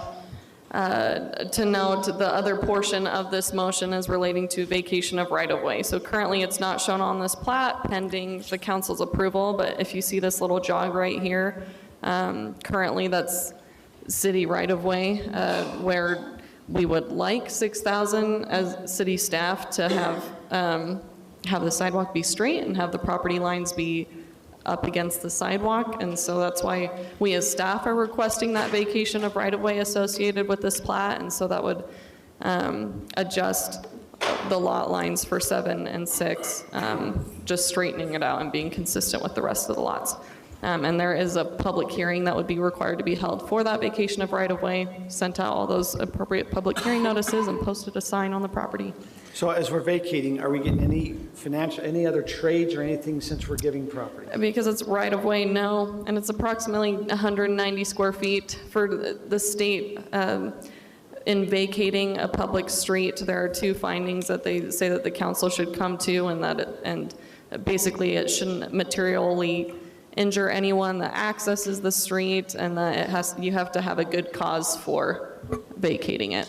And we as staff believe that this proposal does meet those findings. Okay. So Kelly, when we discussed this development before, there was a lot of discussion about the road on the south. Correct. And the access to 6,000. Have we satisfactorily resolved that issue? Yes, at the preliminary plat stage, the city council voted to keep 11200 North as the standard 56 feet of right-of-way, so that's what's reflected in this final plat. Okay, very good. This is a public hearing, so at this time we'll open up the public hearing for the final plat of Williams View and vacating of a right-of-way. Anyone like to come up and address this item? Seeing none, we now close the public hearing and bring it back to council for a vote. I'll make the motion. I move that the Highland City Council accept the findings and approve the final plat for the Williams View subdivision subject to the 6 stipulations recommended by the staff, which are delineated in the material, and approve the proposed ordinance vacating approximately 190 square feet of right-of-way along 6000 West as discussed tonight. I have a motion by Scott. I'll second. Second by Kim. If there's no further discussion, let's vote.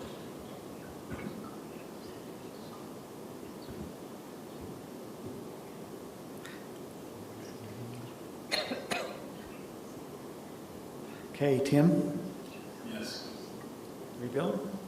Passes 5-0. We now move on to number 7B, which is an action item. It's maintenance agreements in the Canterbury North and the Highland Hollows. I believe we already looked at this as going to be an area that could do. Is there any discussion that needs to be done on these items before a vote?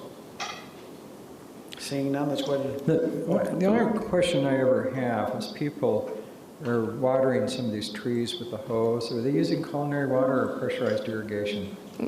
Pressurized irrigation is what would be required. They're not allowed to use culinary to. Okay, I just wonder, because they're always talking about watering things with their hose. So. Yeah, typically they have it connected to their existing irrigation systems, and they just expand them to include the area that's in the maintenance agreement if they have any plantings. Okay. Were you ready for? So this is going to be similar to last time. We have a motion individually for each maintenance agreement. So we have 4 that y'all are going to have to make motions for. Four different motions that we're needing, correct? I'll make a motion, if that's okay. Yep. Move that the City Council authorize staff to execute an open space maintenance agreement with Robert and Tracy Furness, subject to the following stipulation. All improvements shall be consistent with the proposed maintenance plan submitted with the application dated July 19, 2023. I'll second it. A motion by Kim, second by Scott. If we can all vote, please.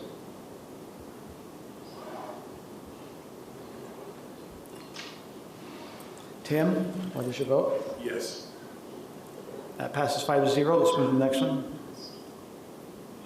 Anyone ready for that motion? Yeah, I move that City Council authorize staff to execute an open space maintenance agreement with Grant and Brenda Kimple, subject to the following stipulation. All improvements shall be consistent with the proposed maintenance plan submitted with the application dated July 17, 2023. I'll second it. Motion by Kim, second by Scott. Just reverse that. Tim? That passes 5-0. We'll go to the next one. I move that City Council authorize staff to execute an open space maintenance agreement with Richard and Rhonda Miller, subject to the following stipulation. All improvements shall be consistent with the proposed maintenance plan submitted with the application dated July 13, 2023. I'll second it. Motion by Kim, second by Scott. I think Oliver agreeing, Scott, makes up for not agreeing tonight. Oh. Let's keep it going. Always. Scott, have you been on the vote, Scott? Oh, I'm sorry. I keep thinking that Brittany's not voting. Okay, Tim? Yes. Okay, Bill? 5-0. Next motion. I move that City Council authorize staff to execute an open space maintenance agreement with Patrick and Emily Spence, subject to the following stipulation. All improvements shall be consistent with the proposed maintenance plan submitted with the application dated July 16, 2023. I'll second it. Motion by Kim, second by Scott. Tim, you're in. Good job, Tim. Okay, why is that? Okay, rebuild. That passes 5-0. Okay, we do have, as we look, we've already handled, once again. Mayor, can Sarah and I make a request? Yeah? Don't act so skeptical. It's fine. It's fine. We were just wondering, we know you wanted to continue that motion about those temporary speed bumps, but Sarah and I are in agreement that it would be a good thing, and if there was one more council member who thinks we should get going on that project so that... I agree. So there's your third. So can we just do that real quick? Okay, number 6, what they're asking, yes, because we have more than 2 council members. What you're asking for is this discussion and a vote on item number 6, which is authorization of the purchase of temporary speed tables. Sorry. As you're going back now, I see a lot of the, these are not the little speed tables, just the small bumps, Andy, that are going over. This is kind of, this is like $36,000.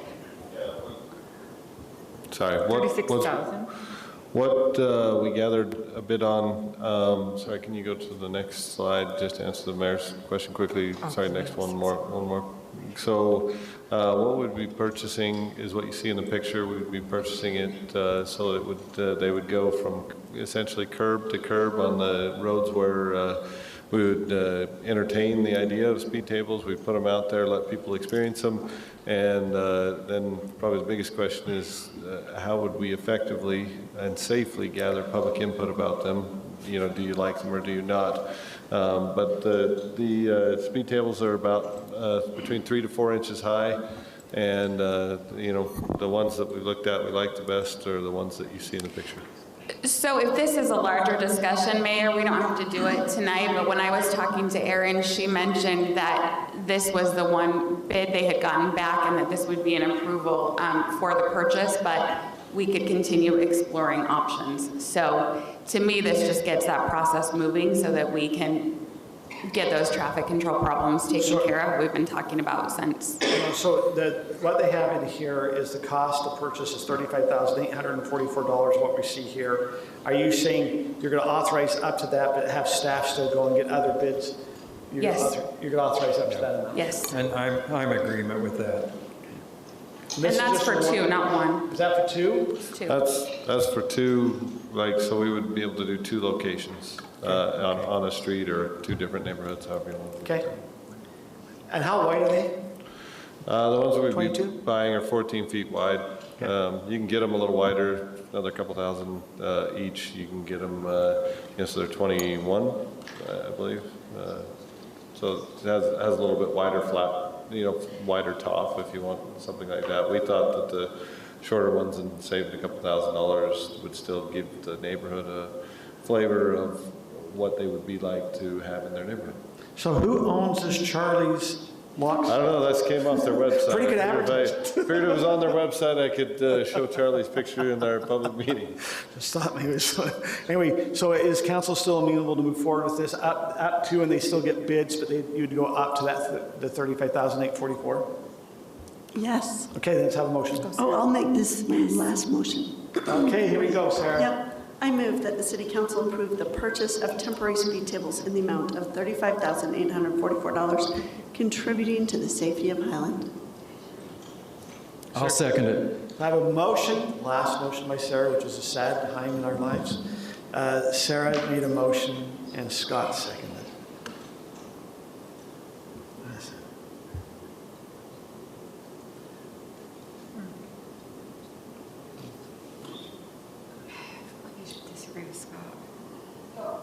Should I? Whatever you'd like. I can't. If you don't care about children. Speeding is the #1 cause of fatalities. 5-0. Followed by failure to lead, distracted driving, DUIs is at the bottom of the list. We moved number 1770. Okay, and staff communication, we're looking to, we really need to have a good conversation at some time about Mountain Ridge Park and update to get that done. But that's going to be a bigger discussion. Can I just say something? When are we going to send out the flyer? We've been working on it for a full year. Do we have the flyer ready? Well, that's the question. No, I think let's get it ready and then maybe. Aaron? You know what? While I've been sitting here, I may or may not have been working on a draft of a letter to go out.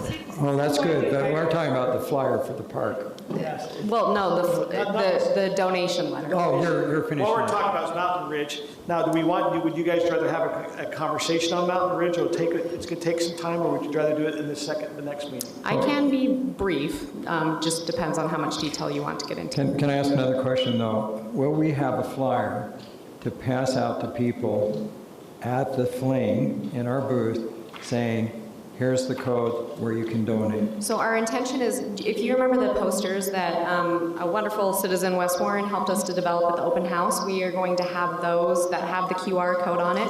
And Wes is working on some awesome stickers for us. So if you donate to the park, you get a cool sticker. And this is for the fling on Saturday? Yep. I got Yes, sir. and that the poster does have the QR code that for there, and then we have it where it talks about, hey, if you want to donate, donate this much, and this is what it'd be. Okay, and I think that's great. I'm just wondering if we could just have a paper to hand out with the QR code on it. That absolutely is doable. Love it. Okay. Yeah. That last time. If I may, for the last 2 months, the city newsletter has had a QR code for donating. Good. So everybody does have a piece of paper with that QR code. Okay. With Mountain Ridge Park, Aaron wants, the main thing we got to look at is we have put in that with our impact fees that we have coming in for the parks, it used to only be able to go towards our bond. Yes. We changed in May to allow that we could have some of the funding go towards the new park. It's a park impact fee. And so that was, and it appears that we have funded majority of that bond to be retired. And then Aaron told me that we need to do, if we take the rest of the money to be able to finish the park, what are you thinking there? It's about 1.7? Oh, she has the slides. Let's go through. Okay, go ahead for me. By the end of fall, phase 1's going to be done. Keep going. So that's basically everything north of the green line there. So playground, we've talked about this before, pickleball, basketball, pavilion, restroom area. Phase 2 is south of that area. So go ahead for me. Hey, good news, we're on track with the most recent budget that we talked to you about. So 8.7 million in expenses for phase one. We have $9 million in revenue, and that does exclude a couple of things, but we do feel like we're going to come in budget in that. Keep going for me. We won't talk about the detail on those. Phase two. We do have bids for that. They are at least a year old at this point, but phase two will cost us $1.4 million. That does assume the baseball field is being donated as well. So like I said, bids are old and there are some assumptions there, but we have had a positive conversation with the donor for the baseball field recently, thanks to Councilmember Rodella for that. Okay, so we do have a couple other potential revenue sources hanging out there in the amounts of about $330,000. One that we will be talking about next time is the discussion related to SURF leasing some soccer fields, the Lone Peak fields from us. And the other big one the mayor was referring to is the parks impact fee revenue. Sorry, go ahead, Kelly, thank you. Okay, right now, we have $3.4 million in parks impact fee funds that are available for the bond payments. We only owe $3.1 million. However, as we've talked about, the contract that we signed says we cannot early pay this bond off. And so even though we have the money collected, we can't early pay it off. The council recently updated our impact fee model to allow spending on impact fees on added infrastructure, not just on bond payments. So in a hypothetical situation, if we go to the next slide, if council chose to authorize up to $1.7 million for Mountain Ridge Park, and I say up to because we would love to get donations for all of that, but if we needed up to $1.7 million, we would then need $1.3 million to make up that difference, right, to finish the bond payments. And what that means is 50 new homes per year coming into the city. So, because we have 5 more years left on this bond payment. 50 homes per year coming in, paying into the park impact fee. To be able to get the $1.3 million to make up the difference if we use the full 1.7. So, question, is that doable? Yes, it absolutely is. So here's, staff believes it is. Here's 20 years history of how many building new homes we get per year. There's only 2 years in the last 20 where we've ever gone under 50. And remember, this is like a, over 5 years, you would need an average of 5. So even if you looked at the lowest 5 years in our last 20 years, we got 52 per year, if you look at the average of those. And that's not even, what's the word? Back-to-back years, that's just the lowest 5 over the last 20. The 50, if we had 50 of the townhomes over at Boyer, is that going to meet it, or do we need to have 65 Boyer homes? Does that make sense? And how many more Boyer home permits do we estimate? Next slide, please. Oh, I'm sorry, I'm getting ahead of it. So, how many new homes do we have still out there? These are just 2 large developments that we have out now, not the small developments. In Ridgeview, there are, dang it, I didn't do a total there, about 350 plots, homes yet to be built. In 10700, there's 29. So in total, just in those 2 developments alone, we have 391 sitting out there. How many more do we have in the hollows? Those are huge homes they're building over there. Sorry, I only asked Kelly about those 2. Because there's a lot of vacant lots still. Yeah. I'd assume about another 20 in the hollows. So in summary, phase 2, we need $1.4 million. If we had some of those extra revenue sources and if we got $1.7 million from park impact fee funds, we would have enough to finish the park. So next slide. What we'd like to do is kind of really do a fundraising push, finalize some commitments with our baseball donor, and get some updated bids so we really know what we're looking at in this. And then at that point, we would ask council for a finalized, here, yes, give us the go-ahead to spend those park impact fees up to a certain amount. And decide on the contractor for the next phase, whether we keep our current contractor and just do a change order or whether we would do a bid process. Any input, council? You're okay? We have to have 50 homes for the next 5 years? On average, 50 homes per year over the next 5 years. I'm okay with it. I just would really like to go ahead with the fundraising because, we just, like Adobe just gave us $7,000, another donor in the city just wrote out a check for $3,000. I think there's a fair amount of money that we can raise. And I've talked to one donor he's interested in doing another pavilion. Right. And so, I mean, like I says, we get going, and I think if we go talk a lot with some of the landscape along the fencing area, we might be able to help get some of the trees. One other thing I think we need to finalize by the next city council meeting, what is the name of the park? Because we have the monuments coming in, and on top of the monument is our monument sign, unless we want to hold off on the monuments. Andy, correct me if I'm wrong, essentially we need to place the side parts, but we could hold off on the top part if we needed to. We can, yeah, we've got to place the rocks. As you recall, the sign has rocks, it's kind of framed by a rock, and then you have kind of an archway over the top. The sign's integral to the archway, and so when they finally build that archway, the name has to be selected. So right now, if we're saying we're going to have the archway done, this fall, then yeah, we've got very, very quickly we need to give them direction. If we want to hold off on installing the archway, then we could take a little longer. But you can do till next spring or so. And my understanding is the council set a price of $1 million for the naming of the park. Is that correct? Crickets. That's what I understood. I think $500,000 would be okay. Yeah, okay. Anything else in the park? Any other items you need to have presented? Okay. With that, canals, do we need to have any instruction on canal striping? Yes, so we can skip PI meter project, but Andy needs some feedback on Canal Boulevard striping. If you remember, the last feedback you gave us is you wanted to give us some input before it was ready to happen, and they are ready to stripe. Amazingly, construction sometimes goes quicker than anticipated. Have they resurfaced? I thought they were resurfacing it first. They're ready to do that, sorry. Yeah, so they, I'm going to drag it over. To the right? Yes. Okay. So, yeah, we were approached, our contractor's Geneva Rock on this work, and we were approached by Geneva just the last couple days saying, hey, we think we could move up the work on Canal Boulevard, and they would like to do Canal Boulevard likely next week.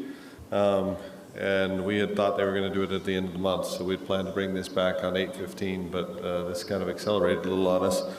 So I'll tell you what we've looked at here is we'd like to do the resurfacing everywhere that has new asphalt, and so a little bit to the west there, and so we're proposing to, sorry, just trying to go in a little bit and make it so that we can see a little bit more detail. So we're proposing to stripe canal with 3 lanes all the way through this pedestrian crossing here for the trail. The reason why is because in one form or another we believe that whether or not we're looking at speed tables in this section or whether we're looking at something else, we believe that the council will likely give us direction to do some type of center refuge island there at the pedestrian crossing. So we're proposing that we stripe that in preparation for that, so that then we don't have to try to restripe the road around some type of, when I say center refuge island, that means you can cross one side, wait, cross the other side. So we do 3 lanes, and then we transition back to the 2 lanes, just west of that pedestrian crossing. As we look to the east, the road would basically remain what it is from the river west, because we need to give the BYU golf facility, we feel like we need to give them a little bit of a refuge to turn in, and then also to turn out of. And so we left the 2-way left turn lane there. As we look moving a little farther east, again looking at the need to get large vehicles in. This is the access for our sewer lift station and for American Forks filter station. We've got the need to have our vehicles turn in there, and so we left the 2-way left turn lane there. As we get past that area, then we narrowed up to where we had talked about. We would narrow up to the center line being 6 feet, so that you couldn't pass anybody in that area. It would be too narrow to pass in the center line. And then as we approach the intersections, at Willowbank, then the left turn lane is again created to create the left turn pockets so that those that live on those roads or need access through those roads have the safe waiting bays until the roads are clear. As we look around the bend between Willowbank and Featherstone, again we narrow up to the 6-foot center lane here, and so again you can't pass in that area, and that does also provide some refuge areas that you know, if people need to pull over, you know, either for traffic enforcement or for just, you know, they've got a flat tire, there's a little extra room there.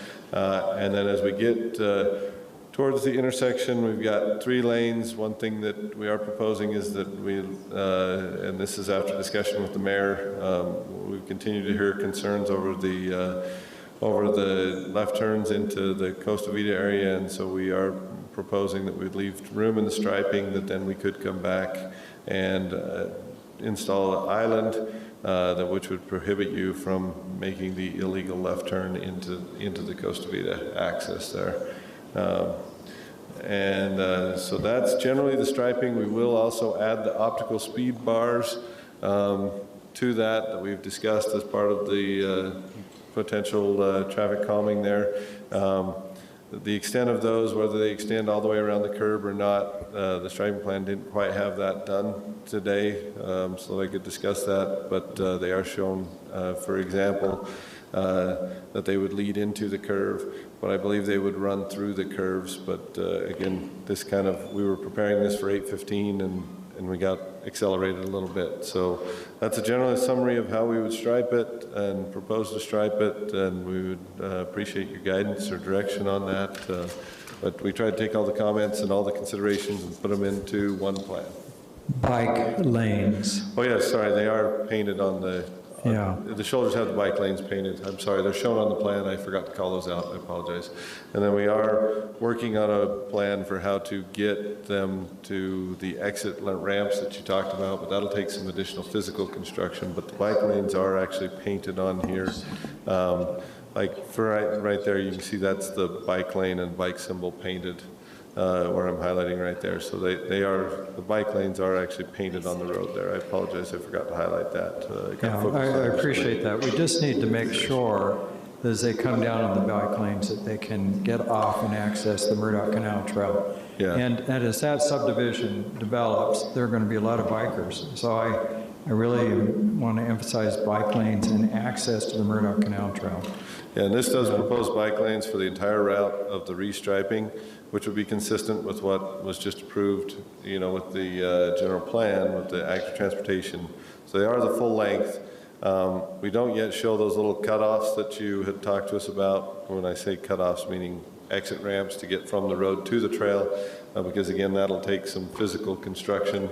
We'll have to create the ramps or whatever we do there to get them off. But this is more about right now just getting the road restriped when we do the surface treatment or the sealing of it. So that one of the big drivers has been to create left turn pockets for those at Featherstone and at Willowbank. As we get more and more residents on the north side, we have more and more need for you know, protected left turn condition for them to sit and wait until they've got a gap, you know, without you know, being in danger from people kind of not paying attention and you know, potentially some type of rear end collision. So that's been the major driver behind resurfacing this, both the need to seal the road and the need to effectively you know, restripe it without confusion. And then you do have this, I'm sorry, if you did talk about the speed bars where you have those little lanes getting closer. Yeah, we are going to put that on those on the route. They're shown in just a couple locations for an example here, but we will put them along the route as recommended by the consultant, and those just still need to be added to the plan so we can understand their extents. They are something for which I am unfamiliar. I've never done them, and so I need guidance from the consultants on how to implement those, but we do plan to put those as part of this corridor. Okay, Those are, as you remember, those are little tick marks on either side of on either side of your lane, that as you go into the curve, you put them, paint them closer together, and so you subliminally think, oh, I'm going too fast, and you slow down. So how wide are your bike lanes? How wide is the shoulder of this road? There's only, on this corridor, you only have between 5 to 6 feet. When you have 3 lanes, you only have between 5 to 6 feet. That's all that you can fit, physically fit. The problem is American Fork City is building a new fire station just on the east side of North County. They're going to use this road heavily for emergency traffic. So people are going to need to be able to get off the side of the road. So I think you need to keep that. To me, it's more important for people to be able to get off the shoulder than having a wide median strip.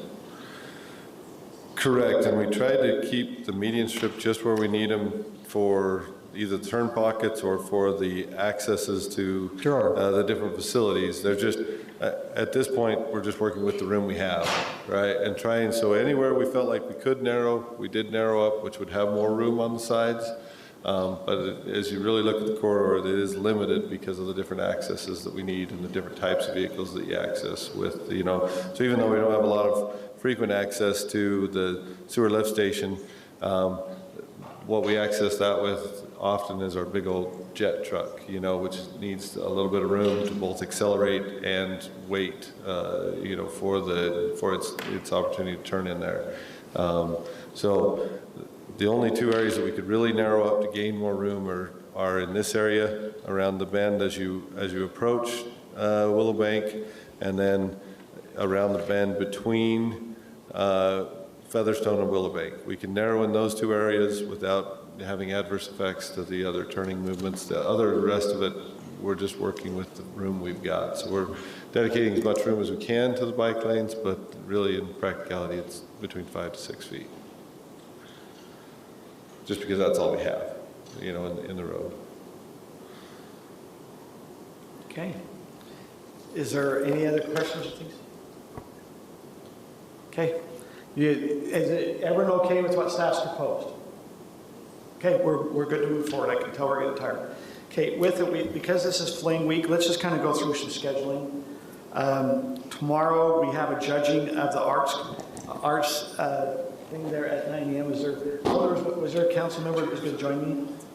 I think Sarah volunteered, didn't she? I did. Is there someone else that might? If not, I can go and check it out.